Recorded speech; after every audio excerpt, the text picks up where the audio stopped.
At 1:30, and welcome to the second part of our workshop of May 21st, 2024. We will continue on with the overview of county construction processes, and you may start, Ms. Collazo. Good afternoon. Good afternoon. Go right ahead. Yeah.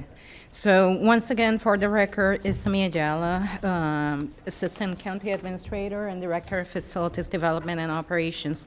Before I commence or recommence, Mayor and Commissioners, we left on slide 27 and we received direction by this board just before taking a recess. So if you will indulge me, I will appreciate to take a couple minutes to recap where we were and then receive direction as to how to proceed forward. Just for general context, this presentation was structured so that we get an opportunity to show you the delivery methods we currently use, the delivery methods we have tried in the past and we have discontinued for several reasons, and then additional delivery methods that are left in the universe, so to speak, out of everything that is available in the market, so to speak. What we do, what we have tried and decided no longer to use, and then what remains. In doing that assessment, we took the time to reach out to our consultants because they do coordinate and have clients in the private and public sectors, and we did ask them the question, is there something that you're seeing that we are not? Is there another delivery method that we have not considered? So with that overall framework in mind, I will appreciate the opportunity, if so this board wishes, to pick up where we left and provide you an overview of the additional delivery methods we use, highlighting the fact that the base delivery method across the board is design build, right? Design bid, sorry. You design something and then you go ahead and bid it out. Every other delivery method that we already use, I will argue, are already alternative methods. The pre-qualifications, the CMRs, are other delivery methods that we have implemented in an effort to advance our processes and projects in a more efficient way. So with that in mind, I am going back to slide 27, and we were talking about projects that we have completed using the CMR delivery method. For FDO, good examples are Palm Trend South, the Supervisor of Elections New Production Facility, PBSO Headquarters Renovation, and the 2300 Vista Center Expansion. Laura? As I mentioned previously, examples include the Concourse B expansion project, the switchgear replacement project, the upcoming construction of the aircraft firefighting building, campus-wide terminal facility improvements, which will include the skylight replacement in the main terminal. Out of the 5 construction departments, there's only one that uses the next delivery method we will discuss, and that department is water utilities. So no one better than Ali to take over this part of the presentation. Sure. Good afternoon, Mayor, Vice Mayor, Commissioners. Design build is one of the most popular alternative delivery method that is actually getting a lot more even popularity these days. Probably 50% of all the projects in the nation, they get done through that. The main difference between the design bid build versus design build is the parties involved. In a design bid build, we as owner, we work with the design engineer in our case, and then the separate contract with the contractor. With the design build, there's only one contract for both entities. And a lot of times that saves us time and lower the risk and also help us with knowing the unknowns that not necessarily we're going to know it with a different method. But the primary way of doing the project for us still is remaining design, bid, build for underground pipeline projects. But for the vertical plants, we do use the design build. So next slide, please.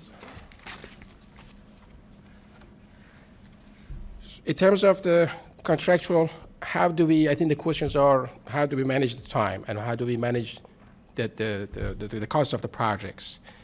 When you have both parties upfront involved in the project, I mean the designer and also the contractor, we have the benefit of using the experience of both parties. And that helps a lot to see the constructability of the project, with the designer at the same time.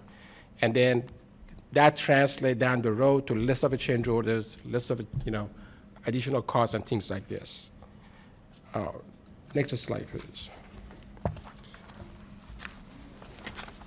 Slide 30. What are the contractually allowable reasons for an increase to the contract time? The list here is very general. Owner-initiated additions, owner ordered stop of the work, force majeures, weather-related, manufacturing and supply chain. I want to emphasize on this one, in the past 5 years, this has been probably one of the biggest problems that we have. I guess you got to use the switch gears, for example. It takes 2 years to order the switch gear to get it. No matter how well connected you are and who you're using, just the supply is not there. Next slide, please.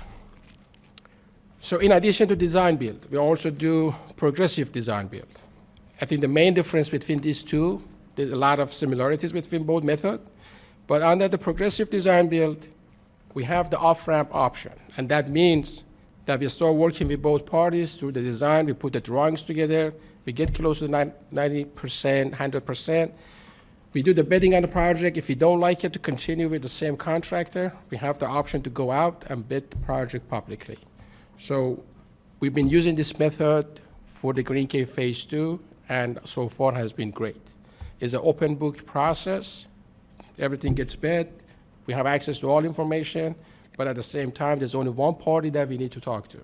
And that one party is responsible for the change orders, managing everything, including the schedules and everything else. Next slide, please. I think the both slides here and the one that's going to come after is the same like a design build. What caused, one of the things I don't want to miss is the concept of the GMP. When the GMP gets established prior to go to the construction, we know this is the limit that we're not going to exceed. So there is, let's say, $100 million GMP. We both agreed on it, is established. It really has to be something that we did not see at all, or something came from outside, or something initiated by someone outside of the project scope that we have to make the changes. Typically, that GMP gives us the protection that we need. The list of the contingencies, we also have the contingencies, and these are the list of the different things that we use a contingency for. Overtime or cancellation ordered by the owner, being county. Escalation of the materials that we have seen it a lot in the past 4 or 5 years again. Some of the subcontractor defaults. Now we go over those stuff with the contractor as well. And again, there's a general list what we do with the contingencies or not. Next slide. And I think that's the last slide on the progressive design build. Yeah, one more. What's allowable as a contingency fund? Up to the owner contingency amount, we typically carry 2 contingencies, one for the owner, one for the project. Owner-initiated additions, reasonable scope of gaps as adjusted reasonable by the owner, again, initiated by us. The last bullet on this one is what are the contractually allowable reasons for an increase? Example being owner-initiated, again, addition after the owner contingency fund is exhausted. And if those contingencies that we have in the project does not get used, it stays with the county. Existing project delivery methods, again, continue with the progressive design build. What are the contractually allowable reasons for an increase to the contract time? Owner-initiated additions, owner-ordered a stop of work, force majeures, weather-related, manufacturing, supply chain, as we discussed. And probably this is the most common reasons for any issues with the progressive design build. Examples. In terms of the design build, we use that contract for a smaller project above ground with a defined scope. And usually the cap for those projects is about $4 million. So we've signed off on the contract for $4 million. It has to stay under $4 million unless there's a good justified reason for it. With respect to the progressive design build, the Green Cave Phase 2, it is progressive design build. As I said before, it's been moving ahead very nicely. And we also have another one, the Western Region Wastewater Treatment Facility Operation Building. That's the City of the Belgrade Wastewater Treatment Plant Operation Building.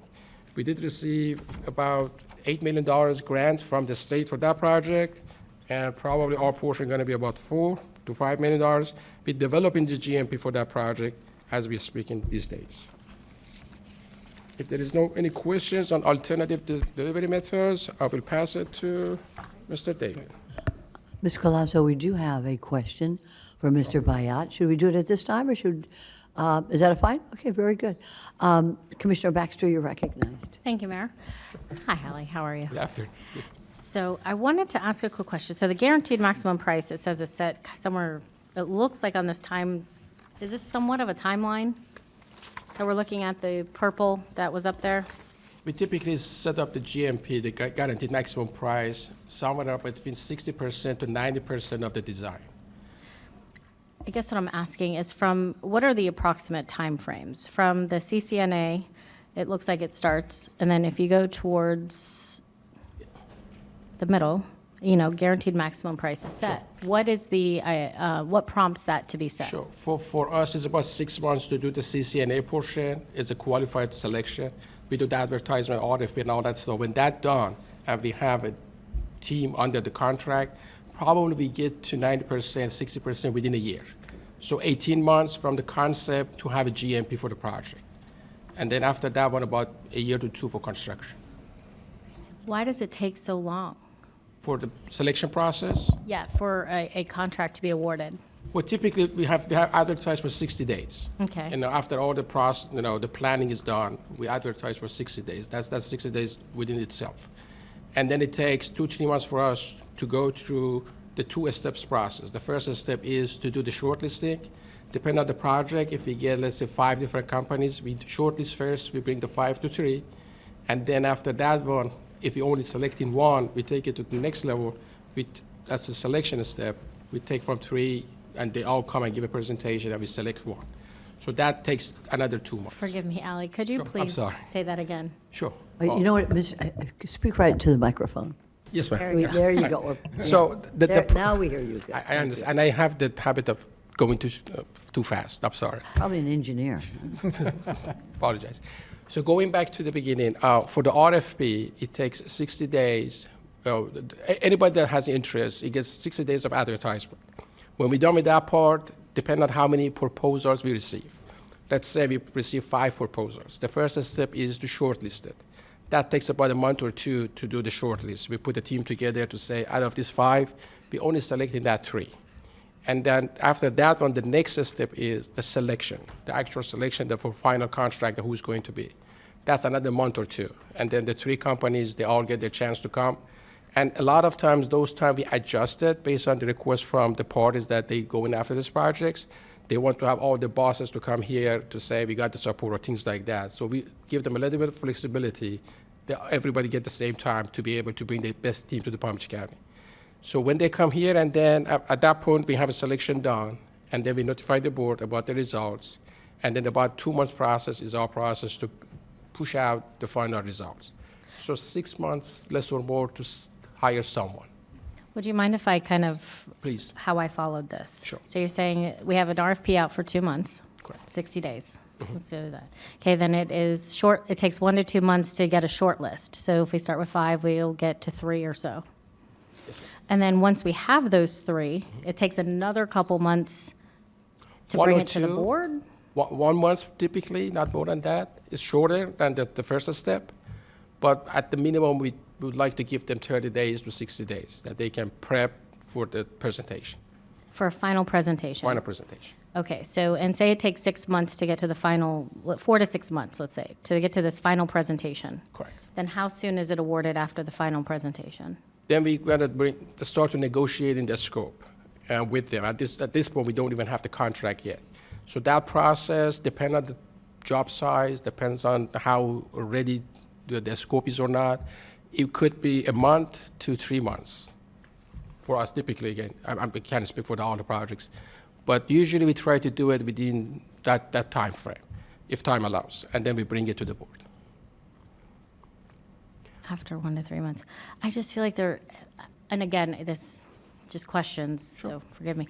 There must be a way, and to the mayor's point earlier, of helping streamline some of this. I mean, we're talking about going in front of boards. I understand giving them time for a presentation, but that's a, decent amount Collazo, of do you have time. any If I may, recommendations? if Ali doesn't mind. The process we all follow is established by PPM, and the PPM basically tracks back to county ordinances and requirements, right? The purchasing code, the OABO ordinance. The number of days that we need to advertise is set by ordinance and PPM. Our typical selection process entails 2 steps, right? Depending on the number of responses you get. And as Ali shared, we advertise for 45 calendar days, which typically translates into 45 business days, which typically translates into 60 days, And 2 that's months. what process? That's the RFP process? And that's the RFP process under OEBO ordinance. And that's not our the process, requirement. I guess, I'm referencing. I'm It's- saying Wait, after. well, that's the first step, right? So timelines build onto one another. So we have 60 days for advertising. At that point, we receive proposals, right? It closes. Depending on the number of proposals we receive, the county procedures state that we need to have a short list. If we're going to select one company, we shortlist 3, right? So it depends on the number of proposals received. We may need to do a shortlist, or we might be able to go to a final selection. The shortlist and the final selection, both of them, are set per county procedure, and they basically give an opportunity to the proposers to come and present the product they have. The shortlist, or the offer, the proposal, right? The shortlist is based on the documents received, no formal presentation. The final selection includes a formal presentation by the companies that are trying to get services. The committee that does the evaluation is set per county procedure as well. Once we make it to the final selection, at that point, all we have is a recommendation for award, because at the end, this board is the one that has the authority to award a contract. Once the selection committee makes a recommendation, then each one of our departments, whomever is running that RFP, enters into a negotiation process. And that negotiation process can be successful or not, right? We may end up getting a proposal, monetary, fiscal, financial proposal from the company that makes sense and we can recommend as fair and reasonable, or negotiations may fail, in which case we go to the second-rank company. But assuming negotiations are effective and successful, we put together a contract. Most of our departments already have template contracts that we use that have been reviewed by the county attorney. During the negotiation process, we give the opportunity for those companies to raise any issues they may have with the contract. Hopefully that doesn't happen and we have a straightforward process. Let us assume that's the case. At that point, we submit the agenda item for consideration by the board, and that process takes about 5 weeks to go from submission to final consideration by this board. You may remember that the last time we came in front of this board with the purchasing ordinance. We also brought a concept as to where we could streamline processes, and we did a full analysis of step by step what it takes to bring a contract to the Board of County Commissioners, and that's when we brought in the recommendation of it might benefit us to have the ability, following the county administrator's ability to put together the agenda for the workshops, to have items included as part of the workshops, right? Because our conclusion in doing that analysis was every step along the way is necessary. As we share at the beginning of this presentation with the board, we have a myriad of regulations, statutory requirements to comply with. So we cannot bypass it. The question then becomes, how can we move faster, still complying with everything we need to comply, and bring that end product here to the board? And our conclusion a few months ago was, well, if we have additional opportunities to be in front of the board, that might help us move the projects a little bit faster. We also brought the recommendation that this board approved to increase the signatory authorities for the construction departments. So I tried to give a very comprehensive response, many steps along the way. Hopefully I answered the question. If I may, just one second, if I may. Yes. You gave 2 recommendations on how we can speed the process. One is to come before the board more often, and second is for the board to give regulatory signature authority to others. Do you have any other recommendations that will, which is why we're here today, which will give your department an opportunity to speed the process so that more businesses can participate in county contracts, other than the 2 that you've already mentioned? Aside from the 2 that we have mentioned, Yes, we ma'am? don't have any additional You don't have today. any additional? We have 3 additional potential delivery methods that we will explain to the board that we're not recommending at this time, but we will explain the reasons. But we wanted to present a comprehensive overview. Well, what we want and what the idea of to look at your presentation today is to get your recommendations, because you're the one in the field, your recommendations as to alternative delivery methods to accelerate and attain more efficient project delivery. So you have 2 recommendations so far. As we proceed in your presentation, if you have any more, please tell us, because this is the whole idea that we're here today. Let me recognize Ms. Baker. We have, over the years, refined our process to try to move this along. We have recently went through a lot of discussions on how can we do this faster. We want to do it correctly, because when we try to do it too fast, steps are missed, people appeal, that delays it even further. So the 2 processes that we have already identified, one, you just approved because you approved the purchasing order. That's going to help us a lot. And we may come back to you as cost continues to escalate and ask you to consider making that even higher. Because that way, the department, the capital departments have signature authority. They push things through, we make sure they're good, and then we sign off and we can start the work. And then we put it on as a receiving file. That speeds up a lot. And then the allowing projects to be placed on the workshop agenda, which is going to make your workshops a little longer. That's another way to speed it up. But we have not come up with additional ways to speed up this process, knowing that we've got different funding sources, the feds, the state, and all of them have different requirements in addition to our own requirements in order to push forward contracts. I appreciate that, Ms. Baker. What I'm looking for is the use of technology. I know that it was mentioned here 4 to 5 days, 4 to 5 business days that you advertise goes into 60 days. Why and I ask why, because businesses operate on fast speed delivery that is correct.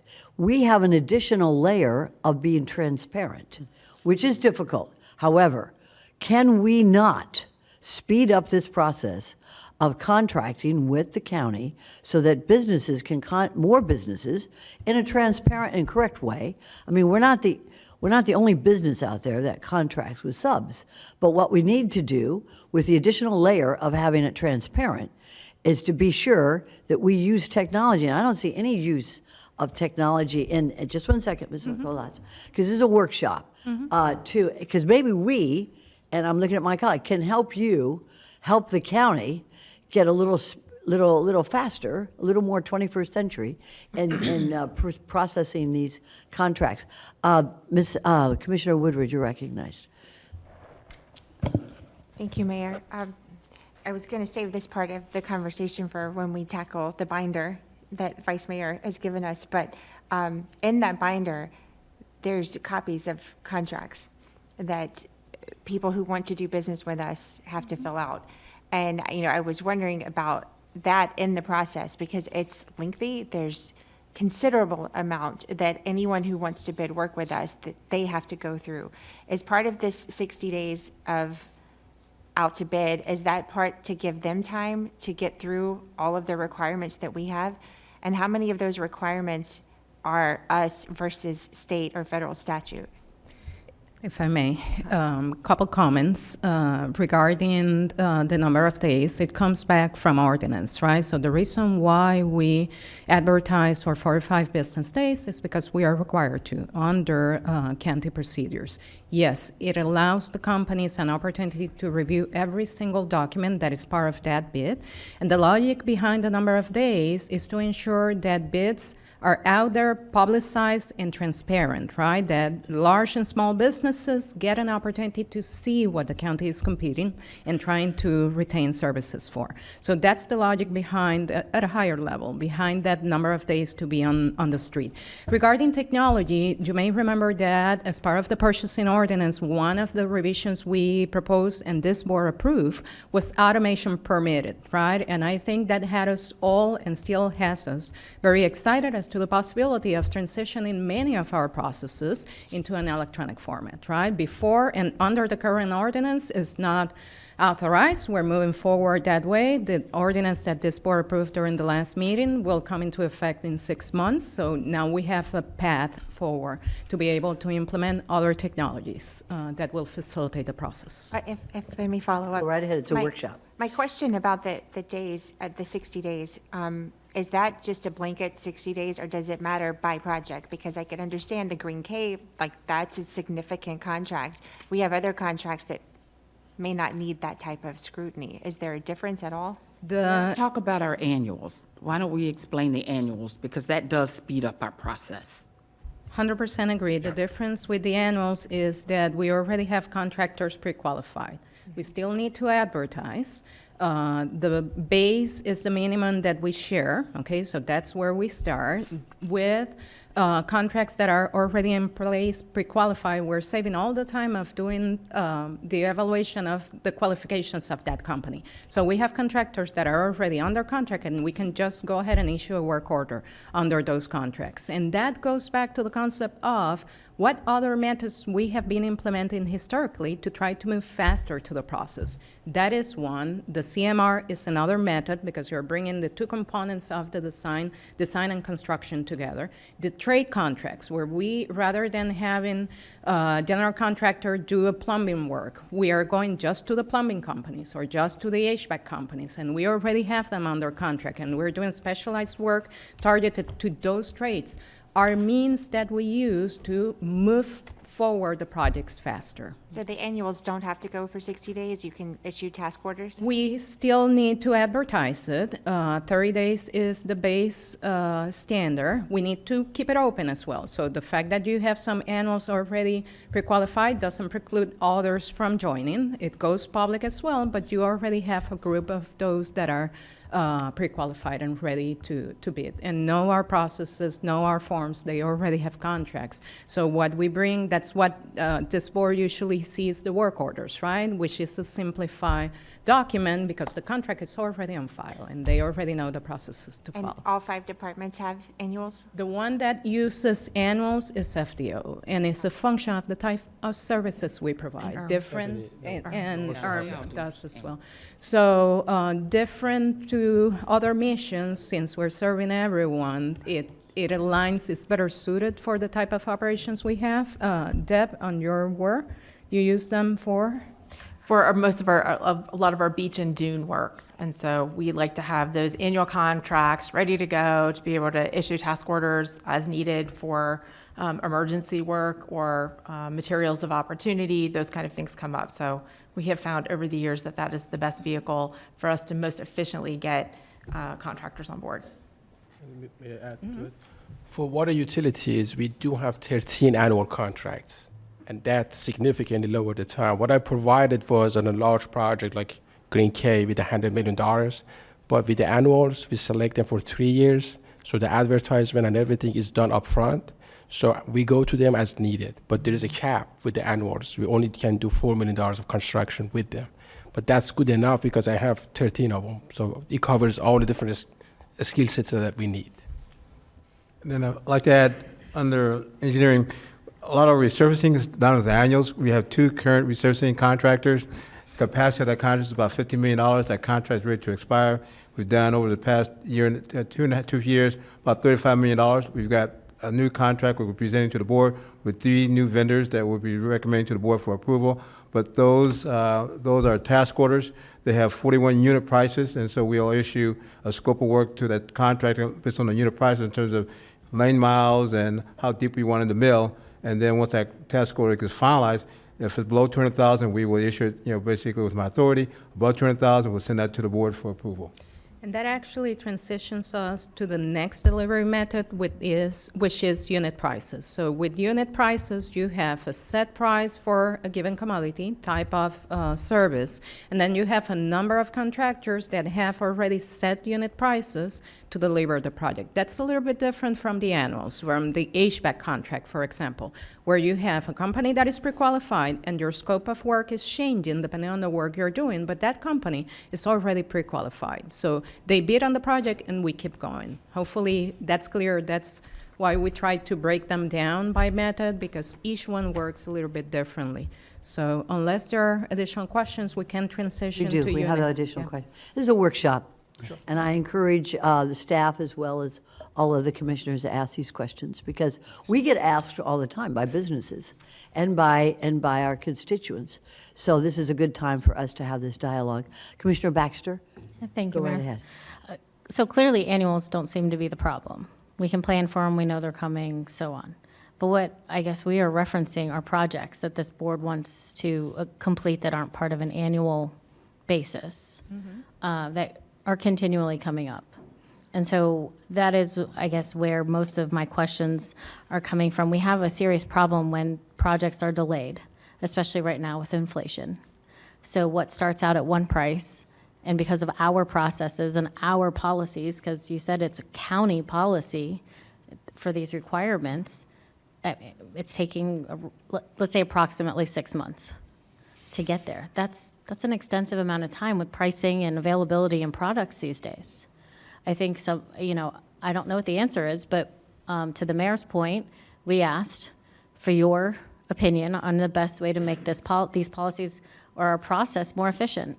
And I haven't really heard anything other than the two you had stated to come before the board more often, which, of course. But if that's the case, I mean, is there something that can be eliminated? Like, I don't know, do we have to get to the short list?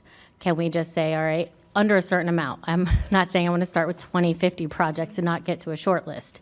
But if we're only starting with 5, is it really necessary to go through a whole process to get to a short list?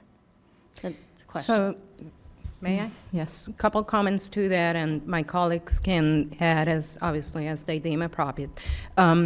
Few suggestions that we have brought to the table, some of which have already been authorized and are moving forward. The signature authority is one. We did a full evaluation of every step that it takes the contract to make it here, and that's where our recommendation about giving additional opportunities to come in front of the board came from. Automation is needed, and I think we all agreed on that coming from the staff perspective, and why we included that as part of the purchasing ordinance. To the comment as to where the requirements are coming from, it's a mixture. It's a portion that are statutory requirements that we have no way of walking around or trying to evade. We just need to comply and make sure that we are conducting selections in a manner that is compliant with state level requirements. There are county procedures that can certainly be adjusted and revisited if needed to identify areas of potential improvement. As to the shortlist and the final selection, I will argue it's a balance, and you have asked for my opinion. When you're bringing to a final selection, you're having companies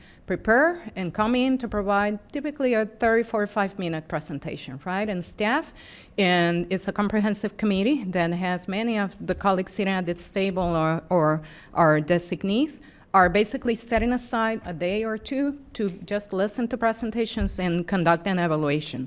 A short list is a means of being more efficient and not having to bring everyone to that day-long presentation. If we have 5 proposals, strictly speaking, that's 5 hours of just listening to the company without Q&A, questions and answers, without the actual review process. So on the plus side, a 2-step process allows to refine the group of those that are going to be required to go the extra mile, right? Those companies that will be required to prepare, to bring a presentation, to spend their time and resources in front of the county or representatives, right, to try to obtain county business. So it's a balance. I will argue aim towards trying to be efficient in the selection process and not bringing everyone to the table, but it can be revisited, to your point, if needed. A follow-up, Mayor? Go right ahead.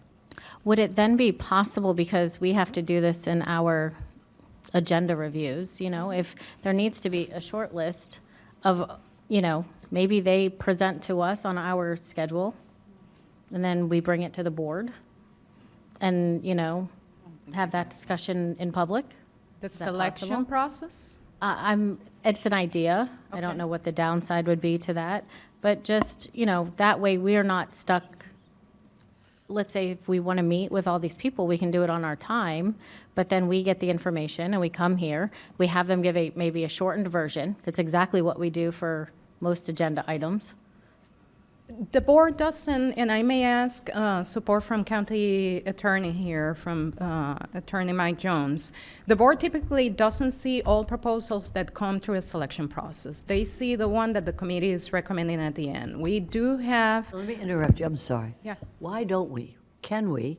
And secondly, should we? I don't know. I think maybe if it's on, look, I'm not asking to hear from all the companies, but when somebody says that we don't see it, maybe some of us or the public would like to be able to get on our website and say, these are all the companies that have requested to be in contract with Palm Beach, with our county government. Is that something that we do presently? You should not do that. No, that is not what we do presently, Okay. Commissioner. Can we, and why, and if we, because I think at least if we have this transparency, I'm just looking at ABC company, EFG company, Right, just with so no that we know presentation. which companies want to do business with the county, and that would be transparent to the whole public. I think I don't see any reason why not. When it comes to transparency, I always go for, let's do it unless there's a compelling reason not to do it. And Ms. Baker, I'm looking at you. We will do whatever this board gives us direction to do. I do not recommend we go down this avenue. I think there's a reason a lot of this is under staff's purview, and then we bring forth a product that the board sets policy and approve contracts. But if this board wants to see everything, we'll make it happen. I just think that adds even more. Your time, people are going to want to talk to you. When do we bring down the cone of silence? When do you get feedback? I don't recommend this, going down this road as your And administrator. most respectfully, I'm not saying the board, I'm saying the public. If we could put on our, unless there's a compelling reason not to, on our PBC website, that these are companies that want to do business with the county. And this way, everything is transparent, unless there's, and I don't need to know their operations, or but at least to have the names of the companies that want to do business with us, in the light of perfect transparency. may I Of course, add go right ahead. I'm something? asking you, Ms. Colasso. Selection meetings are public meetings, and the respondents are publicized, they're posted. We say, Because it's already posted. It is a process. So I didn't know that. I thought you said that we cannot, or we do not see What we do it. not do, the selection typically doesn't take place at the board level. And if I miscommunicated that, I apologize. That was not the intent.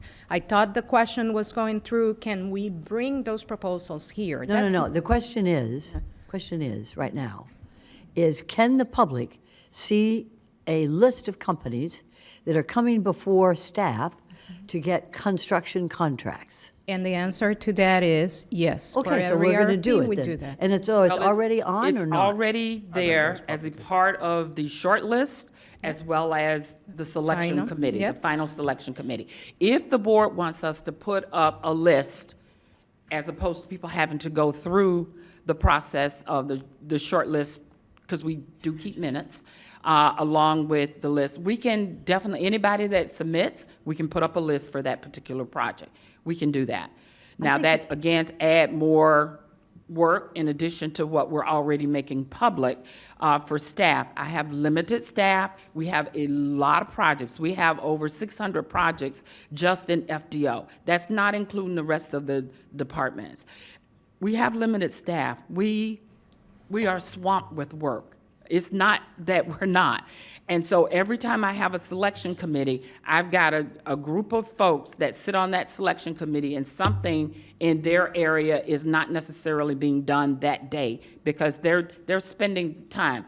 And that's what you pay us for. So don't get me wrong. We don't have an issue with it. But I do want the board to, I want to share with the board what we're going through as far as the number of projects, trying to keep them on track, making sure we're pushing things through, and not even to mention the ones that are appeal, and we've got to step back and go through the appeal process for those.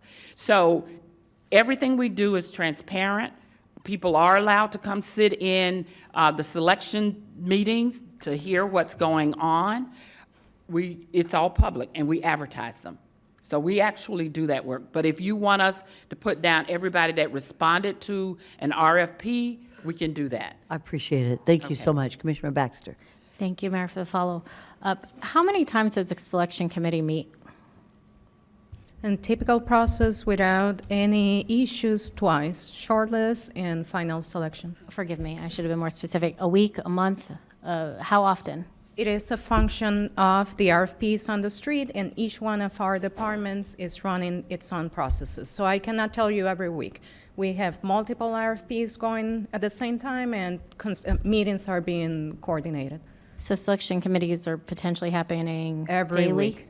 Weekly? Potentially every day, every week you may have, based on our departments, 2 or 3 selections happening, depending on the workload. And is it all the same committee? It is established by PPM, and yes, is set on position. And depending on the department that is running the RFP, there is the project manager and the designee from that department. And how is the committee selected? Established by PPM.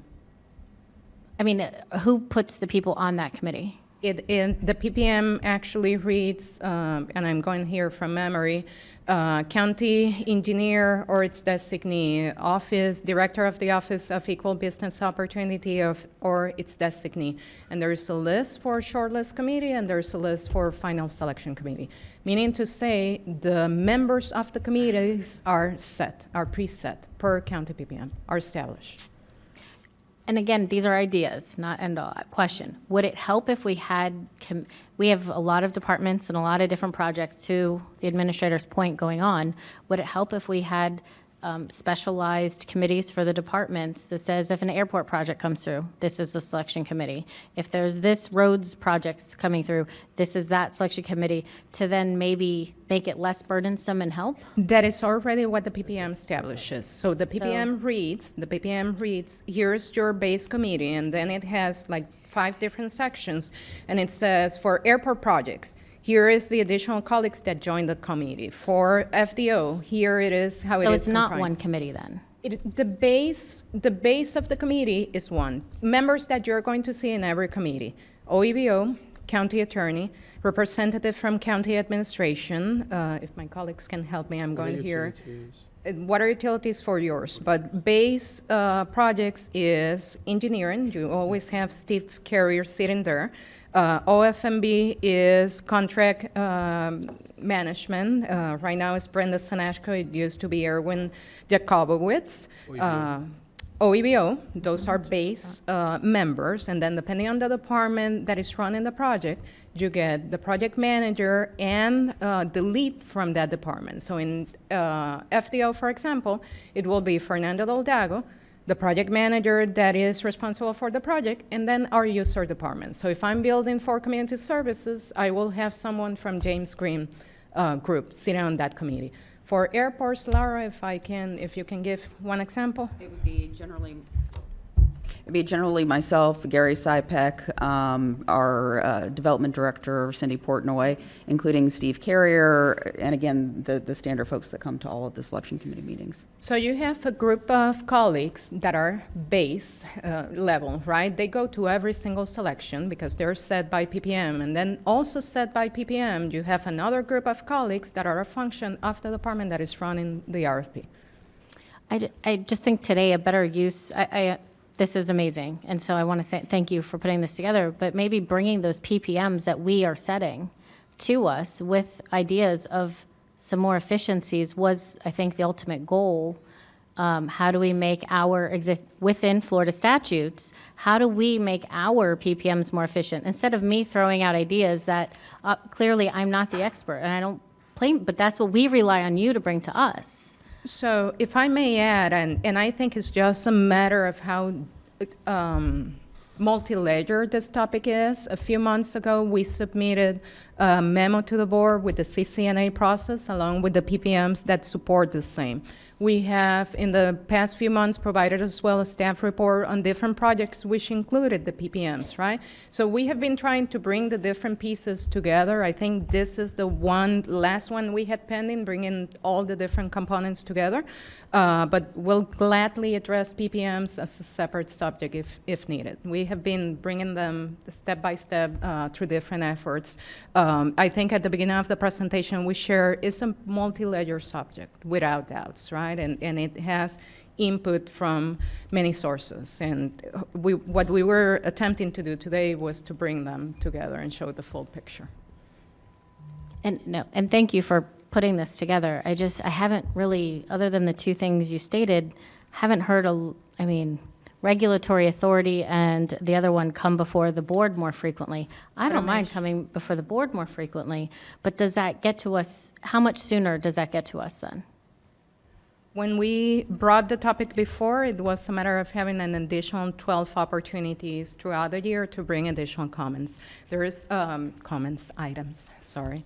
There is another thing that we have mentioned before, I will repeat it, is automation. I think that is something that will make a difference and move us away from paper-based processes. And again, we still have 3 more delivery methods that are currently not being used. I don't think will be applicable here, but we wanted to share them with the board to show that we have looked at the entire universe. As we're doing this on a daily basis, I think all our departments continue to explore areas where we can cut in time and we can make the projects more efficient. And I'm going to give you an example based on construction projects. As we were dealing with the challenges that came from supply chain issues and how to make sure that we try to stay in front of the ball, so to speak, we adjusted, which is exactly what the private sector and other public entities have done. We adjusted when we were releasing the authorization to procure materials, right? To try to get ahead in that queue of the manufacturing work. That is something that was done on the administrative side, didn't need to come back to the board as part of the project. But those are the day-to-day decisions being made in management of the project that we do in order to try to keep them moving forward. I have shared with this board before, I'm gonna use an FDO project as an example. With supervisor of elections, we had a 32-week delay for the switch year. There was nothing we could do. It went from 53 to 85 weeks for delivery, and it was a major impact. To the extent that we can remain responsive to those changes and adjust while we are delivering project, it helps. And forgive me, Estime, but that is once it's already started, right? It's thankfully so completed. And I'm wrapping up, I promise. So how long do you think it's going to take for us to get automated? We, in 6 months, we will be authorized under the new ordinance. I know that our colleague from the purchasing department is already exploring new systems that can be put in place so that bids can be received electronically, and that will be a major improvement. So we cannot do it before 6 months. I'm not saying we will be ready in 6 months, but I am saying the work, preparation work to make it happen is already ongoing. If I may. So the soonest we could possibly be automated is 6 months. We're starting the process, if I may, Mayor. We are looking at processes, working with ISS to move things forward. We're looking at other software in case we can buy an off-the-shelf that works. We're constantly reviewing these processes. We've already started uploading our backup information in a more timely manner than what we have in the past. The only thing with uploading sooner, if things change, then we've got to change all the backup as well. And we also get some not happy customers at that.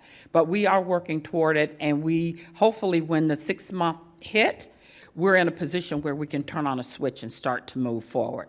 But we also have to work with our partners on the outside, because they also have to have they must be automated enough that our systems are working together, so that we're not ahead of them and we're not able to get their information, or that they're more advanced than we are, and we have to bridge that gap between when they're submitting things, such as permitting. I mean, COVID moved us much faster than we had anticipated, but we made that happen. So we're working with this process as well. Mayor, can I make Please, a comment? Mr. Bayat. I appreciate it. We're talking about the delays in the project in general. And in my humble opinion, being with the county for 14 years, and I have done probably more than $500 million of construction so far. What we are seeing today, and I love to streamline our processes, please do not get me wrong, and I would love to cut time down as much as I can. But we are seeing something that we have not experienced in the past. For one project, for example, the Pahokee wastewater plant, we went out to bid 3 times because we can't find qualified contractors to do the job. There is a shortage, a huge shortage of the right contractors and engineers and project managers to do what they're supposed to do. Even the design engineers that we have, none of them can deliver work on time anymore because they're all receiving work from all these different municipalities, all the counties. All this federal regulation that came down on us, especially in the water industry, I can't find no engineer to do the job on time anymore. We've been advertising, nobody ever apply. We have major projects that went out, we only received 1 bid, $9 million. I have to cancel it. I can't just go based on that. So these are slightly different versus what we had maybe 5 years ago. And I think that would, but when you see the data, you will see it. A lot of delays is not because we didn't do it. It's just we went out, nobody applied, nobody wanted the job. It's just not, we don't have that capacity. Sorry about that. Thank you. Thank you, Mr. Payat. Commissioner Baxter, if you're completed, I'm going to go now to Commissioner Weiss. Thank you. I have a question, with specifically in how we manage projects because of the issue with switchgears. And it's not just the county, I understand. It is every development project, not only in this country, but in the world, that can't get these devices. So my question is really, do you build around the fact that they're not, how delayed they are, or do you hold off on starting the project till you know you have the switchgear? We have, and I will speak for FDO and then open the floor to the rest of the colleagues. We have been working with the design team and the CMRs in CMR projects, right? To create advanced package, basically. So try to expedite the design for that component, the order for that component, so that they can get in the queue, because it's a manufacturing issue. And that way, while everything else is being completed and finalized, that's already in line to be acquired, and hopefully closing the gap. That's the strategy that we use. To give you an example, working very, very closely with the teams in Roger Dean. So last year, we gave them an authorization to start procuring the elements, the electrical components, because otherwise you're not going to meet the deadline. So rather than waiting, because you need to get in line, what we have been doing is trying to expedite those components so that they can catch up with the rest of the project, so to speak. I mean, that makes sense to me. I guess the concern I have is that because of the delay, my understanding of what these switchgears are, I mean, everything can be done except that device being installed and then finishing the project. Is that the rest of the project doesn't, if there's more to the project than just the switchgear, that the project move forward because the other costs are going to continue to accelerate, or we may have trouble getting the contractors to, at the time we need them to do that job. And that's why we have been trying to adjust and get ahead of the line in that queue. Theoretically, almost the entirety of the project can proceed, but the reality is not the entirety. Why? And I'm going to oversimplify intentionally. So the switchgear controls your electrical, your power into the building, as simple as that. If I don't have it there, I cannot turn on the HVAC system. And if I cannot turn on the air conditioner, we are in South Florida. I'm not going to complete finishes. They will get damaged. So that's a challenge we encounter in HRC2, in the Central County Housing Resources Center. We had everything ready, so to speak, and we needed to wait a few weeks to get the electrical component to then finish up so that we're not wasting in materials and labor, right? So it has become, I'm going to call it a little bit of an art to balance the two, to balance when those components are going to come here, and that's done by our contractors, right? What we're managing on our end is the contract. It's the authorization to say, go ahead and order so that everything else catches up. And that's our role on the management side. Yeah, I will just share that, you know, it was almost 2 years for my roof to get replaced. You know, I had one contractor, you know, we'd gone out, we got one contractor, took the deposit, came back, you know, and started on the process, and then decided they didn't want to do the job anymore. And that took, you know, I think that was about 6 or 9 months. So then we had to go back out, get a new contractor, and of course, then they had to go back through, change the permits, and basically start over. And then then the city decided we need to have different kind of tile on our roof. So then we had to go out and source those tiles, and that took, I can't remember how many months. But it's everything. I think part of it is, you know, you've got so much, I mean, we're competing with everybody. You are, as the county, you're competing with me as a, you know, private person trying to get a roof put on a building. I mean, it's challenging, and unfortunately, the alternative is we have a really poor economy, because back in 2008, you could get contractors in a minute.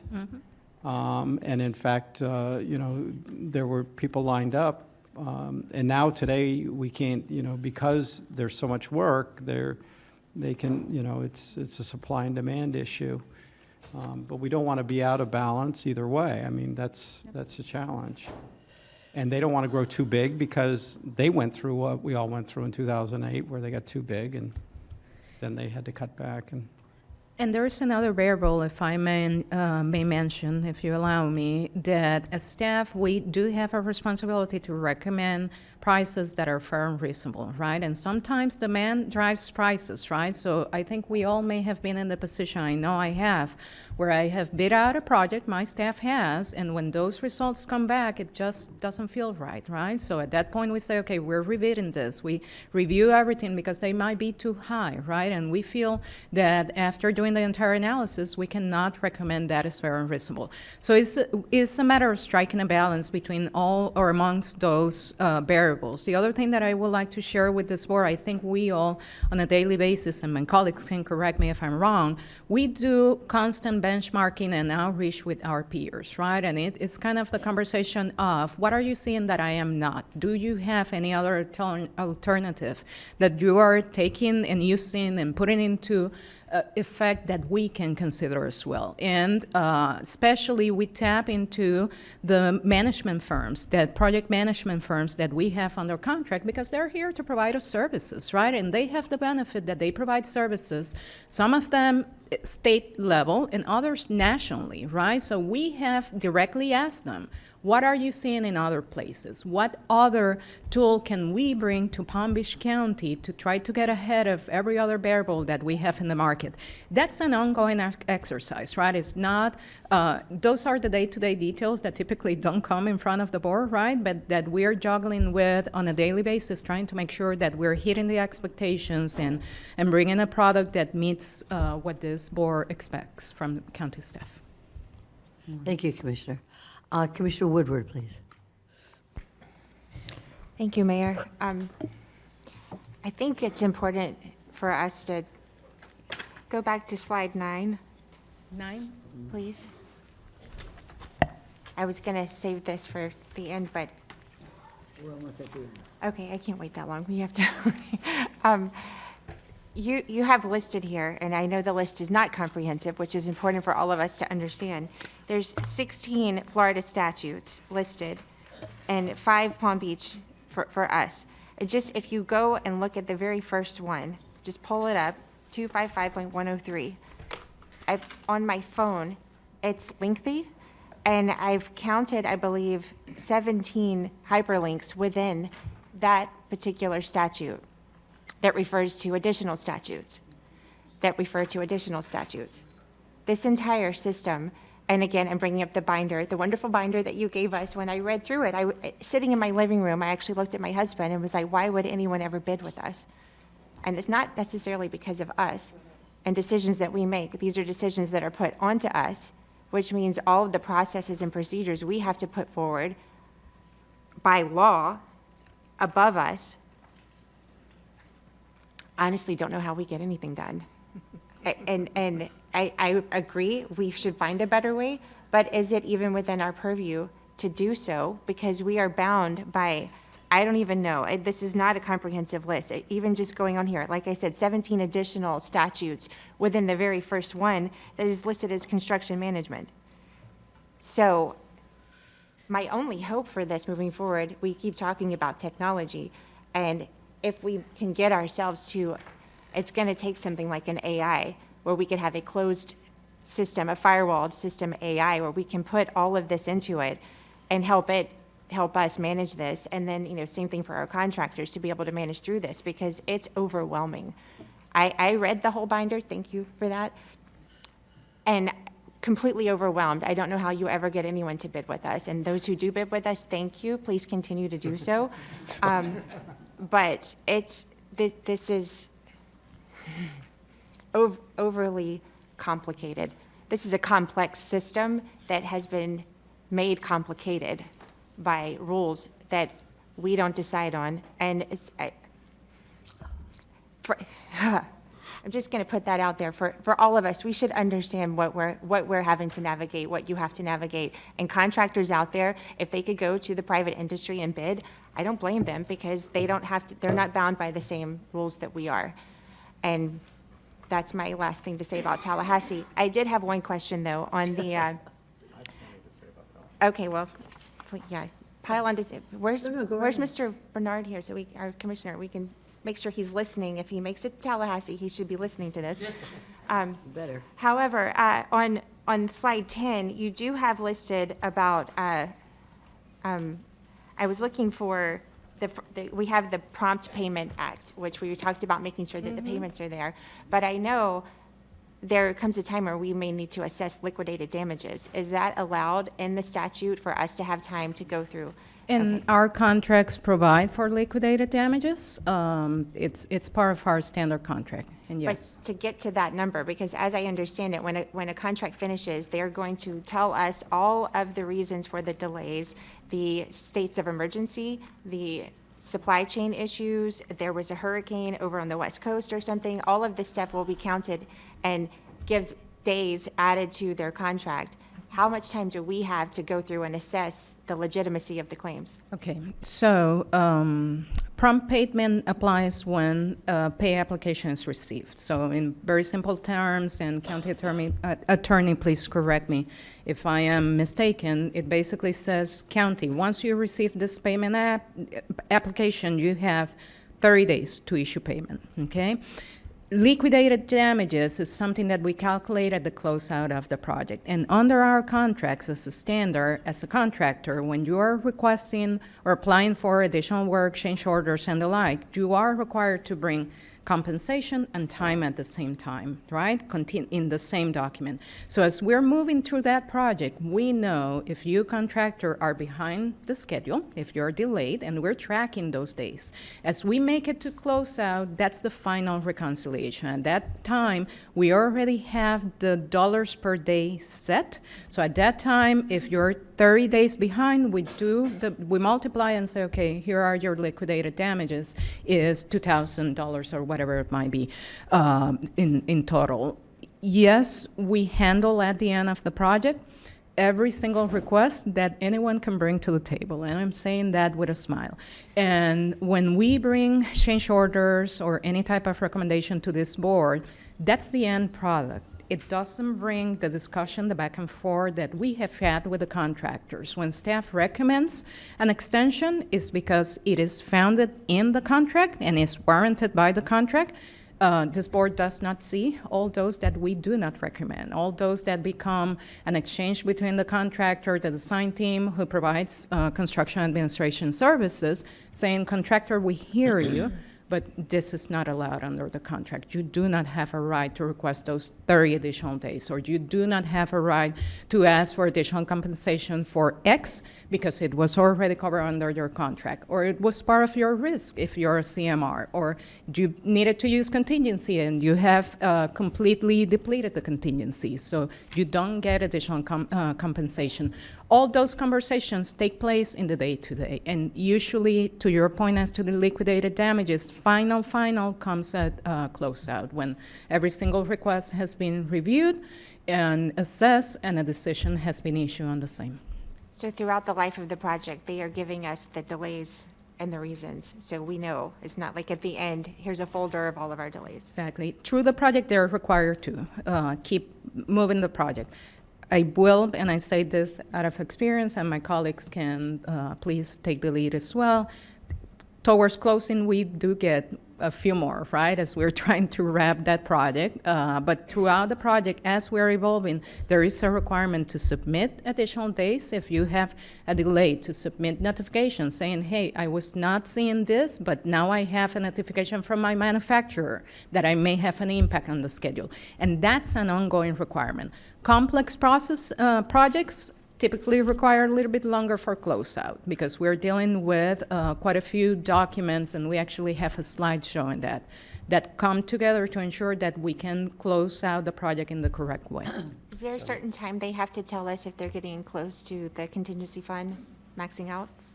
Or do we just find out when it's? No, we track contingency funds, and every time, and this applies for CMR contracts or construction manager contracts. It is a CM contingency, but in order for them to draw against the contingency, they need to have authorization from the county, right? So we're keeping track and saying that of the $1 million you had, for example, we approve a contingency use directive, and now you have 980 left, right? And that contingency use, as we explained before, is limited to a certain set of conditions under contract. That means that once it is depleted, right? The CM has nowhere else to go if it's a matter that was covered under contingency. That's part of the risk. That's why it's a CMR. Okay, thank you. That's the end of my comments, except for anyone from Tallahassee listening. Maybe they should have to run one project through their rules, and this might would get better. I'm sure our lobbying team is going to hear this. Thank you very much. Mayor, may I Commissioner. make a comment Yes, of just on course. Go ahead. on the schedule process? So when we bring a project to the board and board approves it, we issue the NTP right after that, the notice to proceed. And then we have the first progress meeting with the contractor. The day one, the schedule gets established. So we're tracking it from day one to substantial completion all the way throughout the project. And depends on the type of the project and size of the project, we can meet monthly, we can bi-weekly, check all the different changes and schedule as toward the end of the project. Halfway through, we know where we're going to end in this project and we're going to have LDs or not. Just to follow up, is that with the design build, or both? Any of the Any processes, regardless, across the board, that's what we do. Okay, thank you. Thank you very much, Commissioner. Vice Mayor, you're recognized. Thank you, Mayor, but I think Commissioner Weiss actually had something he wanted to comment to He what does, Marcy but said. your So I light can. was on first. If That's you'd all like right. to I'd wait. like to defer to Commissioner Weiss so he can answer some of Marcy's IT and AI questions. Is that where you, yeah, okay, thank you. Go ahead.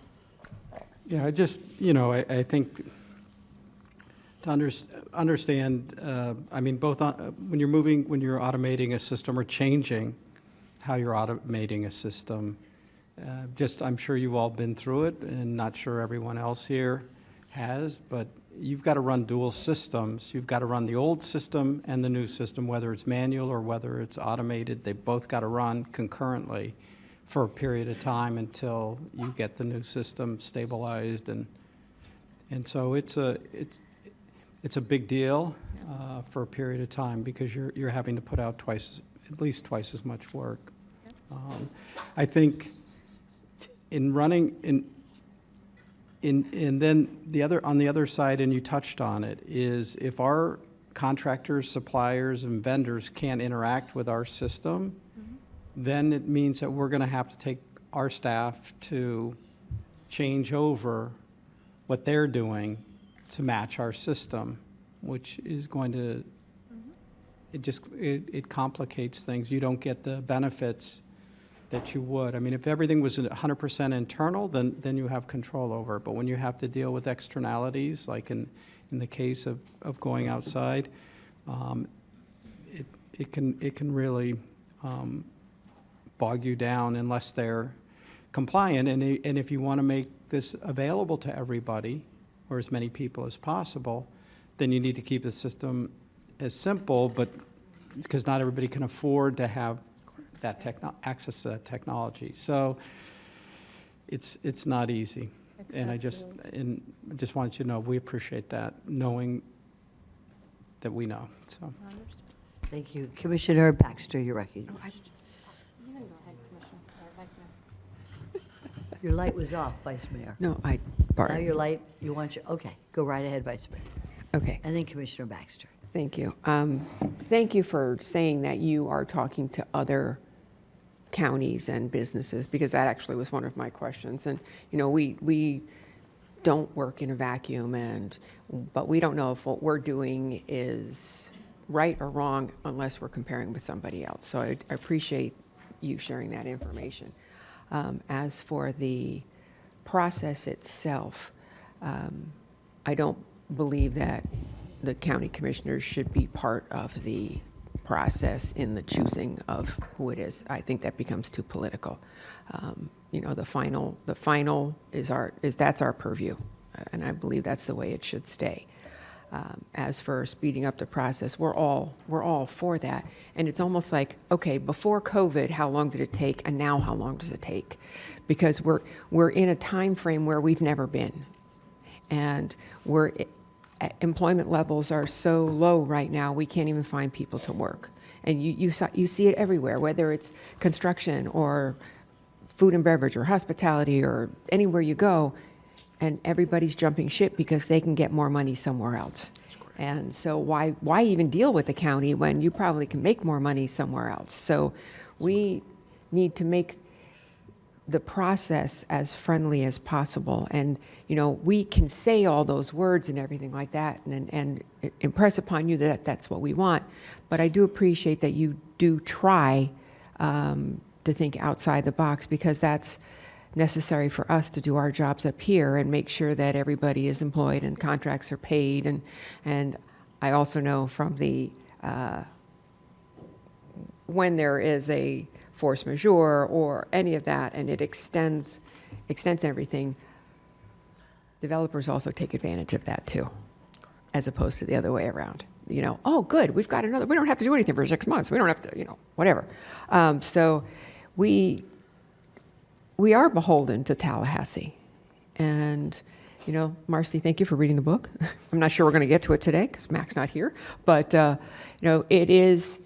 it is difficult for what we do because an awful lot of what we do is already set in statute.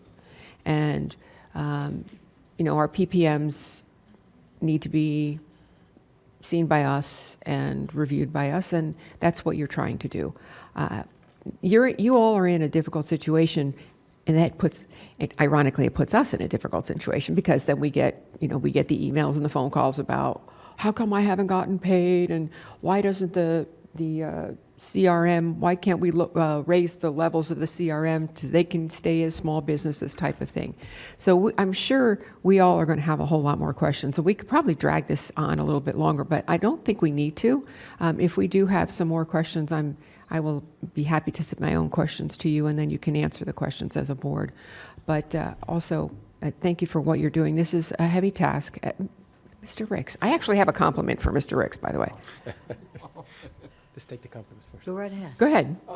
So, just like Ali talked about, Ismi talked about procurement, like Ali talked about, and Ismi talked about procurement issues, the recent Donald Ross Bridge is a case in point. That was a major renovation. You know, our staff said, hey, we need to do a major upgrade. Went through the design process, $5.7 million. Once we awarded the contract, we found out from a procurement standpoint, it was going to take over a year to get the materials. And so we delayed him doing the work until he got the material. Then we got the materials, and we had the recent closures, as we well speak. And even with those larger components, we have little hiccups, and we had some issues with the east side on the bridge because they inspected the components in the shop factory, shipped it, and when they installed it, when they started operating the bridge, they found that there was an issue with the components. They flew the factory reps out that next day on site to go through that, and they took it apart, put it back together, and get the east side open. On the west side, they got their lessons learned, and once they got the materials on site, these large pistons. And they're large. Yeah, large pistons.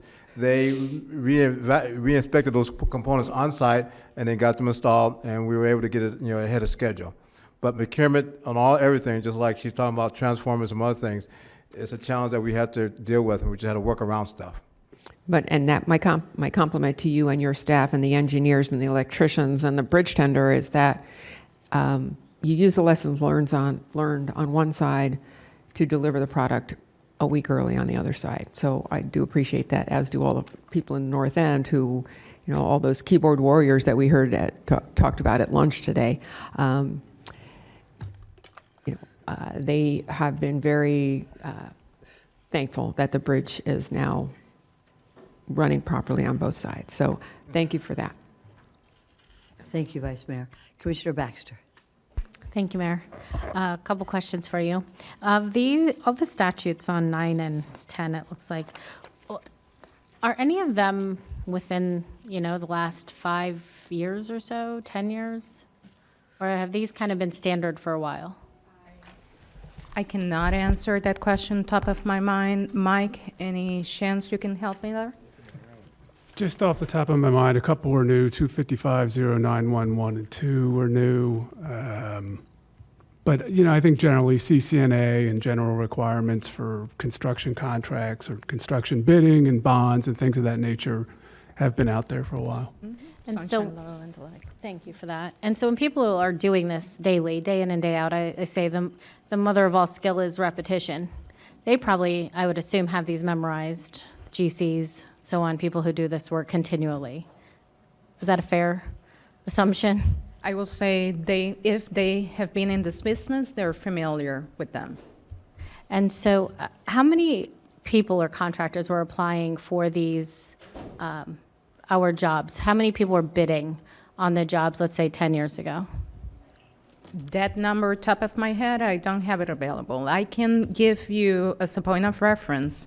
We are seeing in our annuals, right now I think I have 31 pre-qualified contractors under minor construction. That's a significant number. That's a good thing we want to see, right? Forgive me, SME, but there were somebody was saying you're putting out some jobs and aren't even getting bids on them. And that's But yet in 2008 and 9, we had an abundance of bids. Certainly, but the annual contracts as well as they are currently in place in FDO, they are kind of a newer iteration, right? It is a very similar exercise to the one we're doing today was done in 2015. Interestingly so, by my predecessor putting together the delivery methods we currently have. So very similar conversation at the time. The fact that we have vendors that are willing to come pre-qualified, familiar with the system is a good sign, right?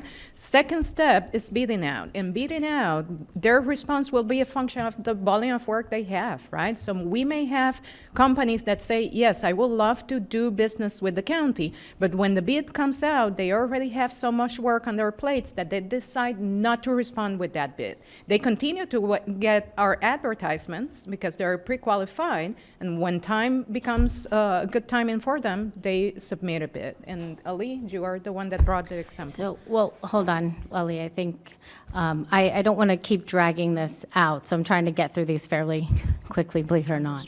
So if are other surrounding counties, are they getting contractors bidding on their stuff then that are leaving Palm Beach County? If we're talking with other counties? Mm-hmm.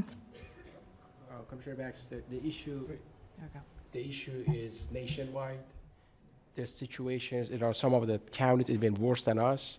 Tampa Bay, for example, they put projects out, nobody even bet on it.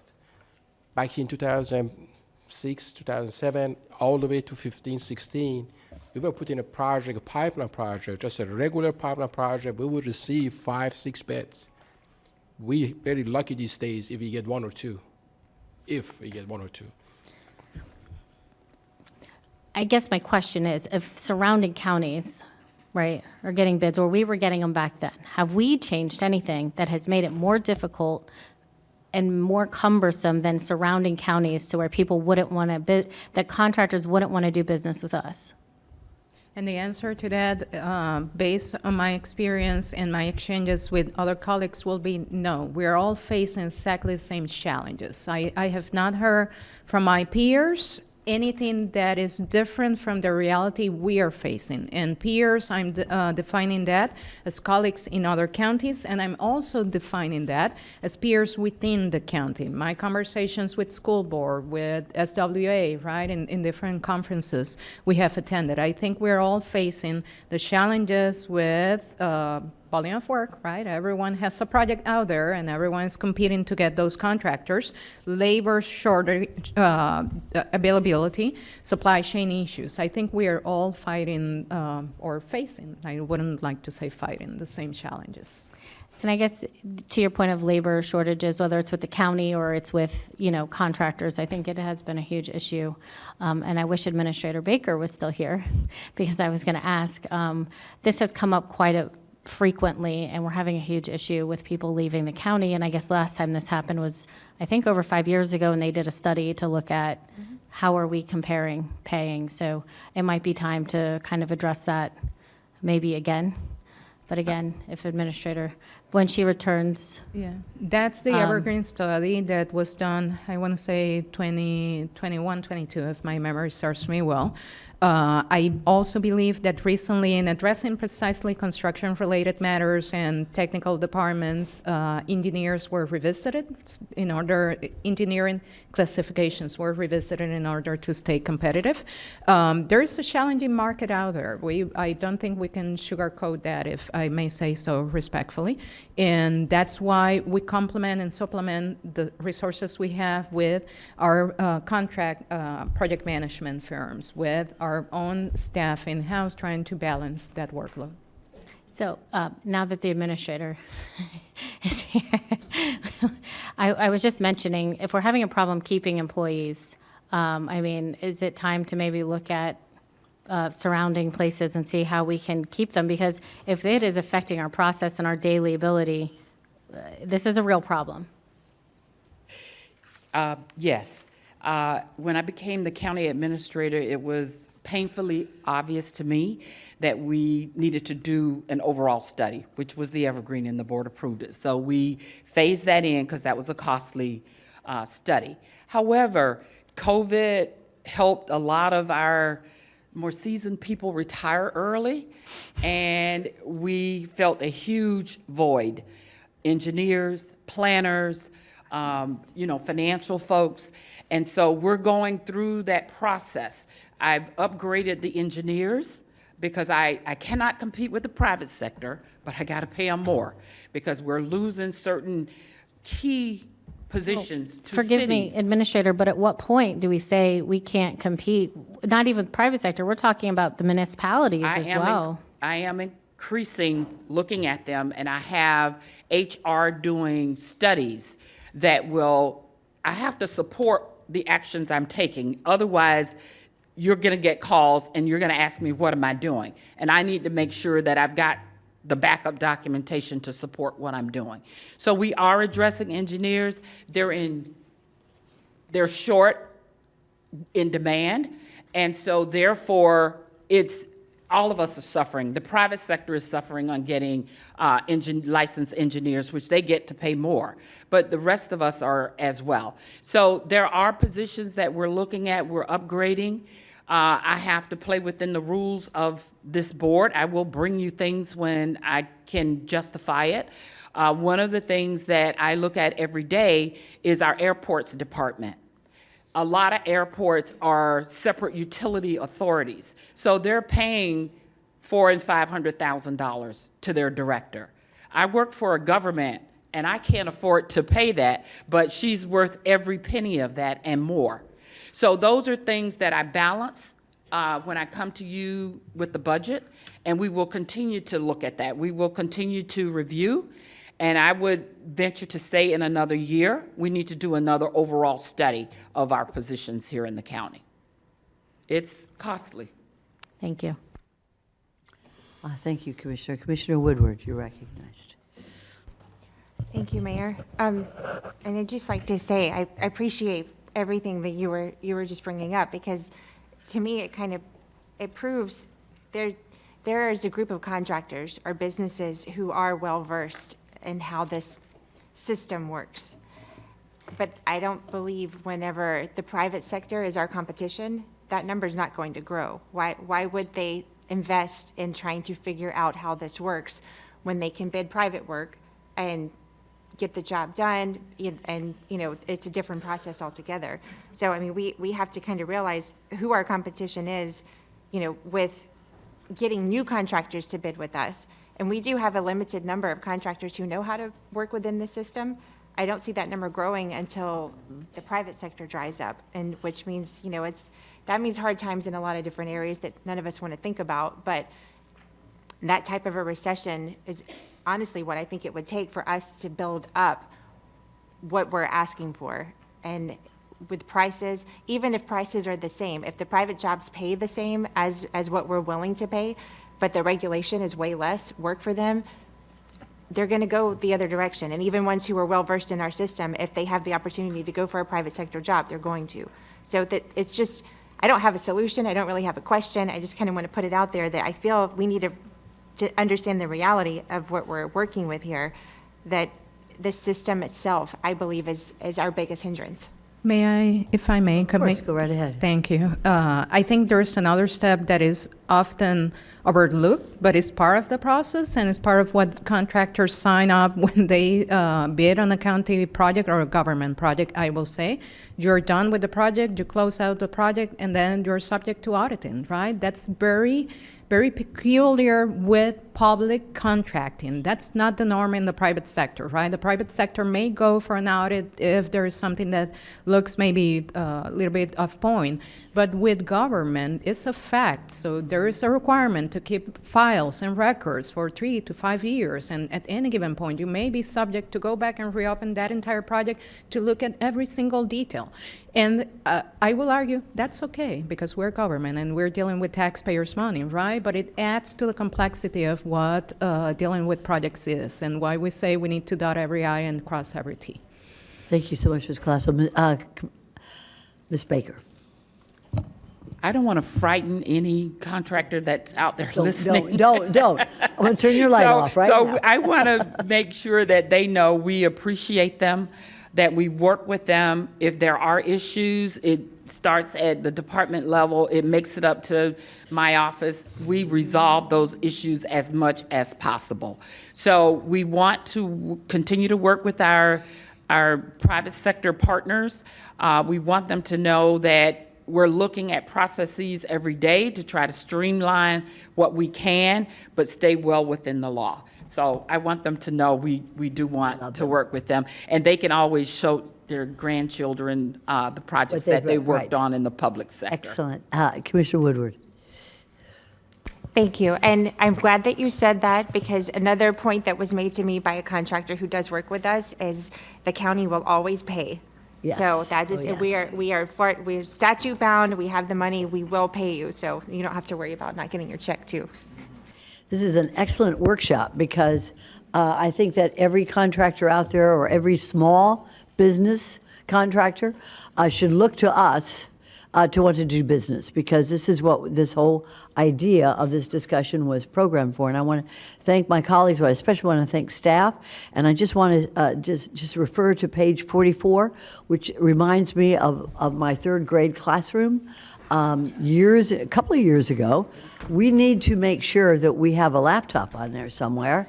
It concerns me a little bit, but I know with Commissioner Weiss's good background in AI that we can make our delivery systems and our information systems streamline with 21st century technology. And I appreciate if you let us know, please, what ordinances, because we can change ordinances. There are a list of ordinances that you refer to in your very, very comprehensive program that you gave us for today. Tell us what ordinances you need changed, and we will work with you to get them changed. To streamline the process, I'd like to see more small businesses, minority businesses, county, even if they come from Miami-Dade, we welcome them here in Palm Beach County. So I'd like to see that list of companies that have requested to do business with us. I don't need to know anything more, but I want that transparent so everybody can see it. And then talk to us about what ordinances that we can help, that we can change. We can change them. And what we can do to help you deliver these wonderful contracts and the construction more efficiently, more technologically based, and better for the people of Palm Beach County. With that, I think we're going to take a 15-minute break, and then we'll start on the next project. Thank you so much, everybody. Are we done or not? Are we done? You think? It's me. Yeah. Great job. Great job, yeah. Yeah. I was actually about to come in and saying God bless you. That's right. Exactly. It's like I'll wait, just wait with you.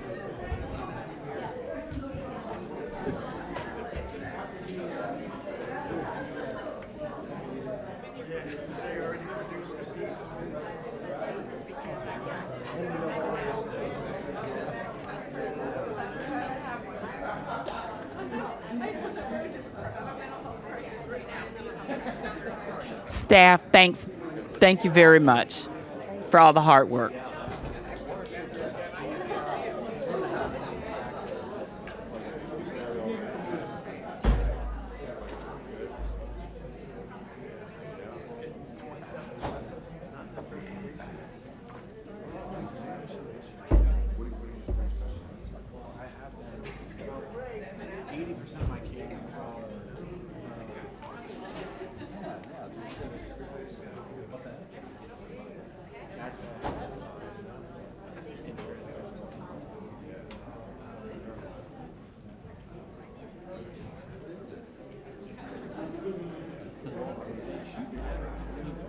What's the matter?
I think I've just been turned off.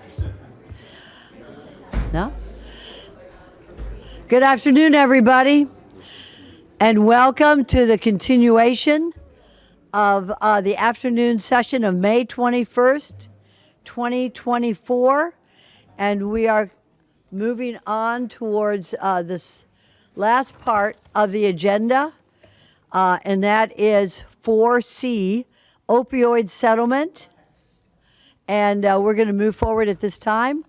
And if there is any tech person, my count, it's on, but it's not projecting. Right. So I know I probably talked too much. That's probably why it's not working. But if we could have a tech person come up and check it out, that would be good. Right now, we're going to hear a staff report. And and I thank you for providing us with a very comprehensive department review of the behavioral health and substance use disorder. Wow, that is cool. I like that. Plan 2024, and I think this is, of course, what we're going to proceed on today. And because of the late hour, I'm sure you will be able to streamline it. Because if anybody wants to see it in greater depth, they're more than welcome to review it from what you have provided to us and the public. So we have many, many cards, and we're going to move right through those cards so folks can get home before dinner. Let's put it that way, right, folks? First of all, I want to thank you all for staying so late. It's been a long day for you. It's been a long day for us, but together, this is the way government works, and we're not going to stop anything. We're going to move forward. So you're recognized, staff. Thank you, Mayor. My notes say good morning, but I'll change that to good afternoon, Mayor, Vice Mayor, and Commissioners.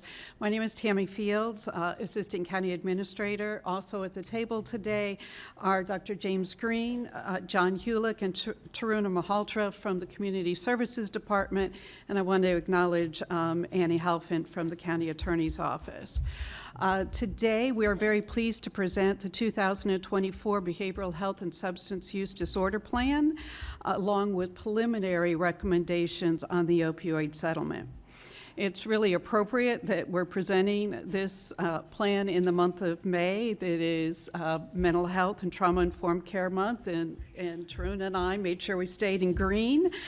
And in the audience today, that have stayed for the whole day are many members of the Behavioral Health, Substance Use, and Co-occurring Disorders Advisory Board. And if it's okay with you, I'd like them to stand and be acknowledged. Very good. Thank you. Thank you all. I know some of them did have to leave this morning. This advisory board, many of who have very personal experience with the devastation caused by opioids, has worked tirelessly with county staff on this plan and the recommendations. Maureen Killian of Southeast Florida Recovery Advocates is the chair, and Reverend Way Whiteley is the vice chair, and we're extremely appreciative of their dedicated service. I'd also like to thank county staff from the Youth Services Department and Fire Rescue who have contributed to this plan. The plan before you today carries out the past board direction to implement a person-centered, recovery-oriented system of care. It expands some of the past plans that you've approved to more fully address behavioral health issues as well as the substance disorder issues, which we all recognize are frequently co-occurring. It is also very much substance neutral, recognizing that no matter the drug of choice, the focus on the social determinants of health is essential for recovery. Crack cocaine addictions and other addictions preceded opioid addictions. These addictions were often concentrated in low-income communities and communities of color. And the past approach was arrest them away. And we know from research that that approach does not work. Big Pharma drove the opioid crisis and has been held somewhat responsible through the settlement. I don't know if anybody will think that they were held fully responsible. And quite frankly, we do not know what drugs may become available during the 18-month period of time, or 18-year period of time when we will be receiving settlement funds. So it's very important that we allow flexibility to address changing needs. We're very fortunate in Palm Beach County to have many resources, but the key is making sure our resources are cooperating in coordination and addressing the needs of each individual. There must be a continuum of services starting with education and prevention, early interventions, treatment, and most importantly, supports for continued recovery. And all of the partners in the system of care have a role. One of those partners is the Healthcare District, who is represented today. And outside of the opioid settlement dollars, the board has already committed $10 million in ARPA recovery funds for a central receiving facility, and we will be bringing that contract to you within the next month or two. At the conclusion of the presentation, staff really looks forward to your input and recommendations. The final plan will come back for adoption, as will any allocations for funding. And I did want to note that there were some very slight modifications in the PowerPoint, and you've all been provided with an update, and you'll see purple tabs where there's a little bit of the changes. And at this point, I will turn this over to Dr. Green to begin. All right. Good morning, Mayor, Vice Mayor, Commissioners. Good morning. So I'm going to begin this presentation with some overall statistics, and then I'll turn it over to John Hulick, who will discuss some of the recommendations. I'll talk a little bit about some of the committees and those recommendations, and John will focus more on the opiate settlement recommendations. And so we'll wrap it up with any questions and answers that you may have. So we'll start with page 2, and just looking at some statistics, you'll see that Florida is ranked number 1 when it comes to adults with mental illnesses, and then number 11 when it comes to adults who have substance use disorders. And we're ranked number 13 when it comes to youth with mental illnesses, and 13 with youth who have substance use disorders as well. But when we look at suicides, according to the medical examiner's office, suicides are down from the previous year. You'll see where this past year was 232, and year over date is down, I think, another 7% from last year at this time, which is good. We're trending in the right direction there. When we look at page 4 in our overdoses, we'll see that overdoses are also trending in the right direction. We're down to 494, with fentanyl being the number 1 reason for overdoses, and year to date, we're also down about 37% according to the medical examiner's office. Okay, now I will pick up from here, and with respect to the prior slides, the advisory Just committee. state your name, please, for the record. John Ulick, Community Service Department. Very good, thank you, sir. I feel like I'm at home, I guess. You are. Thank you. With respect to the prior slides, the advisory committee, again, in this plan has affirmed its position that one overdose death is one overdose death too many, and one death by suicide is also one too many. In addition to this tracking, the advisory committee supports measuring initiatives through a recovery capital framework and its ability to capture resilience, health, well-being, and risk factors. In this regard, the system of care foundational elements are rooted in the Federal Substance Abuse and Mental Health Services Administration's definition of recovery from mental disorders and or substance use disorders. And that is a process of change through which individuals improve their health and wellness, live a self-directed life, and strive to reach their full potential. Also from the 4 major dimensions that support a life in recovery: health, home, community, and purpose, as well as the agency's recognition resilience is a key component of recovery.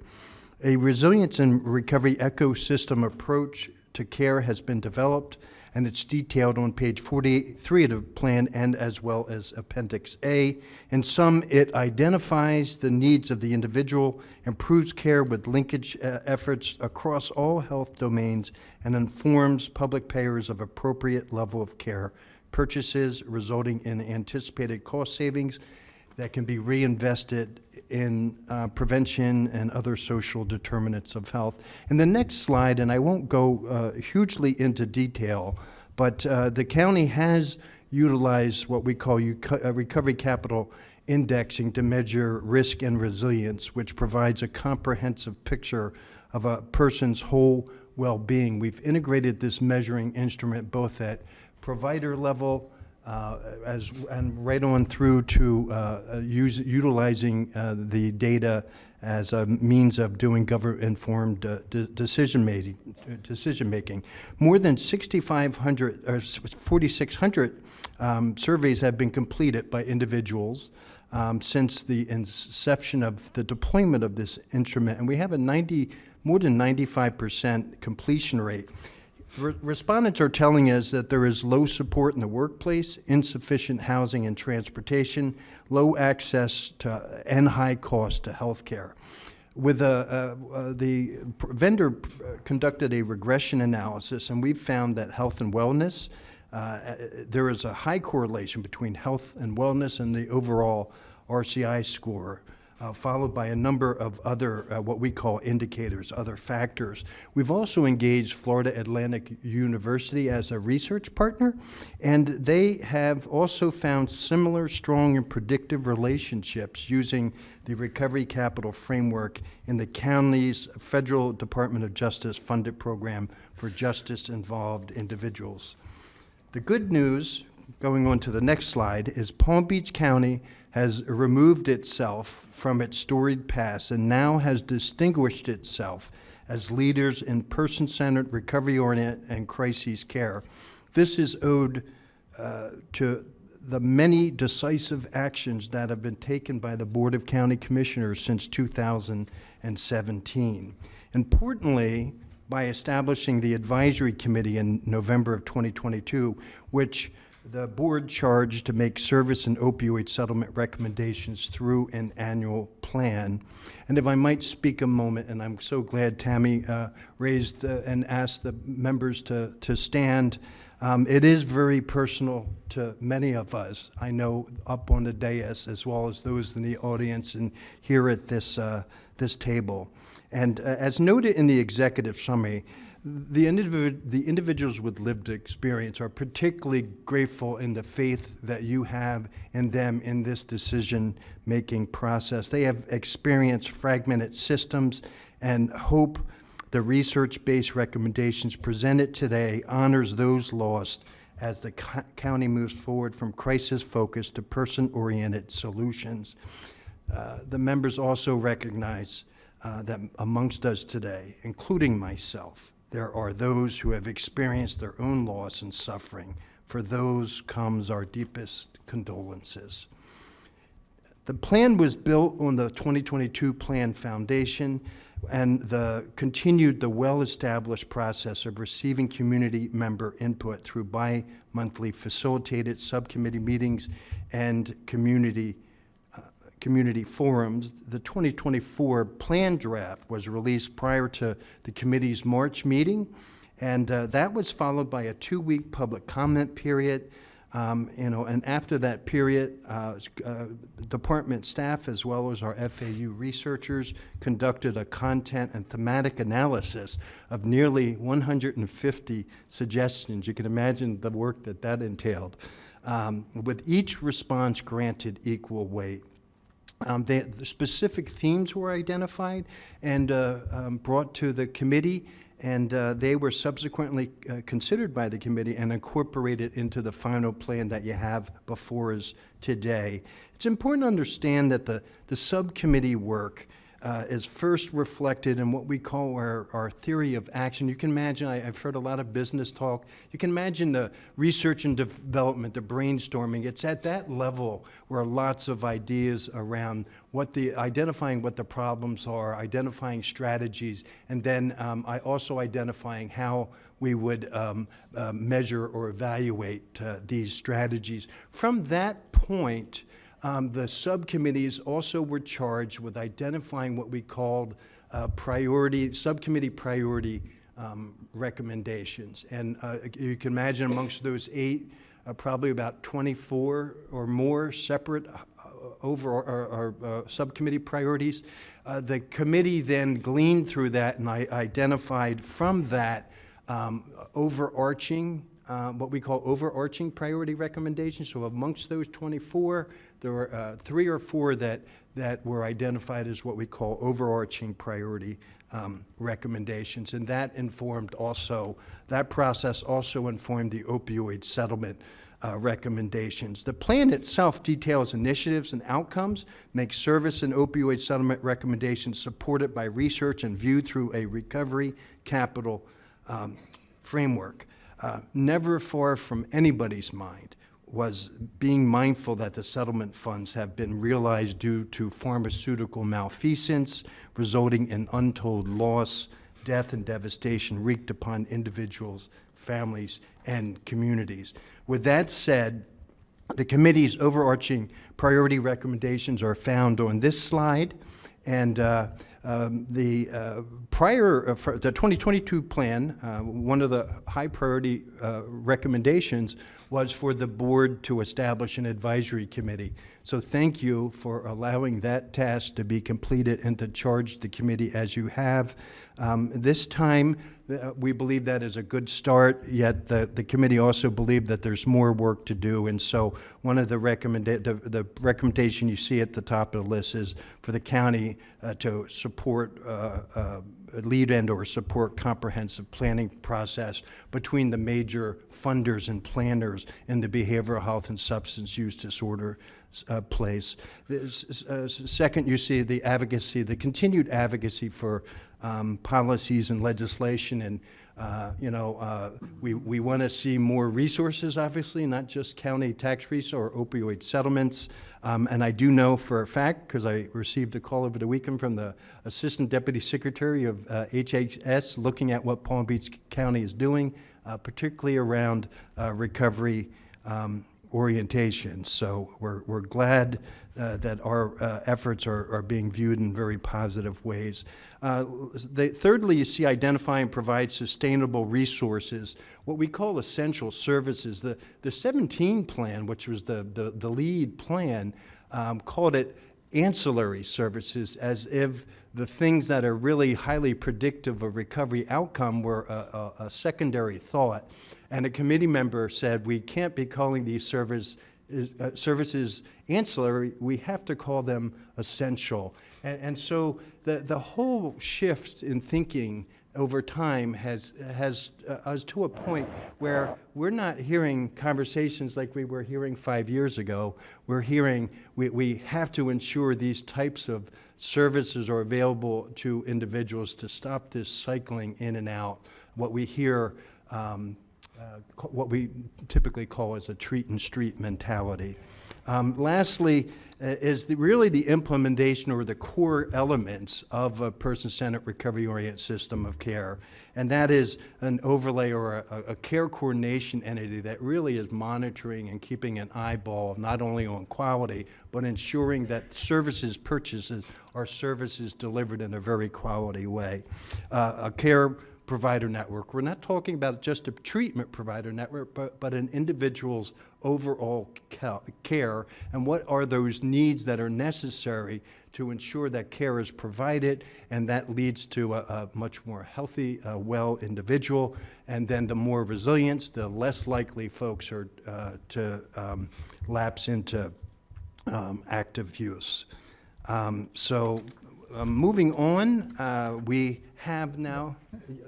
Yeah. So I'm going to Good. move through these slides And relatively I know who quickly. you are, and we know Yes. who you are. So, But why don't you say for the record your name and your position? Okay. James Green, I'm the director for the Palm Beach County Community Services Department. Thank you, sir. And so we do want to focus a little bit more on the opiate settlement recommendations. So I'm going to move through these slides relatively quickly, but if there are any questions that the board, that you have, please let me know. Slides 12 through 15, they're really just about prevention and education. It's so important that we move further upstream to begin to address these issues, and the recommendations that were formulated through this committee and the entities involved really speaks to that. Making sure that we're really educating the community, that we're fostering on page 13, where we're talking about fostering partnerships and figuring out how to really integrate the work that we're doing with our school district and other major entities.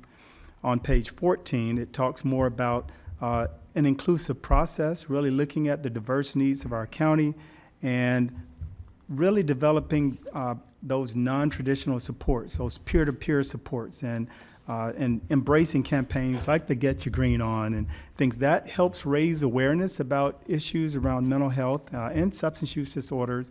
And what we want to do is make sure that people can acknowledge and recognize the struggles that those individuals encounter and families encounter. Page 15, same, we're still talking about prevention, but really focusing on self-care and looking at ways that we can create more behavioral health technicians. Something that Palm Beach County has been recognized for in developing that curriculum within our high schools.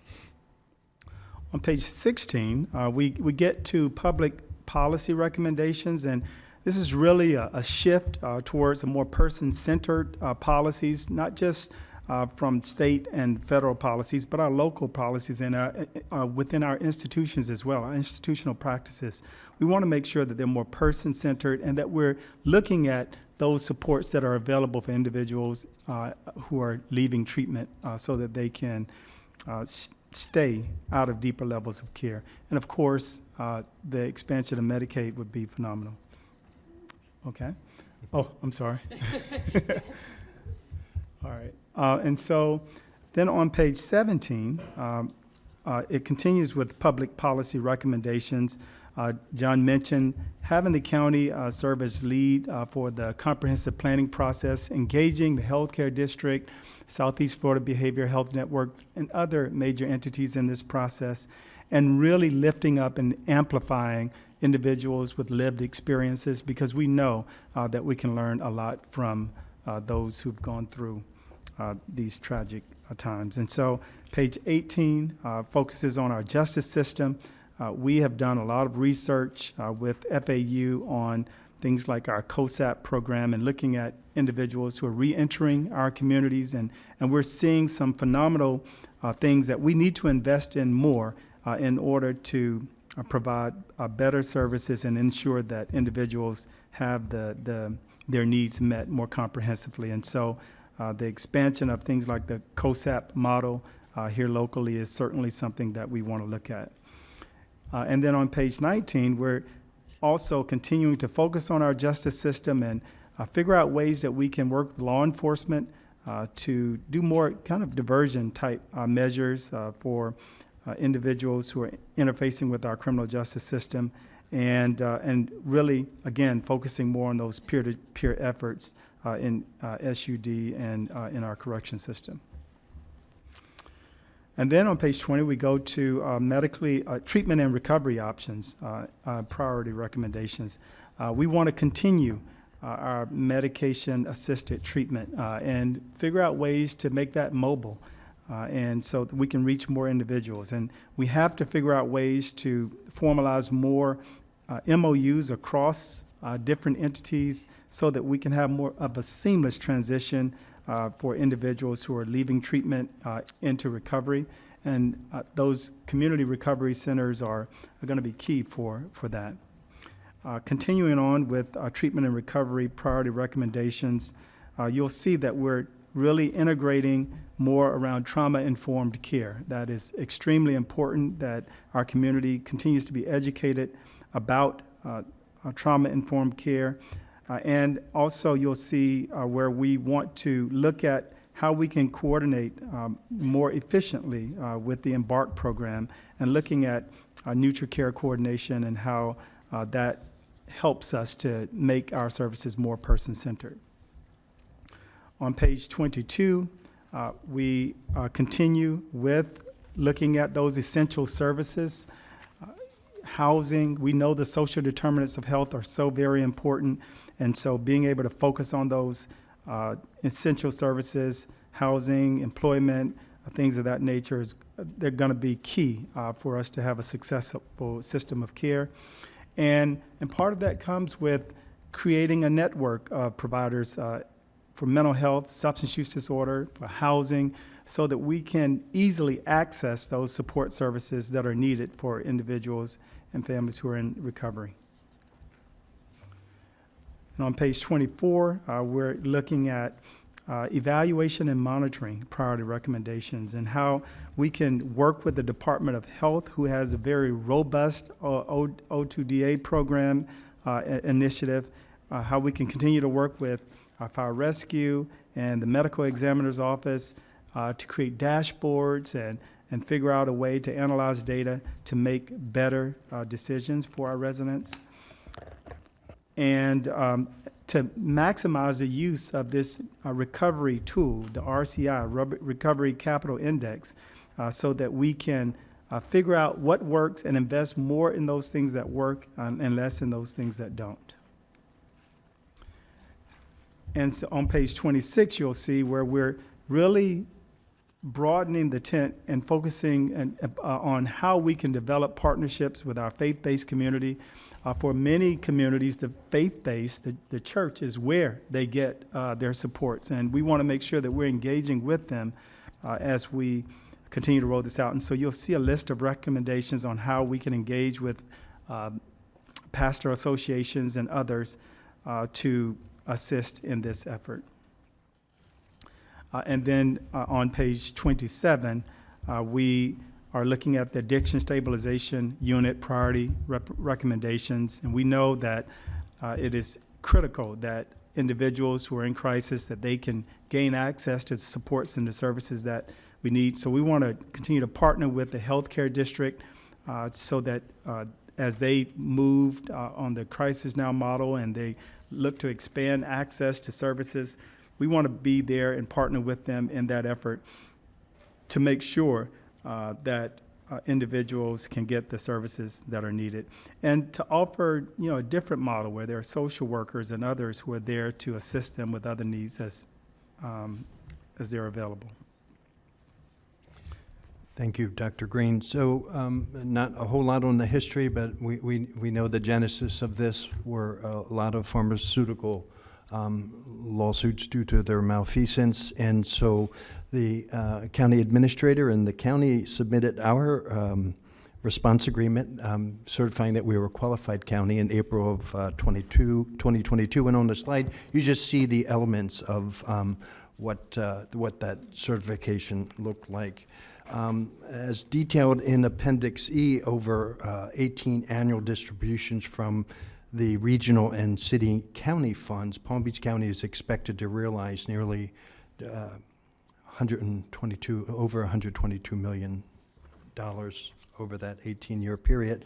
As detailed in Appendix F, the states, counties, and cities also developed a 13-page list of programs that are illustrative of the types of programs that can be funded with settlement funds, which is partially captured in this slide. We call them allowable uses. After review and consideration, the committee's opioid settlement recommendations were as follows. And although the committee did not prioritize, the initial recommendations align with the overarching or high priority recommendations. So they're duplicative in some respects, but first, to provide those sustainable resources, essential services. Housing should be focused on stable placement as well as affordability and should include include transitional recovery, supportive living, and permanent opportunities for individuals with substance use and mental disorders, returning individuals with justice placements, seniors who are under strict financial pressures and living on fixed incomes, and youth aging out of foster care. Coordination with the Department of Housing and Economic Development, municipalities, and other housing funding sources to support expanding housing opportunities with individuals with substance use and behavioral disorders. And if I might just editorialize, we've had a history of thinking that the solution is just the recovery residence, and it's not. The predictor is housing stability, not housing. So looking at that intervention for what it is, as not a permanent placement, but a transitional, and getting and aiming, as our federal project did, how do we aim toward the ultimate goal of permanent, stable housing? That's the predictor. Thank you for that moment. Establish a non-conflicted neutral care coordination entity, serving as a single point of contact, providing assessment, level care determination, referral, prior authorization, and payment of certain care, and care monitoring across clinical and non-clinical recovery support and social services. They're the hierarching. You see syringe services next. The reason why is we know there's restrictions on government funding for syringe services. Syringe services programs are an allowable use under the settlement. So it was important to position that in the way that it was.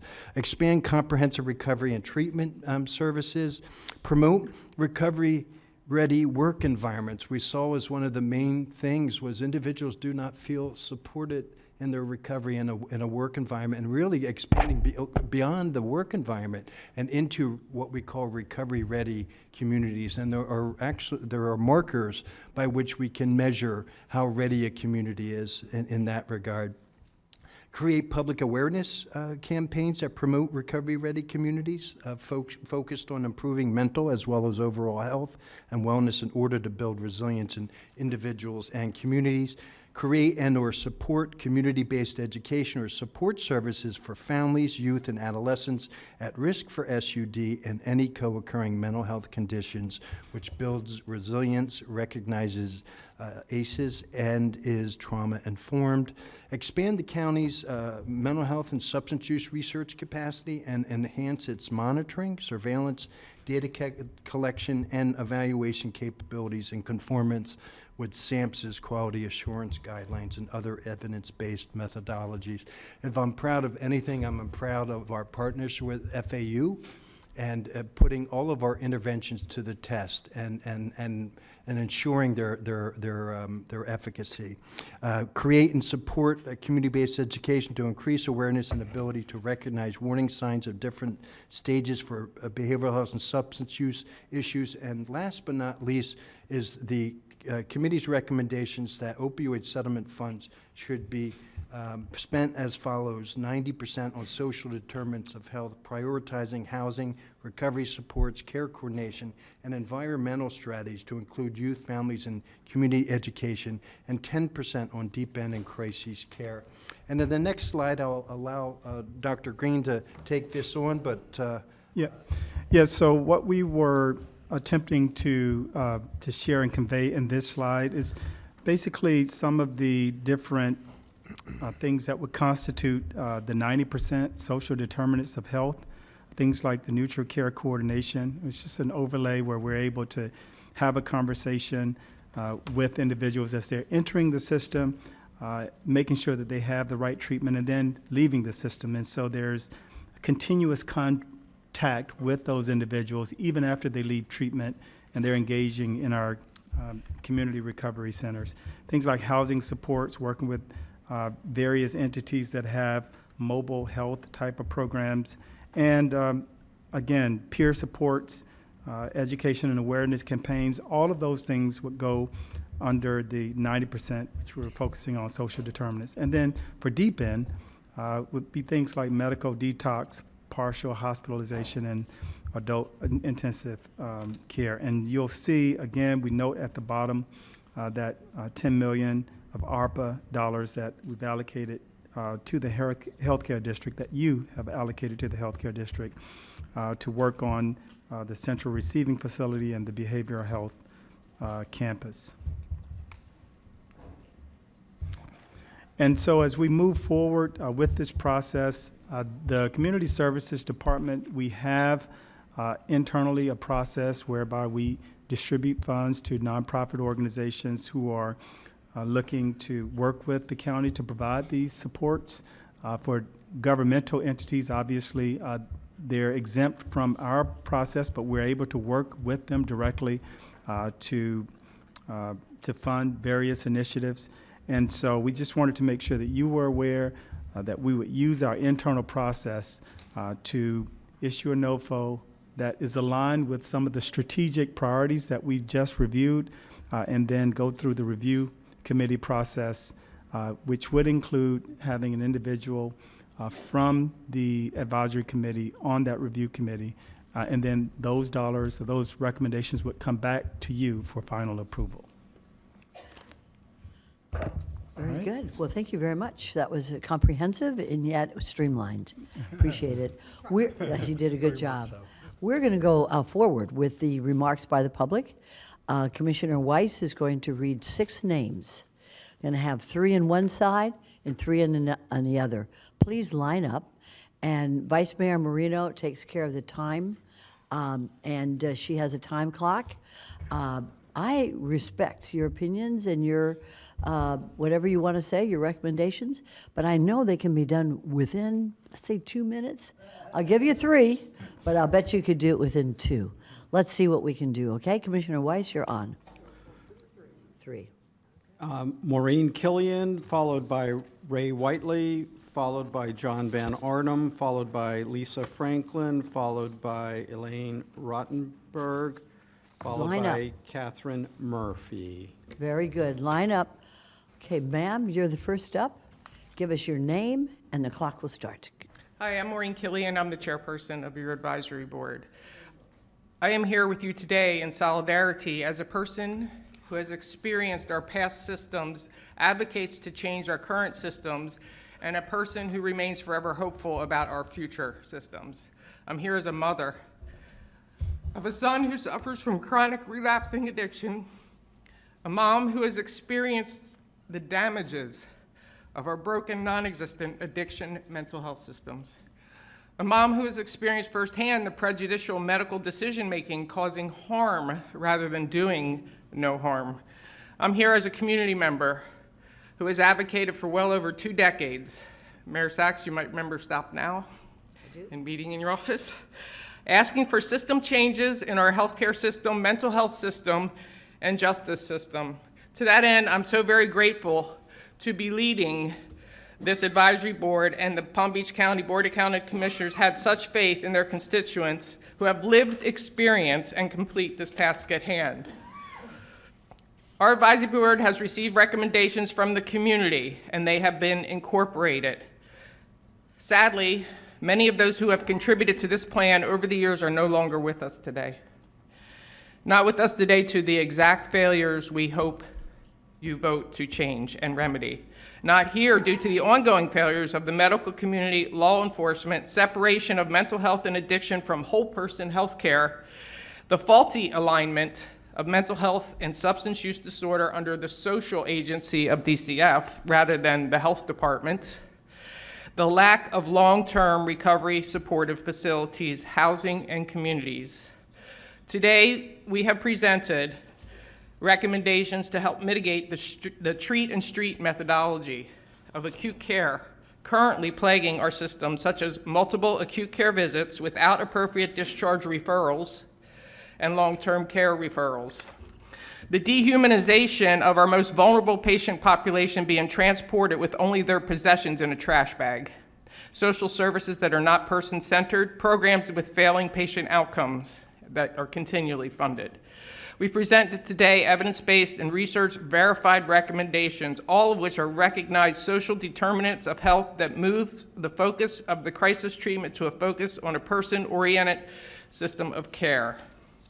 Wholeheartedly, these recommendations to the Palm Beach County Board of County Commissioners are done respectfully, honoring the lives of our sons, our daughters, our fathers, our mothers, husbands, wives, aunts, uncles, grandparents, and very, very dear friends. We all have hurting hearts today, and I thank the committee members that are still here and the public. In summary, the plan is the continuation and culmination of the Board of County Commissioners and county's work on establishing a recovery ecosystem. 2, the recommendations contained within the plan, including the use of opioid settlement funds, align with the high priority goals of the Advisory Committee of Palm Beach County. Thank you so much. And if you'd like, you can submit those so that we could all have a chance to read them later. Thank you. Thank you, ma'am. Sir. Good afternoon. My name is John Van Arnhem. I'm a behavioral health project consultant with the Healthcare District of Palm Beach County, and many of you know me from my former tenure as an assistant county administrator and Virginia's deputy county administrator from 2015 to 2022. Welcome back. In 2017, I think it was mentioned, the county developed the first opioid response plan. And looking back, you know, there were things that we didn't know then that the staff has addressed, and you know, clearly the county has come a long way since then. I also sat on the selection committee for the attorneys that the county hired to litigate on the opioid settlement. So I do have some experience in this area. You know, the Healthcare District supports this work. We support the work and we respect the work of the advisory committee relative to the master plan and the opioid settlement recommendations. I just want to highlight 2 things. The Healthcare District submitted 5 pages of comments, detailed comments on the plan and the settlement recommendations, and obviously I'm not going to go through those, but I want to highlight 2 things for the board's consideration. And we respectfully request that the board direct staff to do a little bit more work on the opioid settlement recommendations. Specifically, the Healthcare District would like to see some additional funds dedicated to the treatment and crisis care piece. You've seen the 90-10 recommendation from the committee, and we respect certainly all of those items that need to be and could be funded from that 90% and should be funded for that 90%, but we can't neglect the treatment and crisis care piece of the continuum of care. And then the second thing I wanted to highlight was the reference and the recommendation on the establishment or the creation of a third party, if you will, to provide to function as a single point of access to the system, a neutral care coordination entity, if you will. We would like to hear more about how that would work. We're not sure who that entity would be. We're not sure if that entity was responsible for assessment, setting up treatment plans, authorizing expenditures, and payment. If you have multiple government sources of funds, who is that entity? How can the government even authorize a third party, a nonprofit, to take over that responsibility? We've been trying to understand that, haven't quite figured that out yet, and I hope the board, when you do see more specific recommendations relative to the funds, that you'll look at that. And thank you for the time. Thank you, sir. Do we have a copy of the 5-page recommendations by the Healthcare District? Yes, we do. Could you provide that for the members of the board? Yes. Okay, thank you so much. Okay, who's up next? Ma'am, go ahead, take the microphone, give us your name, and the time will start. Thank you. Hi, I'm Dr. Elaine Rotenberg. I'm the Chief Clinical and Impact Officer of Alpert Jewish Family Service. I'm happy to be here. I've been there for 31 years. Apologize for our CEO, Mark Hopen, who had to leave earlier. First, I want to really thank Mayor Sachs and the commissioners for your support of the Jewish community since October 7th with the rise of anti-Semitism and all related concerns. I want to speak for just the time I have about mental health first aid and the significance of this evidence-based program being included in this plan, and to thank the staff for having welcomed community's input in this process. 10 years ago, Alpert Jewish Family Service brought mental health first aid to our community. We've built since then a coordination of multiple nonprofit agencies in our community and trained now more than 13,000 people mental health first aid, including ordinary citizens, police departments, clergy, various other faith-based groups, how to recognize a potential substance use or mental health crisis, recognizing that fully 50% or more of people with substance use disorder also struggle with mental illness.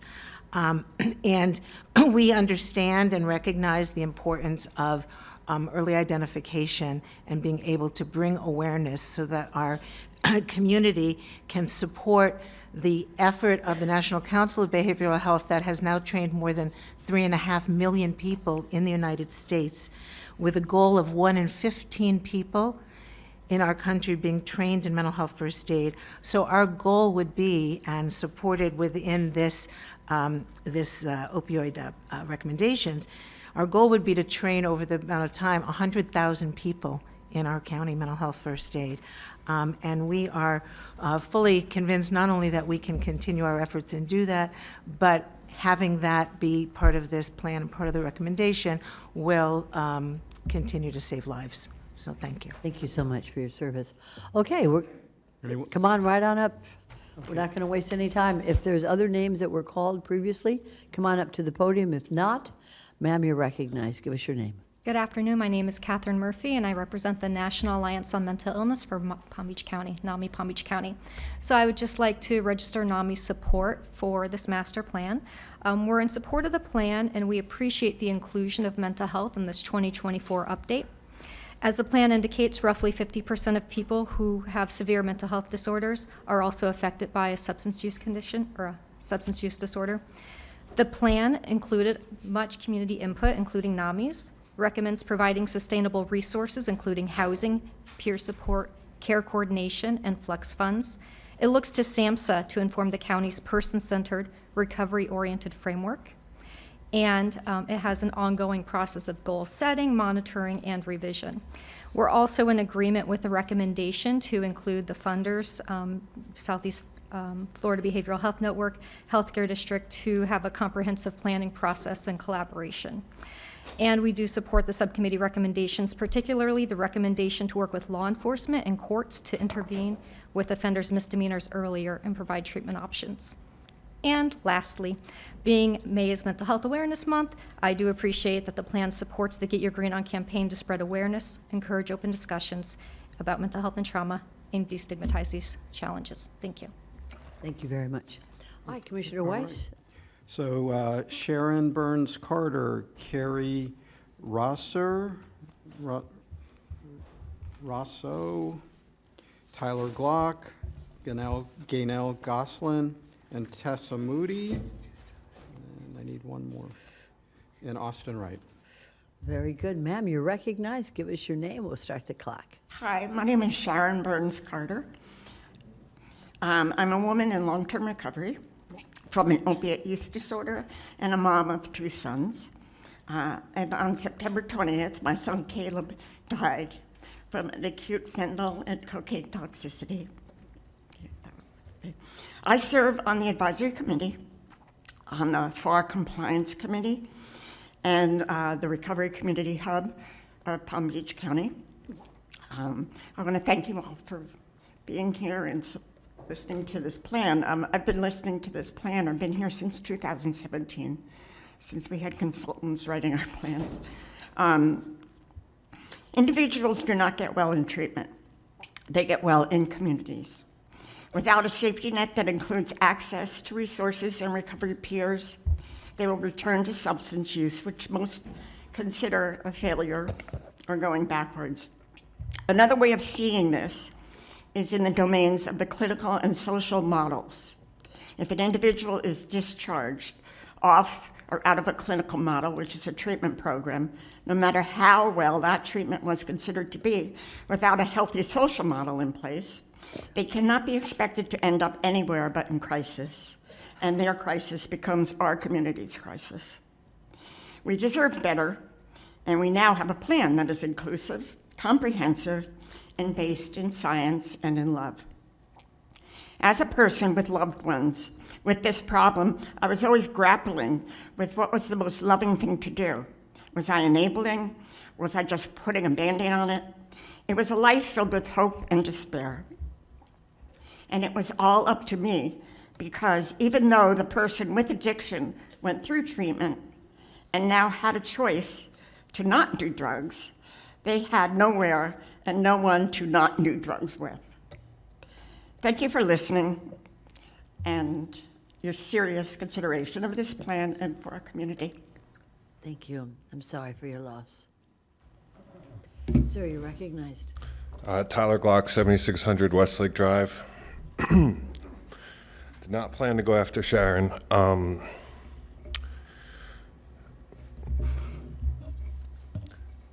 First of all, I've been here before for other things, so I'm sure you all recognize me. I'm only here because of recovery. You know, I'm a person in long-term recovery. Before that, I was definitely contributing to the other side of this opiate settlement money in Palm Beach County. So that's just my reality. I've experienced all of our systems, well, most of them. And, you know, I've read this entire plan. And the truth is that it grabs what we need, you know. It's hard. It's hard for me to listen to people talk like about recommendations for other things to spend money other ways, because the people that are involved with this plan are people like me who have been through the systems, know what recovery is, and then know how to help other people. You know, I said I want to go after Sharon. You know, she mentioned Caleb. You know, back in years ago when I was struggling, Caleb helped me. You know, and I'm still here. And it's hard for me to like say that. Sorry, but like that's how recovery really works. It's about people that know recovery and experience recovery and helping each other. And this plan is that. You know, it's people that understand recovery, that know recovery, that don't look at it like, I don't know, you know, nobody, you know, I don't know if I'm supposed to say this, but I have a minute, so I'm going to say it. But the guy from the health department said he has experience in this area. I disagree. You know, I disagree. You know, my best friend of 10 years overdosed 2 years ago on 45th Street and died. And that's why I got involved in this. You know, I'm here because I'm genuinely invested. Nobody pays me. I'm on the board. This is what we do. We've been doing it long before you guys wrote a plan. You know, we've been in Palm Beach County helping each other. So this is just us with your money doing what we're already doing and doing it on a larger scale. So that's all I got. Thanks. Thank you, sir, and please stay involved. All right, ma'am, state your name and you're recognized. Gaynell Goslin, West Palm Beach. I lost my mother to alcohol use disorder when I was 15. I nearly lost my son before he was 15. And I want to register my support for this plan and speak to the family piece of this. When your child is diagnosed with cancer, not only are you asking who the best, who the oncologists are in the town, in the country, you're asking for who the best are. When your child has substance use disorder at 13, you say nothing, or most people say nothing. I knew the stakes were life and death because I'd seen it in my mother, I'd seen it in my siblings. For the grace of God and, as was mentioned before, community, I did not follow that path. However, I had to learn how to parent the child I had and navigate this treacherous world that is addiction recovery, where so many people suffer in silence and where there's often too little oversight. There is no shortage of treatment in this county. I lost count at 250 and I'd only gotten through B in the list of DCF approved treatment centers in this county. There are about 3,000 in the state. There are nearly 1,000 in this county. What there is a shortage of is support after someone gets out of treatment. There is a shortage of education for parents like me who did it wrong at first and had to learn how to get it right so that I could support my child in long-term recovery and understand this is a chronic illness. If somebody went to the hospital with a diabetic coma and you just expected them to somehow magically get out without and get well without insulin, without a change to their diet, without knowledge of how to take care of themselves, without support of their loved ones to support that recovery, it would not work. It will not work with substance use disorder either. So I do support this plan. I do support the support for health, wellness, access to health care, including behavioral health care, access to safe housing, and very important, access to support for families, because we are often a huge, important protective factor that helps our children get well. And thank you for your time and support for this plan. Thank you, thank you. Please stay involved. All right, do we have the next person? Commissioner Weiss? Okay, go ahead and name more. He's got to go. No, Commissioner, it's okay. It's all right, it's all right. It's all right. Sorry. State your name. Hi, I'm Tessa Moody. I live in Boca. I work in West Palm. I'm the community education lead for Rebel Recovery Florida. I want to thank you in advance for your support for the plan that was put forth before you this afternoon. It's pretty holistic and comprehensive, and it's a collaborative effort amongst your constituents. So when you support it, you're supporting your constituents. I started at Rebel about 2 years ago as a cultural anthropologist, is finishing my master's degree, and so I was looking at the culture of the syringe exchange and some of the barriers that they face. Anthropology involves a lot of observation and jumping in and listening to people. So I've listened to some of our most acute folks in the county over the last 2 years, and I've been watching very closely as well. And I can tell you that some of the things that I've seen has been difficult to cope with, difficult to stomach, a lot of sickness, a lot of illness, a lot of alienation, a lot of unnecessary bureaucratic hoops that people have to jump through where they lose a lot of trust in their services. But what I've also seen, especially when people are receiving services from our syringe exchange, is a lot of compassion, a lot of love, a lot of camaraderie, a lot of normal human being conversations that houseless folks don't get to have as much anymore because they're isolated from the normalcy of life. Our syringe exchange acts as a mediation between what we see as normal life in the community and being in acute houselessness, acute addiction. We're that place that people can come and they don't feel like they're being judged, where they can get services without being pressured to get other services that they're not ready for. And once they become comfortable, then they're ready for the other parts of recovery, if that's right for them. We provide low barrier wound care, overdose prevention, and just the human connection, that community piece that's really, really important.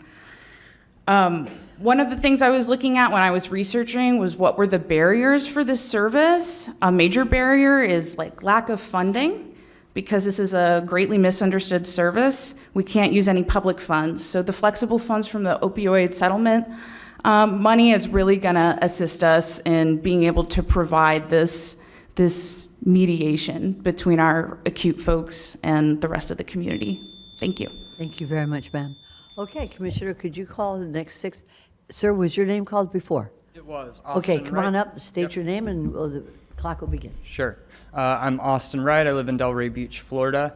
I am a former injection drug user. I'm a person in long-term recovery. I'm a sitting ex officio board member of the advisory board, program director at Rebel Recovery, and site manager of the syringe exchange that my colleague Tessa was just talking about.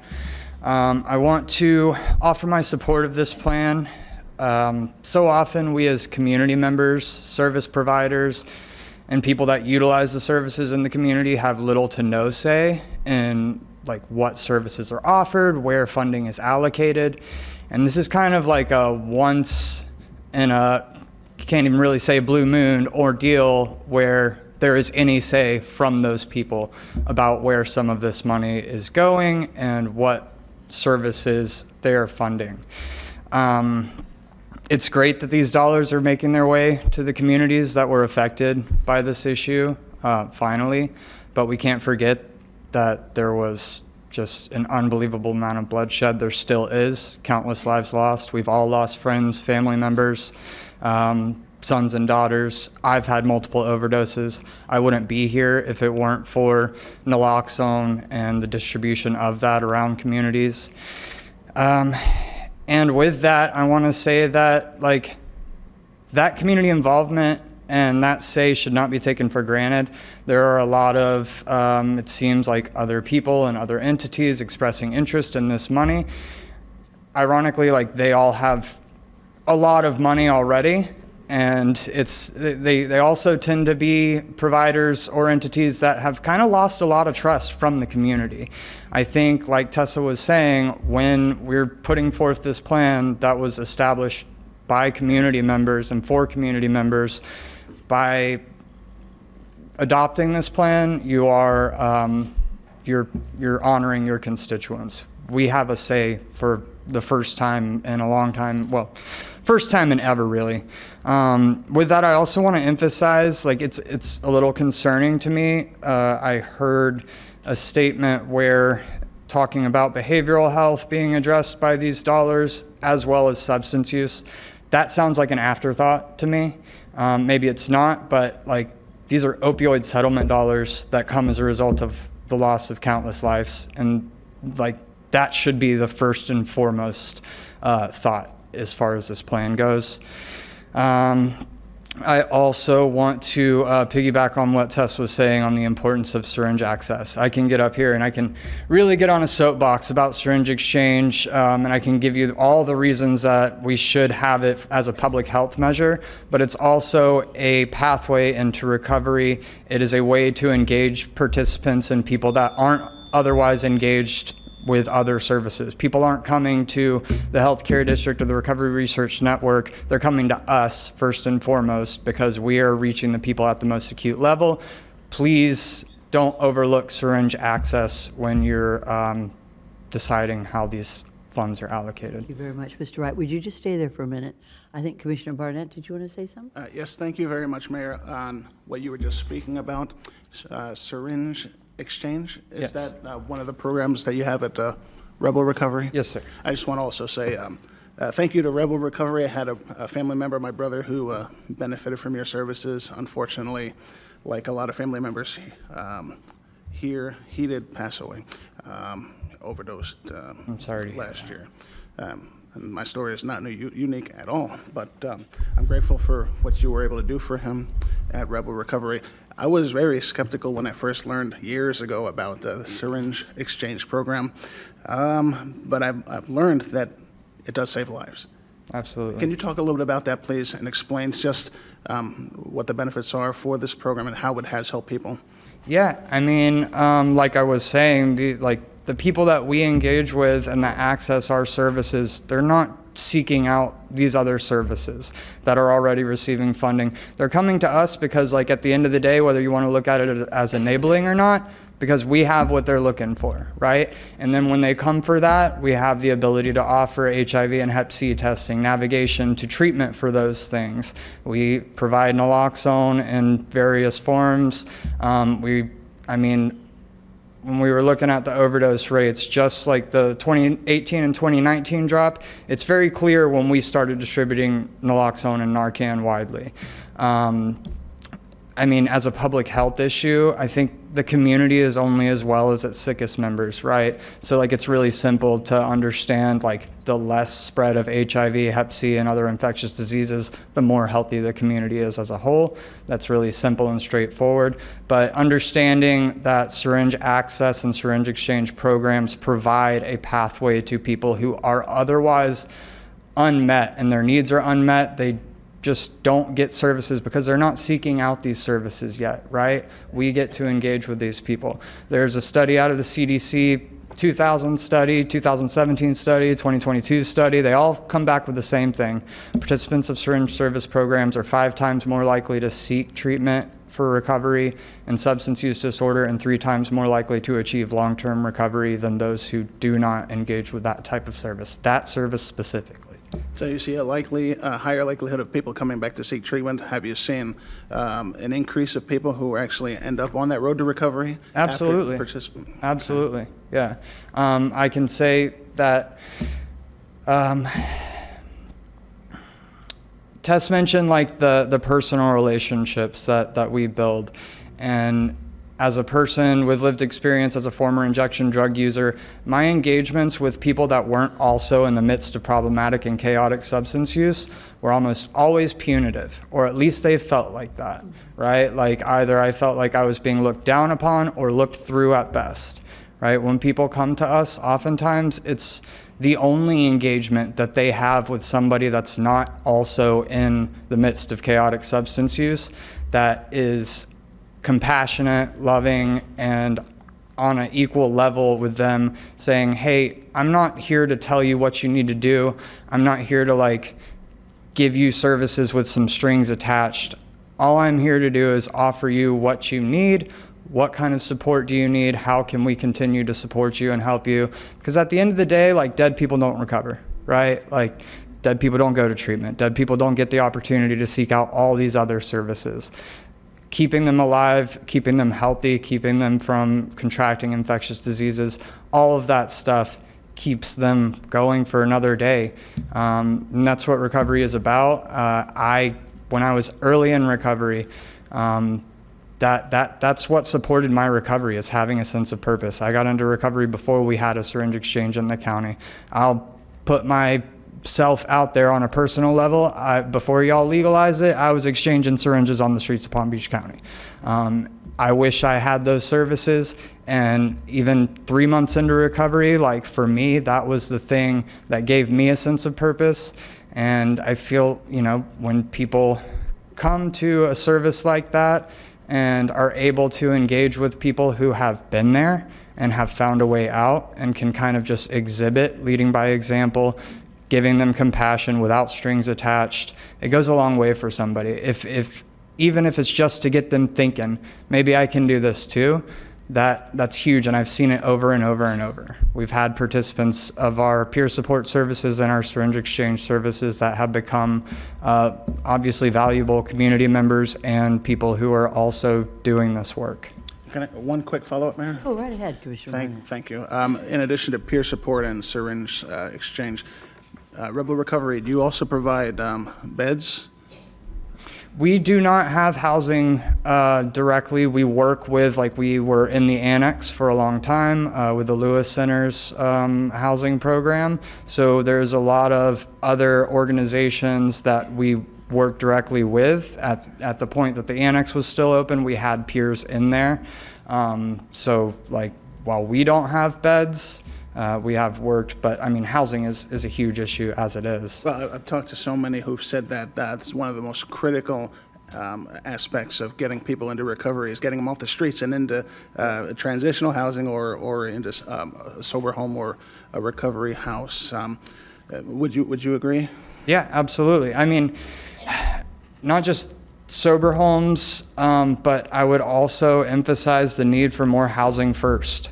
Sober homes are great. They provide recovery support, but we kind of expect people to get stable and give us clean urine before we give them basic needs, right? And like it's a really simple, I would hope it's a really simple concept that like we're asking people to reach like the top of Maslow's hierarchy of needs, of like get to self-actualization before you have your most basic needs met, being a safe place to stay, safe place to sleep at night. Substance use like becomes an issue, addiction becomes an issue, but also for people living on the streets, it's a utility. People use substances to stay awake, to keep from getting robbed. People use substances to stay warm or just deal with the inclement stuff, climate, whatever, of being on the streets and all that comes with it. It's really, really difficult for somebody to get to the point where they can even get into a sober living facility before they've had those basic needs met. Housing first, and I mean, there's models across the country and studies for decades that show the effectiveness of housing first, and you know, we could get into that, but you meet people's basic needs, you get them sheltered and housed, that gives them far more of a fighting chance to actually start working towards things such as recovery from substance use. Yeah. Well, thank you very much for sharing your story of recovery. Yeah. Thank you. Thank you. Mr. Wright, are you an ex officio member of the Yes, board ma'am. then? Yes, ma'am. Okay. Maybe you just become a member. Cool. Thank you. What's interesting is to hear from so many of you who have been through this journey, and we are ready to listen to you and accept your recommendations, because you've seen things that most of us have not seen, and we want to learn and use these funds in the appropriate way to help people. Thank I really you so appreciate much, Mr. that. Wright. I hope you accept being a member of the board. Yeah, Thank absolutely. You. Thank okay, you. we have 6 more names. Mayor, could I Yes, address please, one of of course. Mr. Wright's comments? He made the reference to the behavioral health portion, and I was probably the one that said that, and we were trying to expedite our explanation. So I just wanted to make sure that it was clear that this plan is a behavioral health and substance use plan, because that is the strategic priority that the Board of County Commissioners has adopted. However, the recommendations for the opioid settlement dollars are only going to be spent in those areas that are eligible under the opioid settlement. It wouldn't be to cover all of the behavioral health needs. The board has already committed dollars in that way, but we thought it was necessary to have a complete plan because the board has established both as their strategic priorities. Very good. Thank you for that explanation. Okay, Commissioner Weiss, let's have 6 more names. Michael Robbins, followed by Jacqueline Hall, followed by Stacy Katz, followed by Rachel Dosakal, followed by Sam, looks like Wilcox. As your name is called, come on forward, and you can stand in the aisle. It's okay. And Patrick McNamara. Because we want to hear everybody. We've given everybody 3 minutes. If you could do it in less, that's great, but we want to respect everybody's opinion. Sir, state your name. We've seen you before, I know. Seen me before. Yes. I even found my purple shirt. I know, I noticed it. Good afternoon, Commissioners, Mayor Sachs, Vice Mayor Marino, Commissioners, Fritz.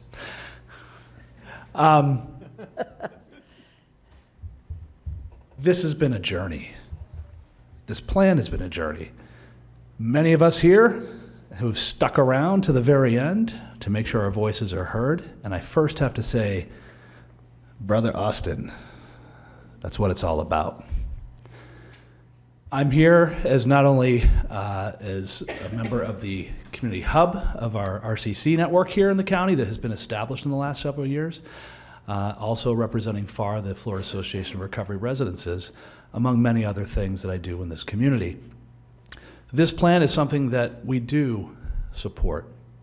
The one thing that we're challenged with is that this is a finite amount of dollars. We have over a $7 billion county budget.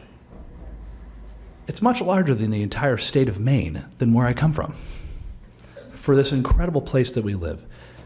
Our commissioners, and I've spoken to all of you, you saw the value in hearing from the community when establishing this advisory group. You're here to hear their recommendations.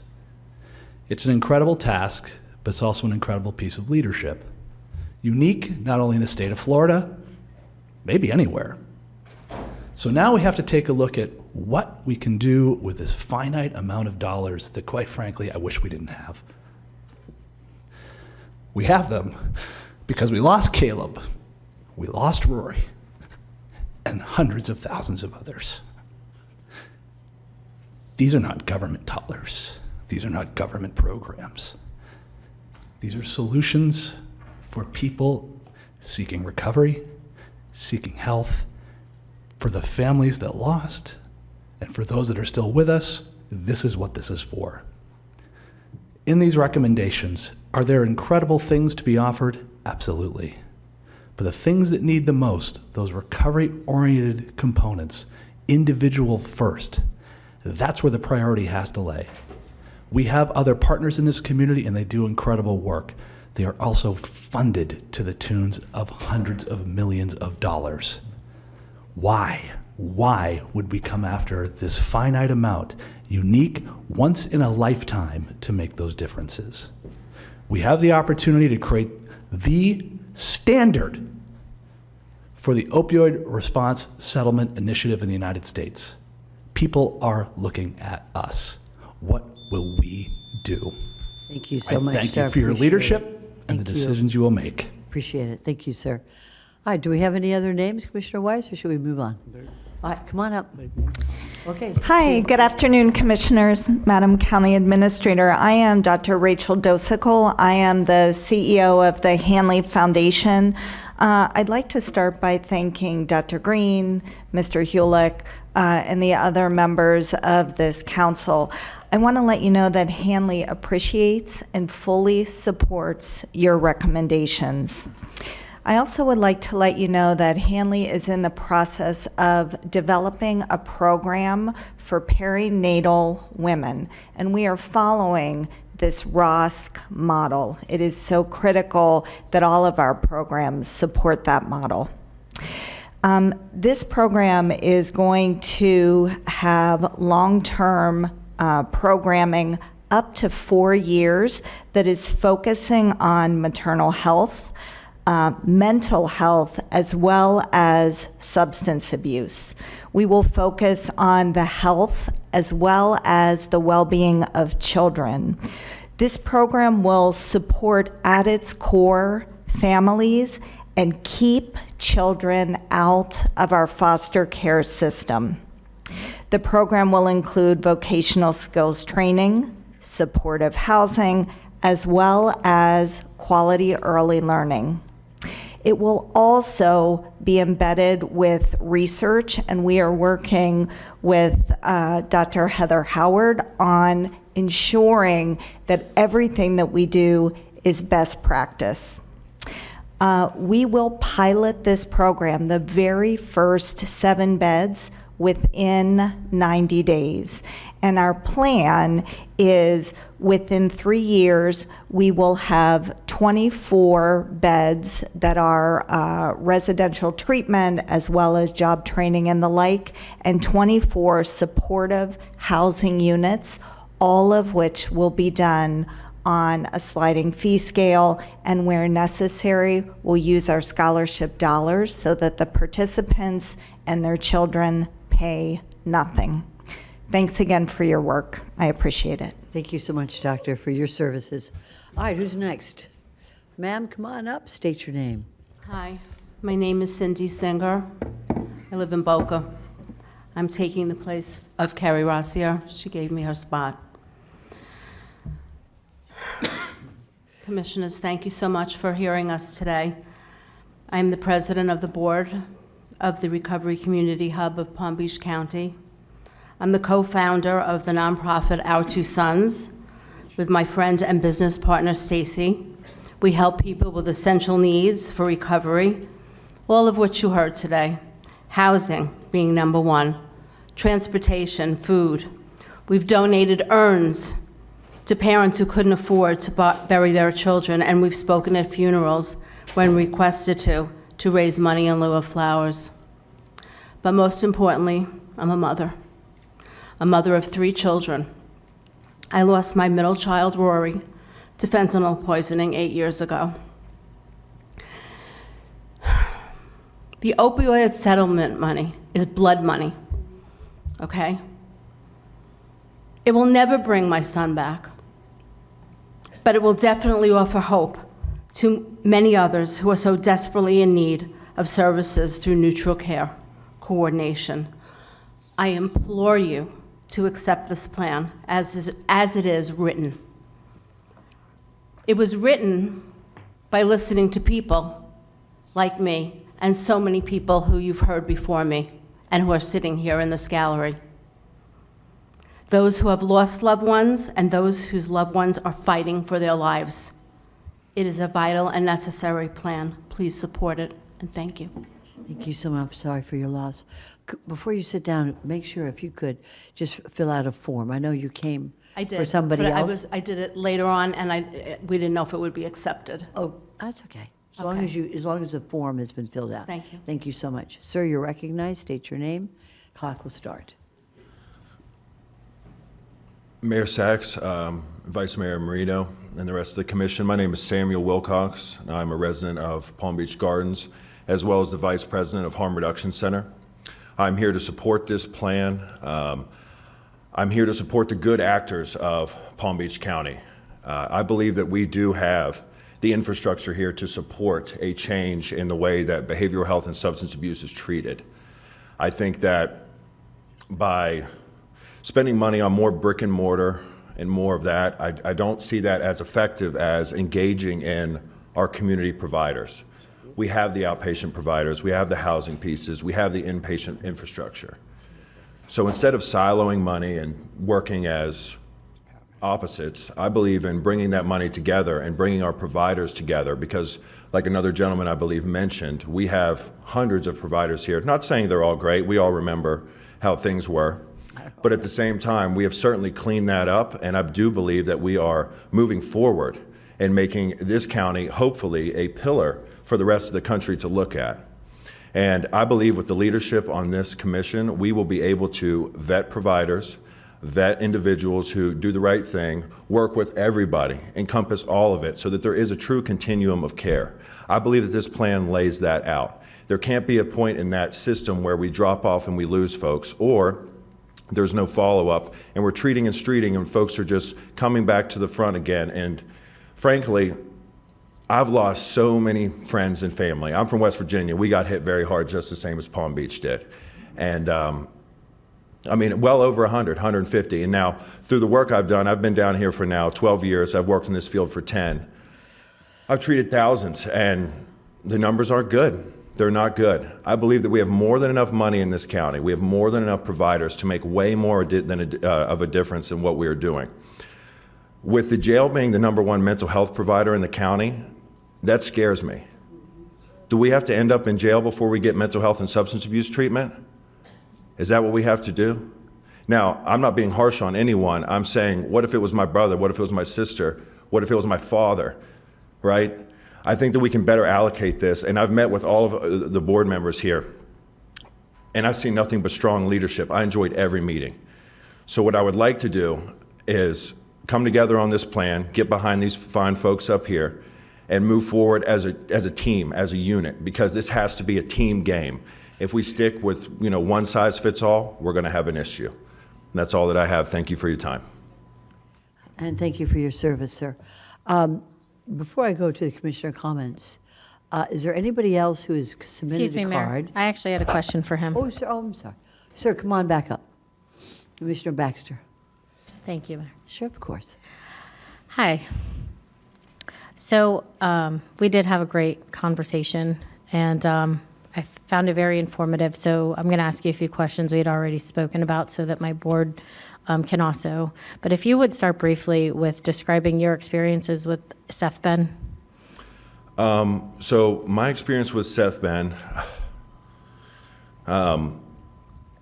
we reached out to them quite a long time ago to try and work with them. And look, I know leadership changes, but I'm an honest guy. We got laughed out of the room. And to me, that's a joke. Why would I go down there trying to help others and try to work with everybody when, and if you go once and you get laughed out of the room, what do you think I tell my guys that I work with? Don't even bother. They already have their cronies. They do what they do, right? And I'm not trying to single them out. Heck, I've tried to work with the healthcare district. They didn't do a very good job either. They don't listen to me. They don't listen to anybody. So look, I'm not trying to be that guy that throws an axe and everything, but she asked me, so you can blame her. So But- what did you find good about Seth Ben? Seth Ben now, from what I've been working with them now, and the people that I choose to work with now, such as Micah Robbins, John, and these other fine folks, that they do have new leadership, and them being a neutral coordinator of care, I think that's great. But I don't think it should be much more than that. I think it should be the community stepping up and filling those roles. These are just opinions, so don't hold me against that. But No, but that's, I mean, you're here. You deal with this day in, day out. You said yourself you treated thousands of people. So I think something is to be said, especially if you only came here 12 years ago, been doing this 10. So you really were breaking into a field you knew nothing about in the local area? yes, ma'am. And, I do strictly Medicare, Medicaid, all in network. I try to take every insurance possible because if I'm saying no to an individual, I'm not just saying no to them. I might be saying no to their kids, their spouses, whoever the case may be.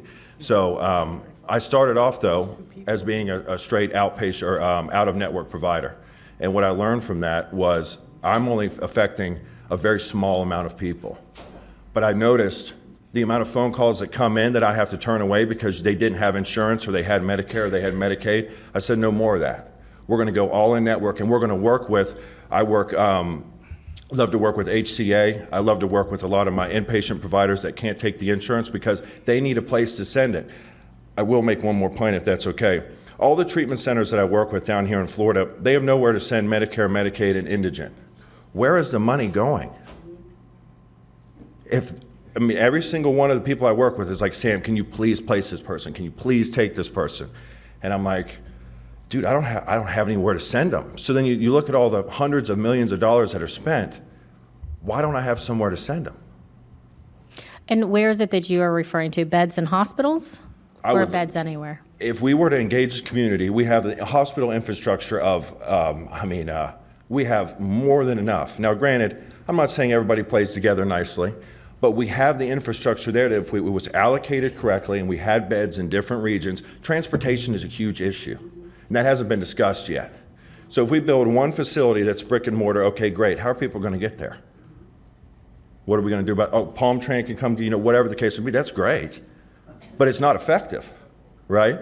But when you have an infrastructure that you can spread out and have beds here, have beds there, have, whatever the case may be, you're truly going to combat the problem. As opposed to saying, you have to come to me, and if you die along the way, so be it. And that just doesn't work. And to the point of on page 27 of our handout, if everyone would like to look at that, it says in partnership with the healthcare district to contract with one emergency department to serve as an addiction stabilization unit and train fire rescue accordingly. I'm all for training. I just want to make sure that we realize we need more than one emergency department to be trained and to serve as an addiction stabilization. My district alone is 1,300 square miles, and I believe Palm Beach County is over 26,000 square miles. So having one is a huge problem. And maybe I'm misunderstanding the... No, I'm saying we're planning to do, and it says one. I'm thinking we need to plan for more than one. Yeah. Just to clarify. Sorry, I didn't mean to address the masses. May I but excuse yes. this person? Sure, I might have questions. And you so- can always go back and Yes. see her later. Okay, do you have any, before we go to commissioner comments, and I know we have a few, we have a couple of other speakers, so if you had your names called, you better come on up now. Here I am. Excellent, good to see you. Hi, Give us your everybody. name, your time. Thank you for your time and your caring. And my name is Stacy Katz. I live in Lantana, Florida. I've been in Florida over 24 years, former police officer. I'm the Stacy from Cindy, Our Two Sons, in which we have a nonprofit, founding leader of the hub, and et cetera, et cetera. But that's not even why I'm here. I'll read it because every time I walk into this building, even when I drive here, I shake. I shake. I was on the police department, so this is not okay. I pray I walk out of this building today with some hope. The process of government takes time, as we all know. In this process, we are losing thousands and thousands of lives. In the meantime, the plan just presented to you by the most amazing people that have kept me sane and me being able to fight the fight that I am fighting with my son. We hope that the community and the people struggling with the substance use disorder and mental health challenges will drive the care that is necessary to save lives. There before the grace of God go I. This is a bottom-up approach. It will meet people where they're at. It will provide services on demand for all. The system, or lack thereof, is failing miserably. Families broken, lives lost, people bankrupt, not only of money, but of spirit. Communities compromised, and yet we're still doing the same things. I repeat, it is failing miserably. We must do better. The expertise, the heart and soul, the commitment, and the resiliency put into this plan are immeasurable. Many people are not here today. People that need to be heard but cannot because they are gone, on the streets. Families trying to navigate this pandemic as they are in crisis mode. And when this system we supposedly have is done with our throwaway loved ones deemed hopeless, helpless, and quite frankly, a burden to society, they are dishonorably discharged, kicked out of the only facilities we do have, including hospitals, even with a hospital gown and no shoes. Imagine that. Monies to support the same old, disperse government funds to the people who will be transparent and that we can trust. The opioid settlement dollars, blood money. How many lives can you bring back? We need to have a system. This plan will give us that. And I must just say one thing. To the gentleman from the healthcare district, this is not the time or the place to be asking for monies. This money is a limited, finite amount of money. You have a budget. I've asked in numerous meetings, why is the healthcare district having a $266 million budget? Why are they asking for more money? I really would urge any of you to please help me get that answer. Thank you so much. Thank you. Thank you, ma'am. Is there anyone who has had their name called, besides the gentleman to my right, who has not come up to speak? Very good, sir. State your name. The time will begin. Good afternoon, commissioners. My name is Patrick McNamara. I'm the president and CEO of Palm Health Foundation, and I am honored to serve on the advisory committee along with the folks that you've heard from earlier. I've been involved in the behavioral health and community development arena in Palm Beach County for 30 years. I've served my professional life in this arena. One of the major changes that you're hearing today that you have never heard before is this level of community involvement and participation. And I just ask that you take that into account. Thank you very much. Thank you, sir, for your service. Thank you. All right. Commissioner Weiss, go ahead. Yeah, Commissioner Bernard asked that we read this letter into the record. Go right ahead. I am Pastor Ray Whiteley, and I have had the opportunity to serve on the advisory committee. I must admit that before deciding to serve on this committee, I was frustrated. Frustrated because historically, the response has been different when it came to the disease of addiction, specifically the crack epidemic in the Black community. Historically, it has been a tough-on-crime approach that incarcerated far too many individuals from the Black community, which we still are seeing an impact from. To see the mobilization to create a plan to respond to the opioid epidemic in other communities was frustrating. I had to look past my frustration, shift my perspectives, and see the opportunity to make a difference. It was a chance to advocate for resources and support for those struggling with addiction in the Black community, and to ensure that the response was compassionate and focused on prevention, rehabilitation, rather than punishment. Being on the advisory committee allowed me to bring a unique perspective and a voice to the table, and I was determined to use that platform to bring about real change. I did the best that I could with the information I had. As we worked together to develop a comprehensive plan to address the opioid epidemic, I was heartened by the commitment and dedication of my fellow committee members. It was clear that everyone involved shared a common goal of improving access to treatment, reducing stigma, and saving lives, and doing it in a non-traditional way. I was proud to be a part of a group that was committed to making a difference in Palm Beach County. Through our collective efforts, we were able to create a plan that was inclusive, equitable, and effective. We developed strategies to increase access to culturally competent care, provide education and outreach programs, and support harm reduction initiatives. It was a plan that recognized the unique challenges faced by the Black community while also acknowledging the need for a holistic approach that addressed the needs of all communities affected by addiction. As we move forward with the implementation of our plan, I'm hopeful that we will see diversity in the execution of the plan, just as we had diversity in creating the committee, which was instrumental in forming the plan to bring positive change in our community. I'm grateful for the opportunity to have been a part of this important work, and I'm committed to continuing to advocate for those who are struggling with addiction. Together, we can make a difference and create a brighter future for all. Do we have any other cards, Commissioner? We have a number of non-speaking cards with written comments that will Be filed. They'll be filed with the clerk at this time. Yes, sir. Mayor, Dr. Green? Lisa Franklin did ask to have hers read into the record if possible. Okay, sure. See if I can find it. Let's see. Tell us her name again. Lisa Franklin? Yusuf Franklin. Yeah, Oh, here it Lissa, is. Lissa, yes. Got Sorry. it? Are you here today, ma'am? She had to leave. Okay. All right, we're gonna read it into the record. Go right ahead. Thank you, Dr. Green. And Ann Berner, she asked to have hers read into the record. Do we have Yes. any? My name is Lissa Franklin. I am a resident of Delray Beach. I am the executive director of the Delray Beach Drug Task Force. I am on the board of the Health Council of Southeast Florida. I am on the BHCO SUD committee, and I am a person in recovery since February 1st, 2012. I want to thank the BCC for implementing this committee and tasking us with compiling and providing this plan.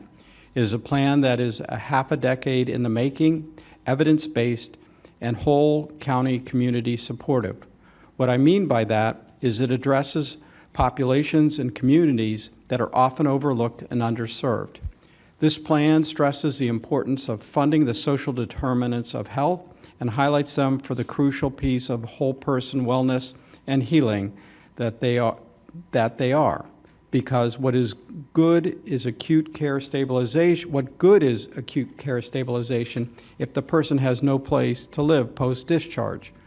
What makes this plan most unique and aligned for effective implementation and execution is that it was comprised by people with lived experience accessing county systems, their families, professionals, and community advocacy groups that have actively worked to close system gaps and create cohesive recovery-oriented system of care.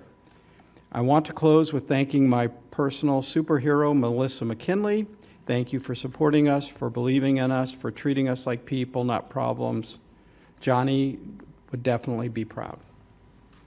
Thank you very much. And Ann Berner. Support adoption of the plan and proposed allocation of 90% recovery supports and 10% acute crisis care. SEFBEN is committed to the coordination of behavioral health treatment funding with Palm Beach County Community Services, Housing Development, HCD.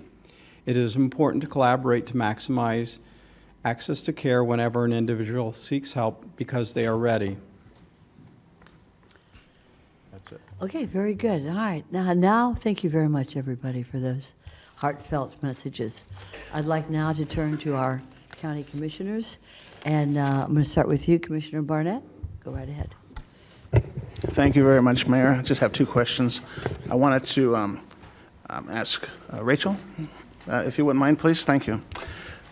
We talked a little bit earlier about the importance of housing, getting people off the streets, Yes. And you mentioned a program at the Hanley Foundation to create, 3 beds at first and then ultimately 24?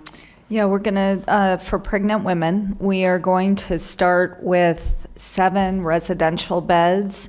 But a key component, as the committee noted, is the supports post-residential treatment, making sure that people are stepped down. Today, Hanley has 25 supportive beds. They are all certified by FAR. But we plan to build 24 additional beds where mom can be with the baby as well as additional children. These will be for families? Yes. Okay. Homeless? All populations. Okay. This program is designed for again, perinatal women. So they will come to us either with a substance use disorder, a mental health disorder, or both, which is most typical, co-occurring. They will go through treatment. They will go through parenting classes. We will, we are already starting to partner with others in the community, such as Healthy Mothers, Healthy Babies, to ensure that families are kept together and that we're focusing on both mom as well as baby and other children. The program is going to be designed so that if mom has another child, that child too can come into the program. Where will this facility be built? So Hanley is located on 45th Street. It's actually right off of 45th and East Avenue. We have today about 3 acres of buildable land. We have found space for the initial 7 beds on campus, and they will be ready very soon. They will open within 90 days. And then we're working with an architect to design and build the inpatient facility. And then the supportive housing beds, I'll just say they'll be in the community. With this population, many times there is trauma or domestic abuse, and so we won't publicize the address of the supportive housing. Oh, okay. Well, hopefully some of those beds will end up in our community in Green Acres, Palm Springs. I know Hanley Foundation was active the other day in Green Acres at the chili cook-off. Yes. Our tent was right next to yours. Yes, You had thank you, some darn sir. good chili, too. Yes, so did you. So yours was better than ours. It was. Thanks right there to Laura Hanley. It better refreshments. Same name, already. no relation. Yes. Thank you very much, Rachel. Thank you. Mayor, I just have one more question. you. Not for, Go not right for you, ahead. Rachel, but there was another speaker. Sorry, I don't know your name, but you spoke very passionately, and I wanted, next to you. Yes, ma'am. I wanted to hopefully get an answer for the question you asked as to why the healthcare district of Palm Beach County is receiving $10 million in ARPA allocation funds pursuant to this recommendation. Is anybody, are you here representing the healthcare district? Do you mind? I wanted to give you an opportunity to answer the question. Thank you, sir. And Commissioner, just to clarify for a moment, it's not out of the opioid settlement dollars that was recommended. This was something that the Board of County Commissioners had previously approved. We just footnoted it here. It was really to help with substance use behavioral disorder, to work with them to find a location to build a structure so we can do housing as well as treatment, and then eventually move them out of those particular programs. So we're in the midst of working on a contract with them for the district to find the actual location so we can locate the facility. May I? Because my question was actually about not the 10 million, which I guess Tammy just clarified. Right. My question was about, while this plan and this board, this advisory board was in session and meeting and all these meetings, everybody had an opportunity to put things into the plan.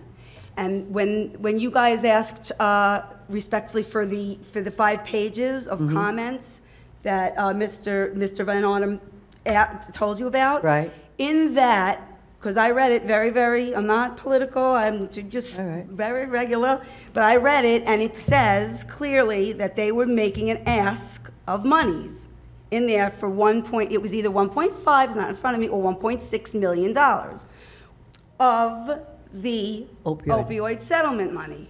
So my question was not once, not twice, it was 3 times. I asked him, I asked someone that they had sent, I don't remember the gentleman's name, and I got flipping through papers. So my question is, why is somebody who is at the healthcare district who has funding asking for money from this opioid settlement, blood money dollars?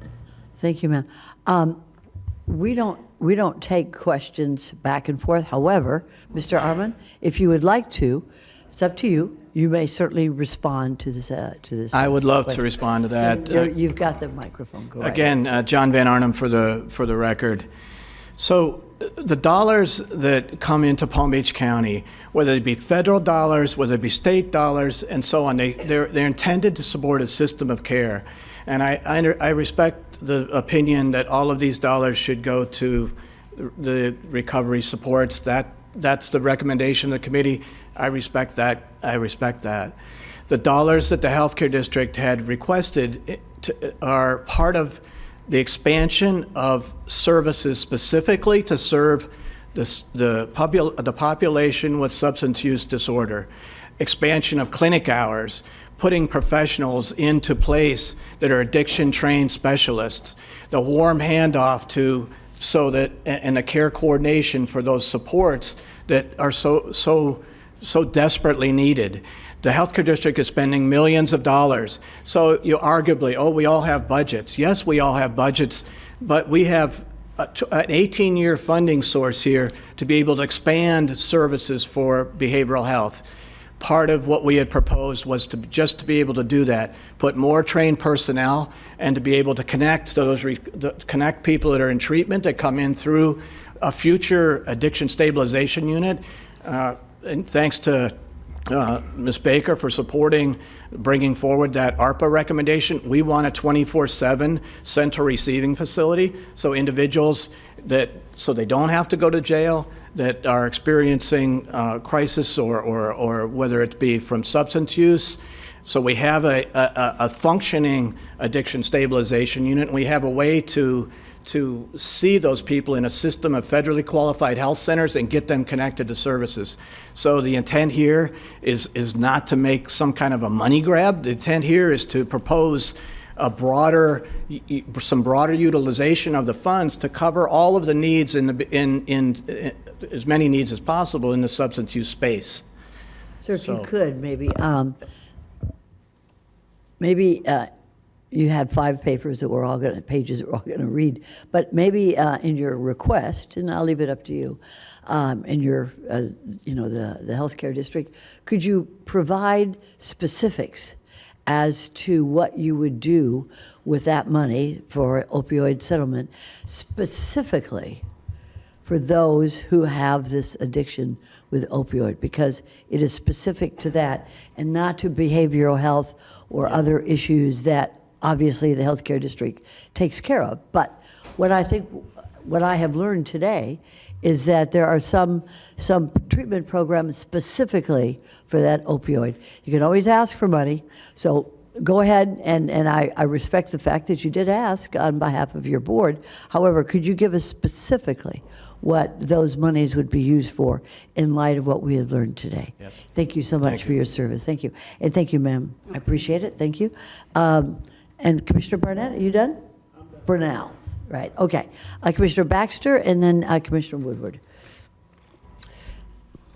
Thank you, Mayor. Do you want to come back? You want me to come?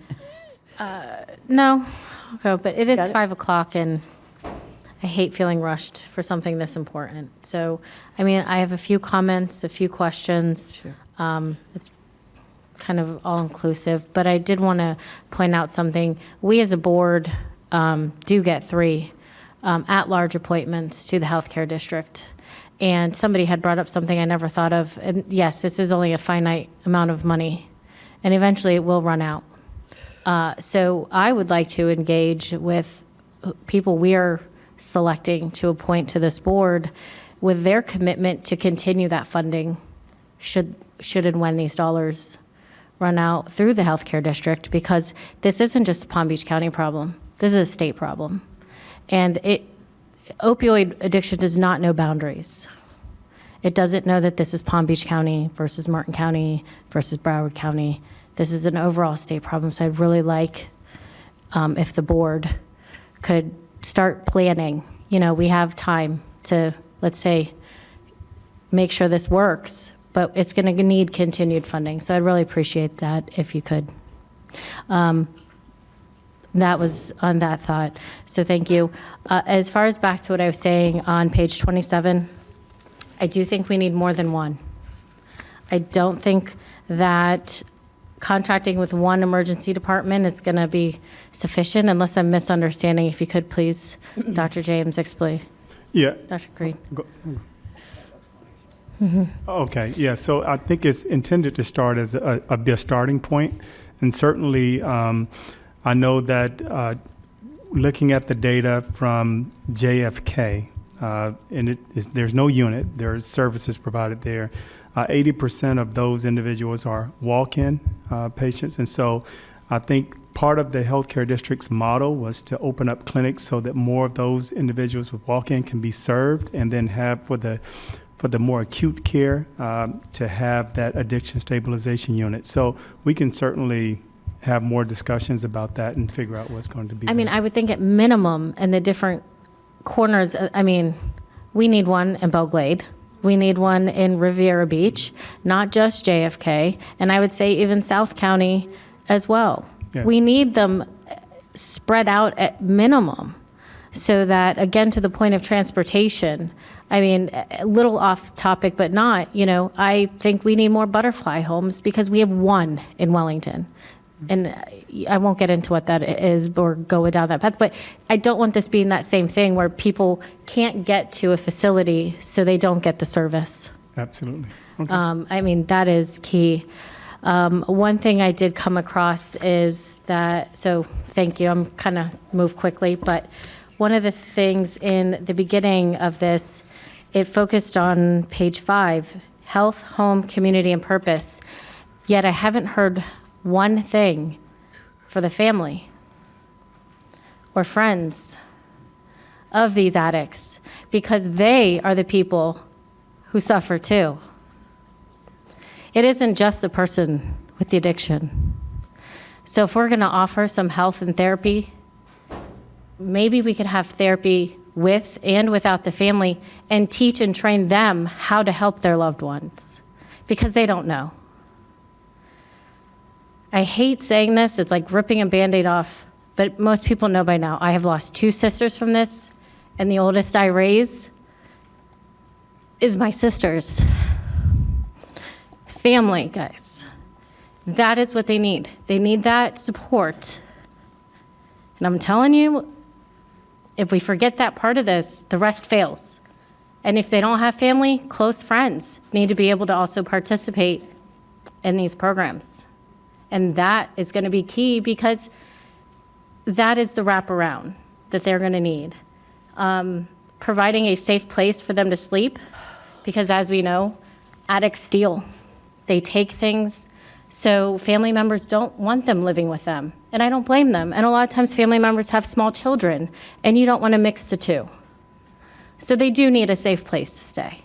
They need a safe place to live. And it's so essential. And to the point of what I heard earlier, no, they shouldn't have to be sober to get help. That defeats the whole purpose, the absolute whole purpose. So I really want to make sure wherever we are. The brick and mortar thing, I will touch on briefly. I'm not a huge fan of that. I personally don't think we have enough dollars for a brick and mortar solution to this. I think we have partners in the community in a private-public partnership, places like the Lord's Place.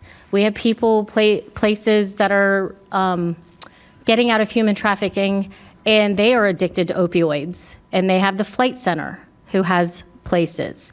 We have different communities. Let's help the people that are already doing it, give them more money to do it better, because they have a system set up and working, and partner with them instead of focusing. Now, if we have this one place and a facility, okay, but let's not use all of our dollars on brick and mortar things, when I think to the point of there was already 200 programs, and somebody said they got to like letter B.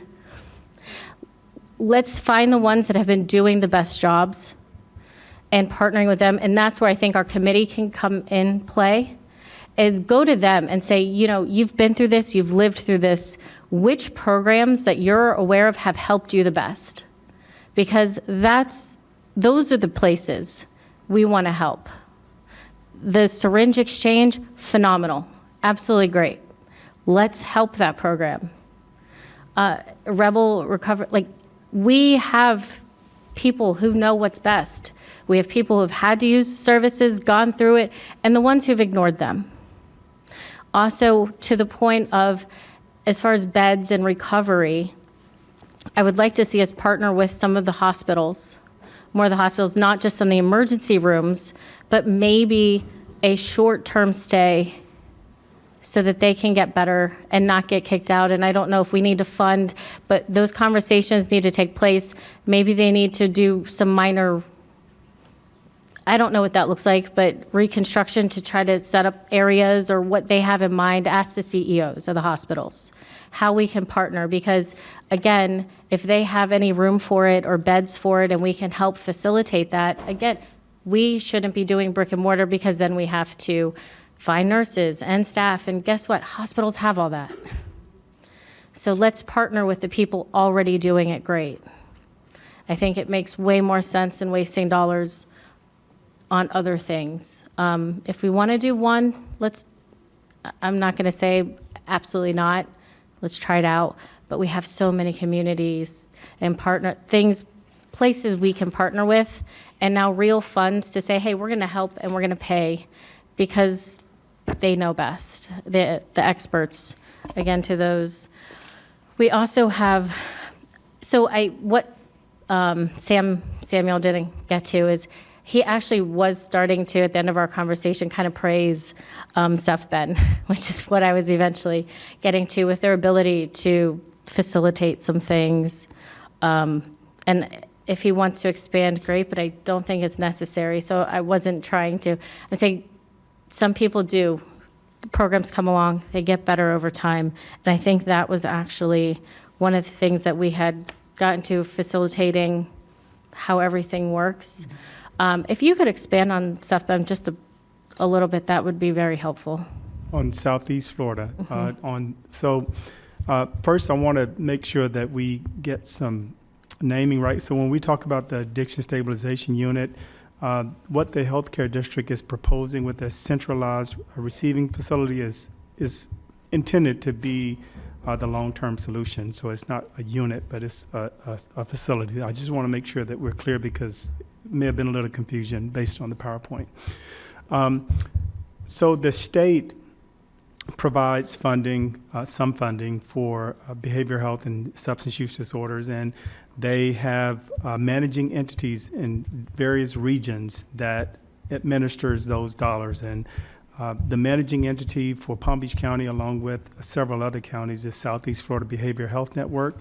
And so they are a funder. They have a network of providers, for-profit and nonprofit providers, that they provide dollars to for all services along the continuum for those who are in need. And so just at a very high level, that is the main funder for behavioral health and substance use disorders here in Palm Beach County. I think all total is probably about $70 million that's allocated for Palm Beach County, far greater than any other entity. And how many beds do they currently have? I don't know the exact count for beds for them, but I can find out for you.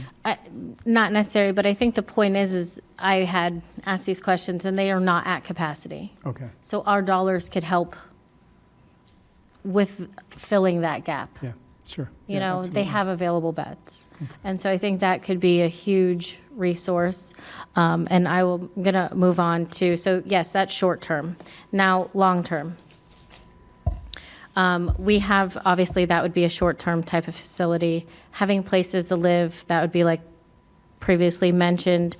But ultimately, a sense of self outside of drugs, right? And one of the things that I have advocated for and will continue to advocate for is vocational programs, where somebody gets to work with their hands and learn a skill and to do something that occupies their brain space and takes their mind off of the addiction. It is one of the most useful tools, in addition to praying, that I think anyone can do. And I think it is so massive. So I had brought this to the board recently about potentially having a facility turned into like an opioid. I've met with my residents last night who live near that facility, and we had some very in-depth conversations. I did a tour also of Seminole Ridge, and they have like a Habitat for Humanity program. And I was like, why do you have to be in high school to do something like that, where you learn trades by building someone a home? I thought it was the most amazing thing I'd ever seen in my life. So, I mean, with the support of my board, there was another, I would like to explore that and see if we can maybe partner with some place to do a vocational school that includes, and the Habitat for Humanity, you know, these kind of programs where electric, plumbing, drywall, all that stuff. And, you know, it's always a funding thing, but the governor has said he is going to support vocational schools. There's tons of programs, educational programs, and even the unions have dollars set aside for vocational schools that will help build these things to train the trades to come in. So, I mean, there's so many different avenues of funding I would like to see if we can explore. The other thing that residents had thrown out that I loved as well was potentially indoor recreation. But if we can get there with using as many other funding sources, I think the vocational school will do something amazing all the way around for a lot of people. And that could be huge for this. In the meantime, we do have current vocational schools. West Tech could be a great resource. Maybe scholarships for, you know, hey, if you finish this program, you don't owe anything. Or something to that effect, like or even beforehand, some motivator to say, hey, this is great. And then they have purpose. But that is going to be key, giving them something, I think, to focus on would be phenomenal, guys. And I think that is, I think I've said maybe too much, but definitely enough. Yes, I'm sorry for your loss. Yeah, thank you. So thank you, guys. Vice Mayor Marino?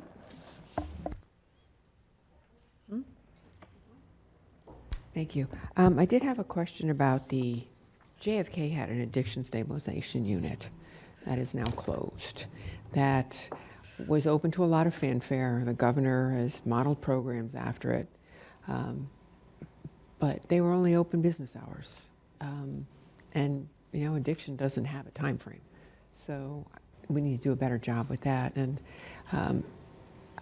that was just a comment. It wasn't anything else. And I hope that when we're doing something in the future, people realize it has to be a 24/7 facility because, again, you know, drugs no time frame. The same as a road doesn't know if it's going from the city to the county. So anything we can do with the stabilization units, and I don't know why that one went back to being an ER, but instead of being 24/7 as a drug stabilization unit, Well, if someone can answer that question, that'd be good. Yeah, so we do have FAU, and I think Heather Howard was in the audience, that is doing a study, a report, and it should be published by June 1st, and we'll share that with the board, and it will provide a very complete and comprehensive explanation of what happened with JFK and why they went from the addiction stabilization unit to just providing addiction services. And so that explanation will be provided to you. Thank you, I appreciate it. Thank you, Vice Mayor. Commissioner Weiss and then Commissioner Woodward. Thank you, Mayor. So it's, and I can't, obviously there are a number of us up here that have had our lives impacted through addiction, and some of us with opioids as well. Like Commissioner Barnett, I also lost a brother.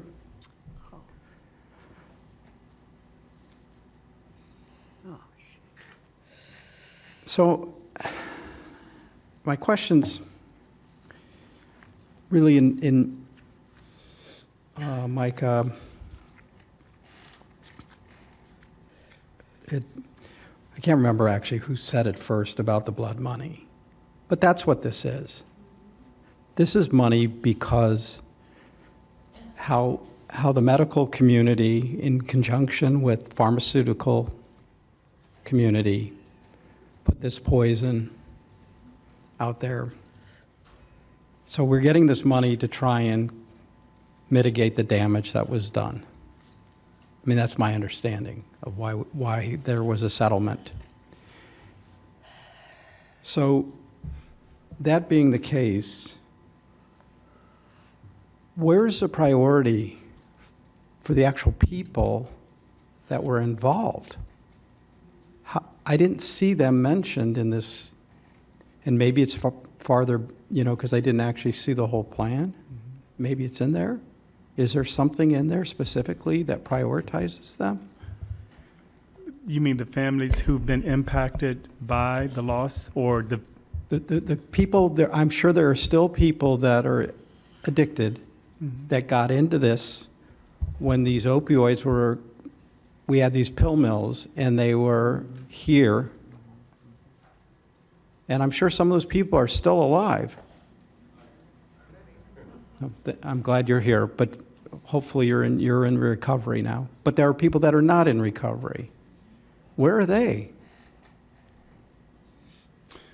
Well, I think for those who are still in need of supports, the system that we're building out would support them in terms of, I don't know, Commissioner White, if you're asking specifically for anything outside of supports from a system that we're building out. I guess I'm asking how do we prioritize them? How do we prioritize their families, their children who have been deeply impacted by this? Part of the recommendations also includes recognizing the trauma-informed care piece and the loss of a loved one, sorry, I'm one that's got an experience as well, is part of the trauma. And so there is reference within this plan to how to make sure that we are addressing families, children who have experienced trauma, as well as shifting from treatment is obviously necessary, but what has been missing in the system is recovery supports. What happens after a 90-day or a 6-month treatment option?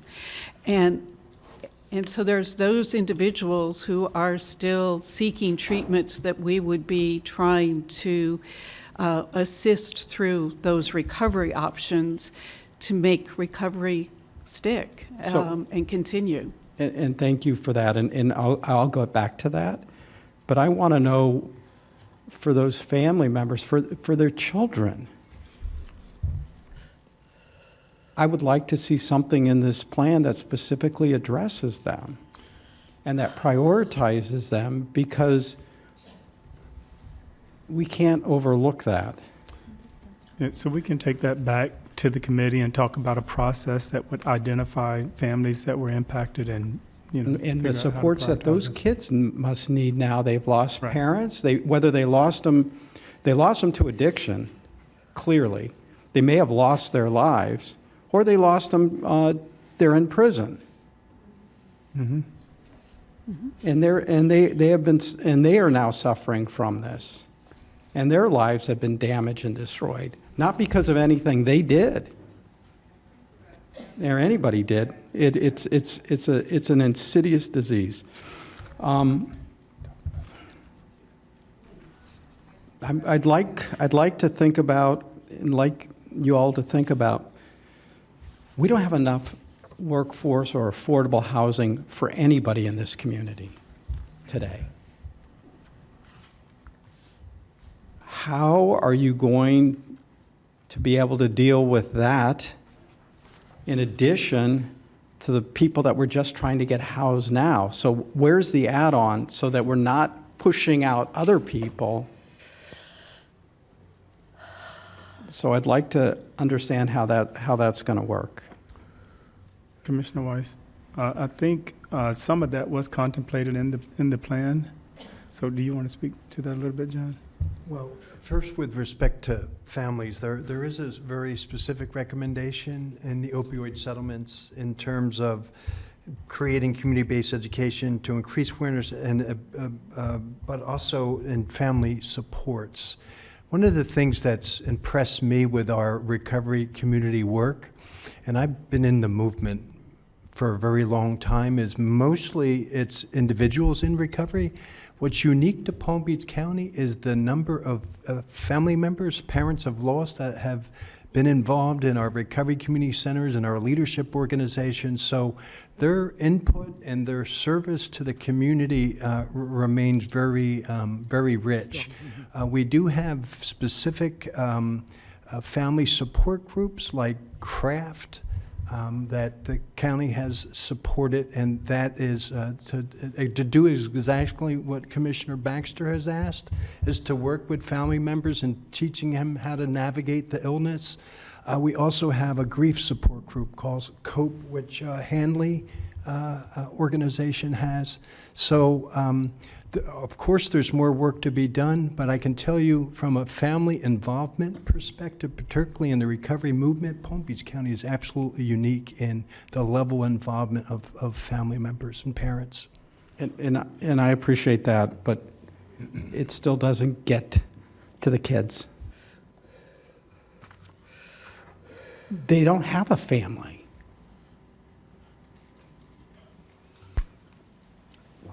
It's missing. And I can identify having raised two grandsons as a result of my daughter's. And your grandsons were lucky that they had you. Yeah. But how many of the kids now are struggling on their own? And I believe we can work with DCF to identify and figure out a way to prioritize those And families. that, if I could, Commissioner, Yeah, go ahead, when, go ahead. when we're in an ecosystem approach, right, it really goes at the silos. So the suggestions around vocational training, and we see these issues around employment when we're taking the pulse of individuals, what we haven't had is a system that is ensuring that those connections are happening. Instead, what we've had historically, Commissioner, and you know this, we expect individuals to navigate this all by themselves. One of the key predictors of housing and employment, folks are discharged, and I'm telling you, I live this every day. They were told basically to go fend for yourself, and your option is this: recovery home, where you have to pay an administrative fee. You can't get employed because of a conviction, and then $200 to $250 a week, no disposable income, and when we lapse, or they lapse, we stigmatize our own people because something they did was wrong, rather than what we've done, I think courageously so, you as a board as well, is to critically look at these deficits and to advance a plan that is proved by the evidence over decades, but we've dared to begin to plan and execute in that way. So a lot of this exists. The problem is, rather than fund them in another source, is to ensure that we're tapping into vocational training, to ensure they have a clean driver's record. And I'm sorry, I'm going to get on my soapbox. One of the frustrations for me with our federal grant project, I was surprised the federal government allowed us flex funds. You know where most of our flex funds were used? Was to pay the judicial system so our individuals could get a driver's license. So you're feeding the beast that has created the problem in the beginning. You know, again, we're looking at all of those things critically. We are and have had conversations, and Dr. Green knows this over time since I've been here. You suggested about private developers, public-private partnerships. We're exactly working on those types of things in order to build this kind of capacity. One of the things our federal grant project taught us too is that the sober home is not the only remedy. It's a piece to the puzzle, yet we have a system that says, oh, you've arrived, you've been discharged, hooray. You've arrived at a sober home, hooray. And the stressors on individuals, I'm long-term in recovery. I stress over keeping a roof over my head. I like my employment, but right, and we know that, and so the opportunities here are so rich. And when I hear these questions, I go to the ecosystem and what we're trying to create and ensuring that we have a set of eyeballs through that neutral care entity that says, you're getting paid to do this, you're going to do this. And when we say that we expect a warm referral into a recovery community center, that better happen or you're not going to get paid. That's the system I'm hoping that we're going to have in the future. I want to go back to this driver's license thing. That's insane. Isn't that insane? That's insane. It's insane. We're taking government money and putting it to another government agency to pay a fine. That's insane.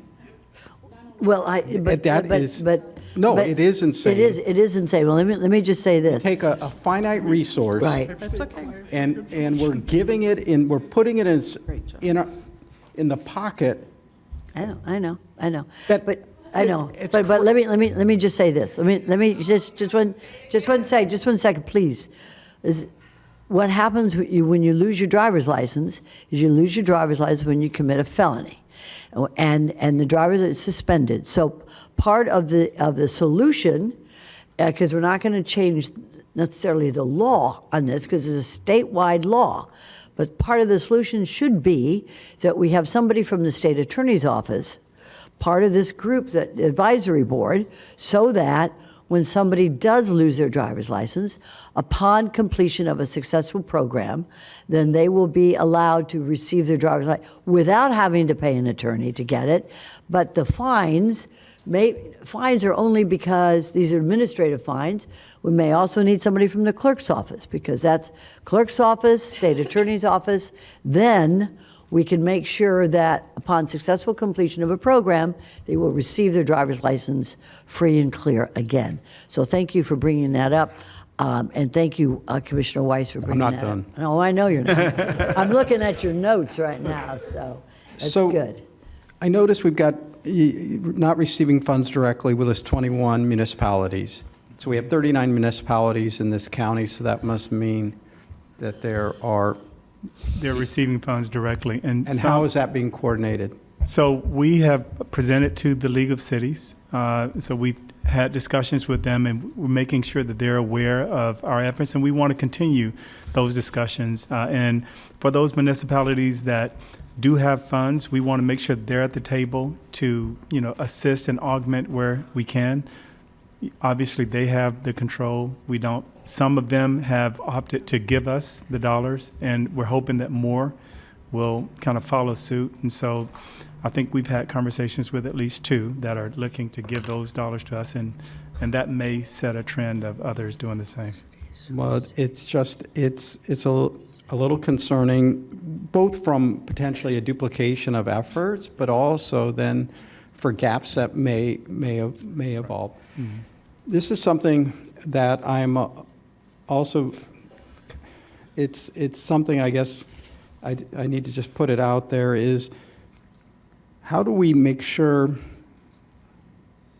and I don't mean this in a pejorative way, but that this doesn't end up attracting people to use these resources in our community because we have them. I mean, we have neighbors nearby that won't even allow a recovery house to even open. So how do we ensure that we don't become a place where people are going to just use up our resources for the residents here? So I think what you're asking is what guardrails are we going to put in place to address people who may transition to Palm Beach County to utilize these resources because they're here and not there, right? And so you want to speak? No. It's cold-hearted, I understand, this is something but it's reality.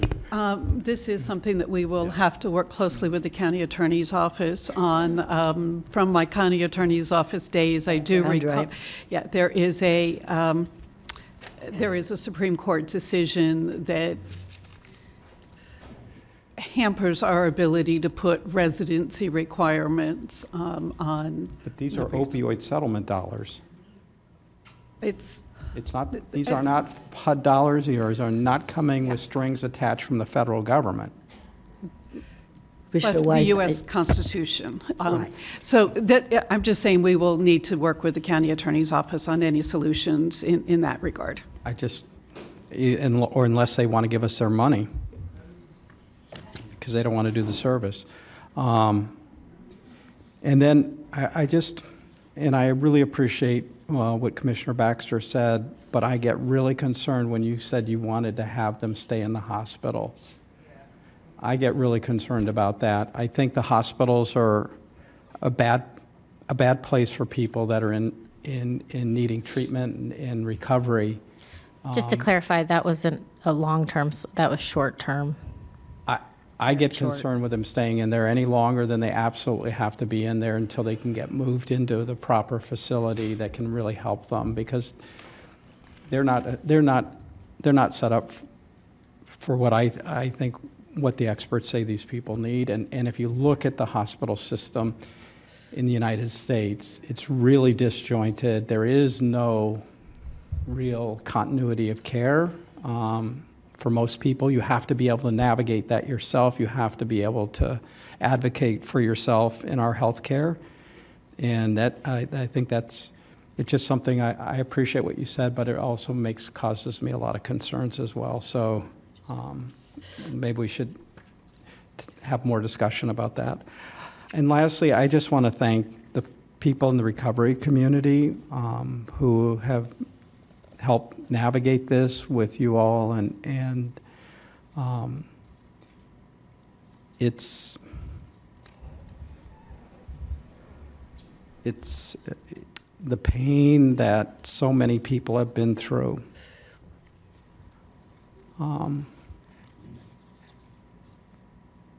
And wanting to still come back and try and help and fix this. So really appreciate you all doing what you do. And I know that we're going to end up in a much better place, but the cost has been enormous, and we can't forget that. We can't forget where this all originated from. And so hopefully we leave this a better place. Thank you, Commissioner Weiss. Did you want to respond to that, Commissioner Baxter? Yeah, I just wanted to clarify.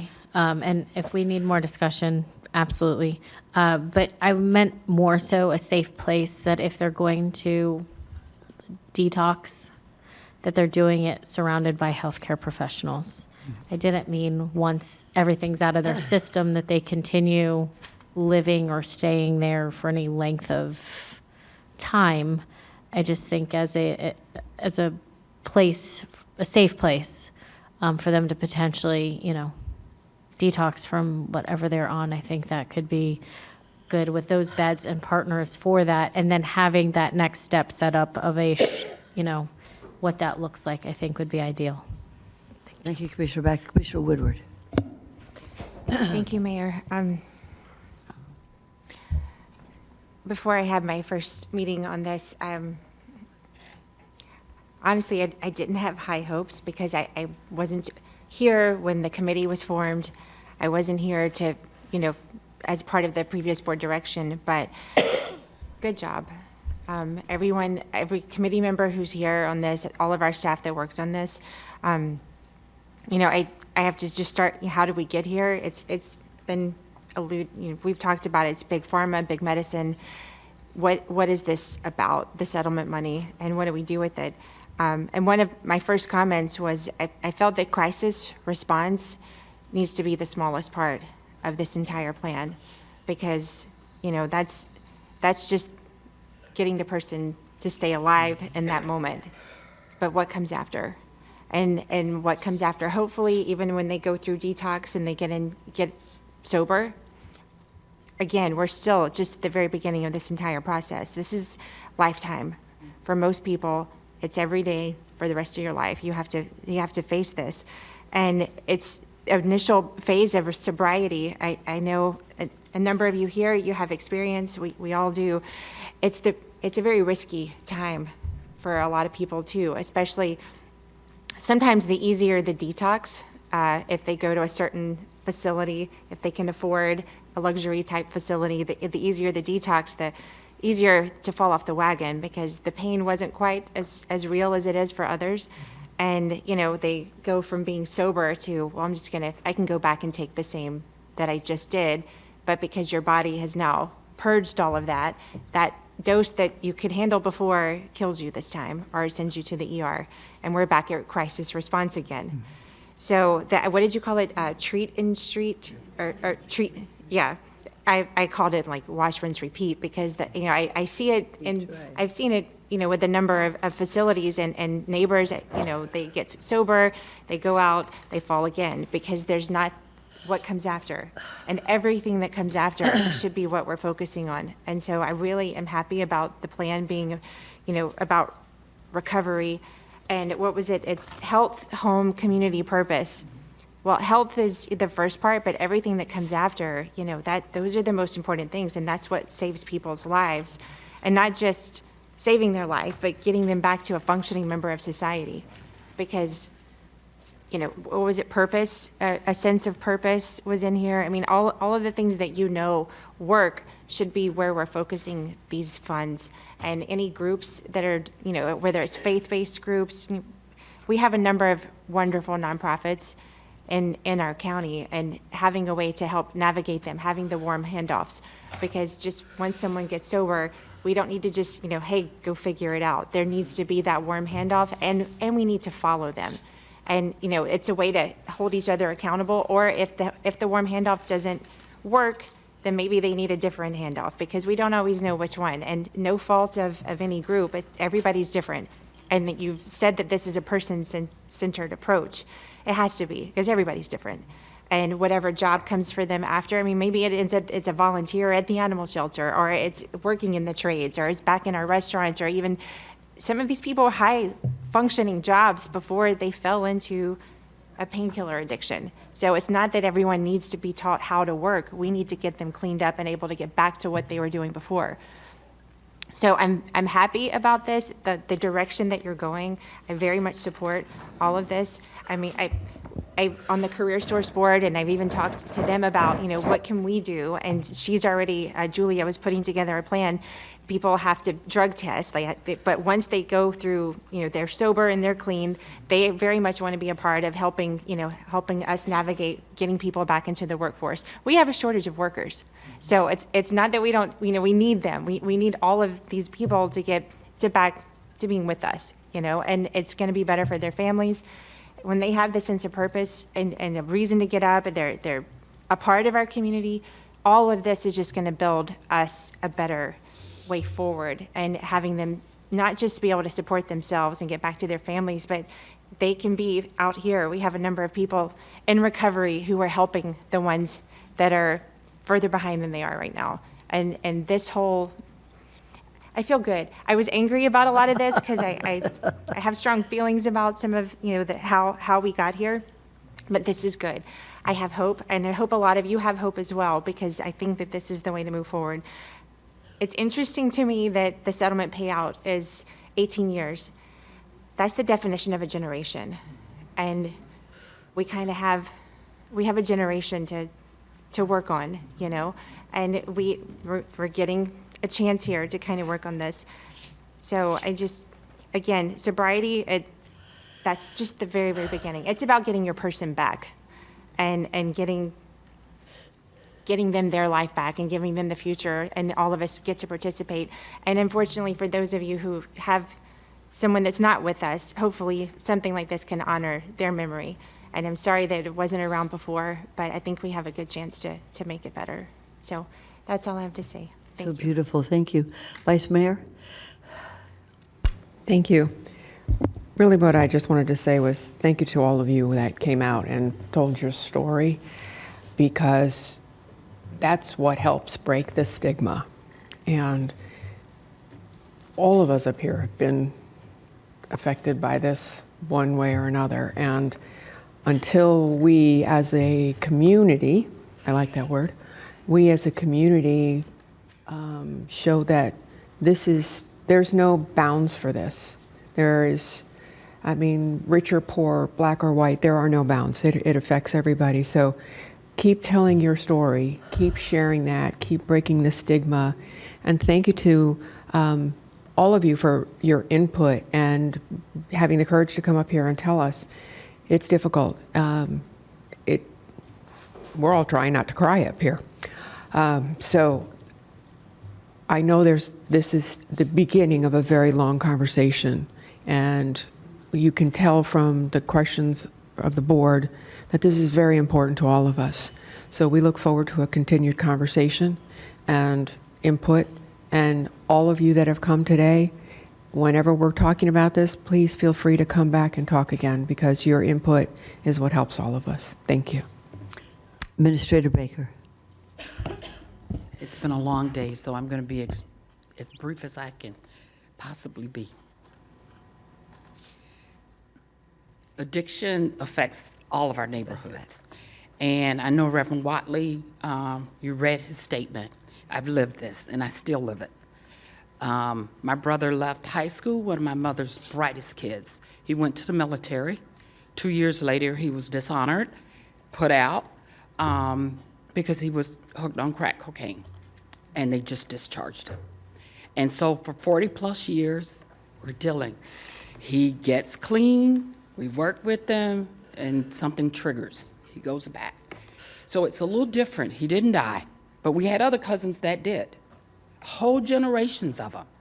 And so in our neighborhood, it's suck it up, you need to do better. They go to jail, they go to prison, and they leave their kids. They don't get to spend time with them. They come back out, and because of the stigma, they don't get that opportunity to be a second employed. We're just getting, this board did ban the box. That helped a lot. It really did. But if they're in jail and they're not paying child support, their licenses are suspended. They have to then pay that child support before they can get licensed. So they've got to get around, and they drive without a license. So it just perpetuates. Then they get convicted of a felon because they're driving without a license when they're trying to go to work so they can feed the kids. Not catch up on back child support, but just start where they get in. So those are things that's a different lens that I look through.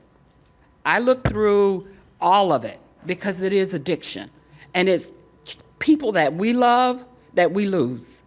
And in my neighborhood, now they do, because now they're putting fentanyl in all kind of stuff, crack cocaine, weed. But we're gonna have to reach out to that community as well, because they don't have the voices that's sitting in this room. This is personal for me, and ever since it's come up, I have spoken out, and I'm gonna continue to speak out, because we've gotta address crack cocaine and how we handle it in our community. It is an addiction, it's a sickness. These kids get hooked, they sell drugs in order to use it. They don't decide one day they're just gonna be drug dealers. Most of them are doing it because that's how they get their money without stealing and robbing other folks. So I think one of the things, and I've spoken with staff about this as well, we have got to keep all of our kids, all of our family in this circle. So as we continue to move forward, we need to make sure that we're reaching out to all neighborhoods, everybody. And we need to make sure Reverend Watley is good, but he also needs some help because we need to make sure we're doing what we need to do. I talked about the license, the jail, the child support, back support. We've got to figure out how we deal with that because they're never going to be able to catch up that payment. No. So we need to be able to deal with that. When they return, most of them don't have anywhere to live. So, housing is my passion. And, sometimes we can take certain ones in if we own our home or we're in an apartment. But if their mom and their sister lives in public housing and they're a felon, they can't live there. I know. So we push them back to the community. That's not good for them. So we've got to come up with a mechanism to address this issue. And Commissioner Baxter, you're right. They need skill sets. They need vocational training.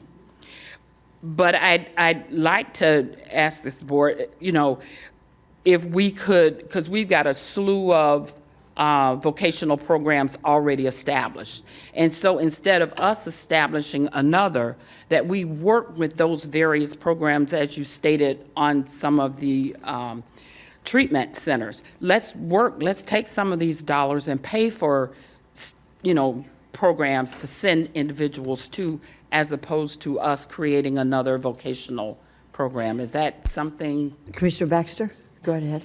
No, absolutely. And to that point, that's why I said we have current schools. So instead of waiting for us to do something, let's use what we have currently and available and maybe expand upon.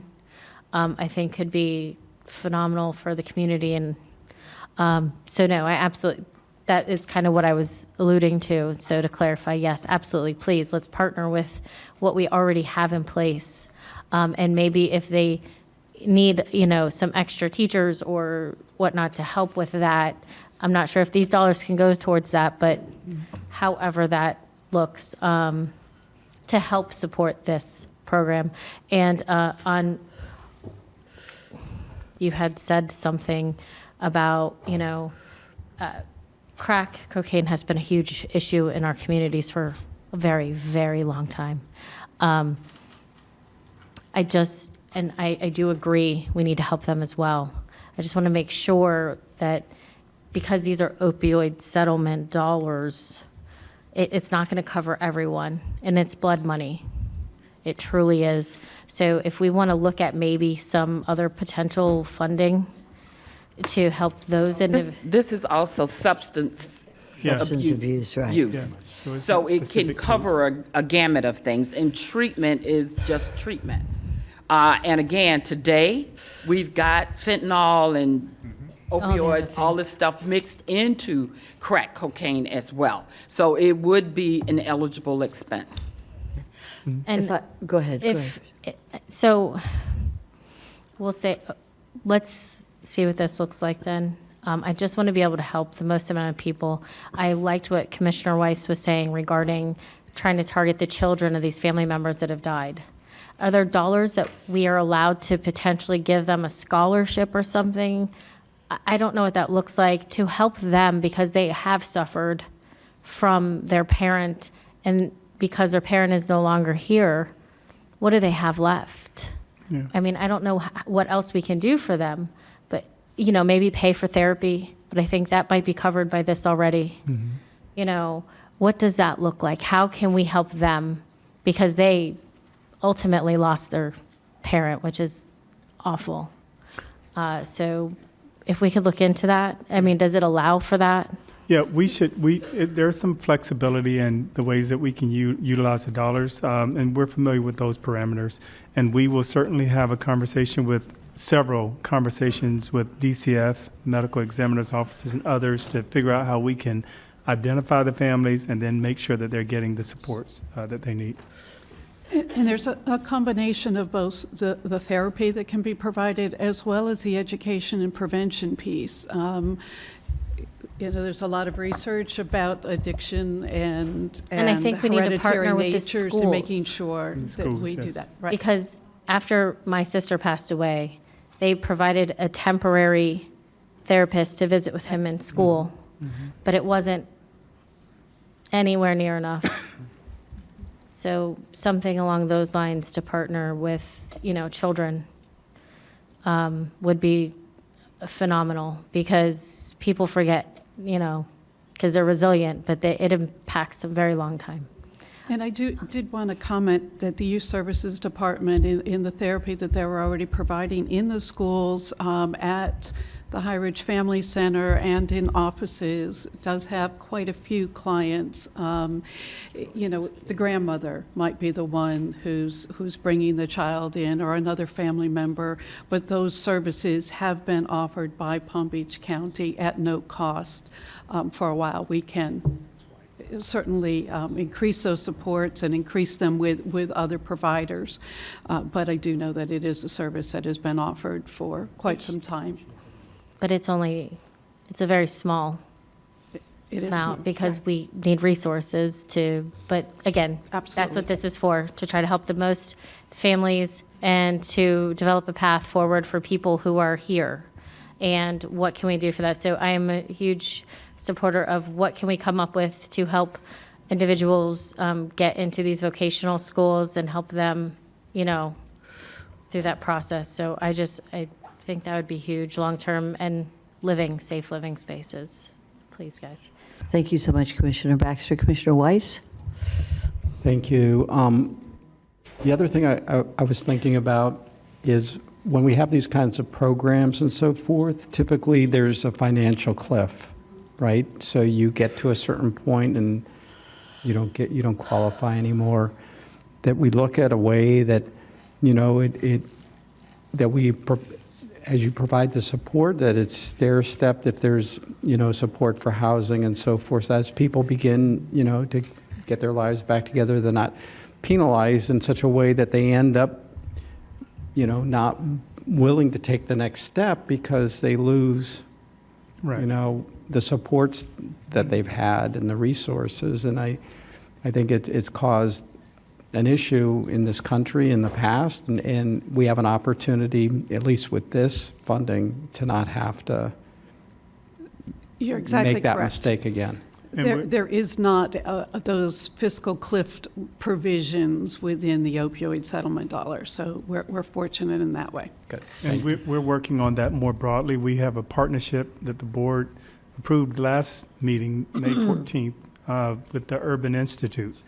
And that's specifically about building coalitions to address the fiscal benefits cliff, leveraging partnerships with other funders in the local community, kind of as a pilot initiative to see how we can address those cliffs. So. Thank you. Okay, I'm to wrap this up. I want to thank everybody here who stayed so long. And I just want to say that I've never been to a county commission meeting ever that was so heartfelt, and where we got to know each other, because under sunshine we can't hang out with each other and have a couple of beers and learn about these things. But here in public, we just did.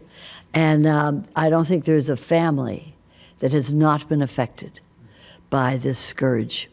And as Ms. Baker testified today, this is not a crime. Addiction's not a crime. It's a disease.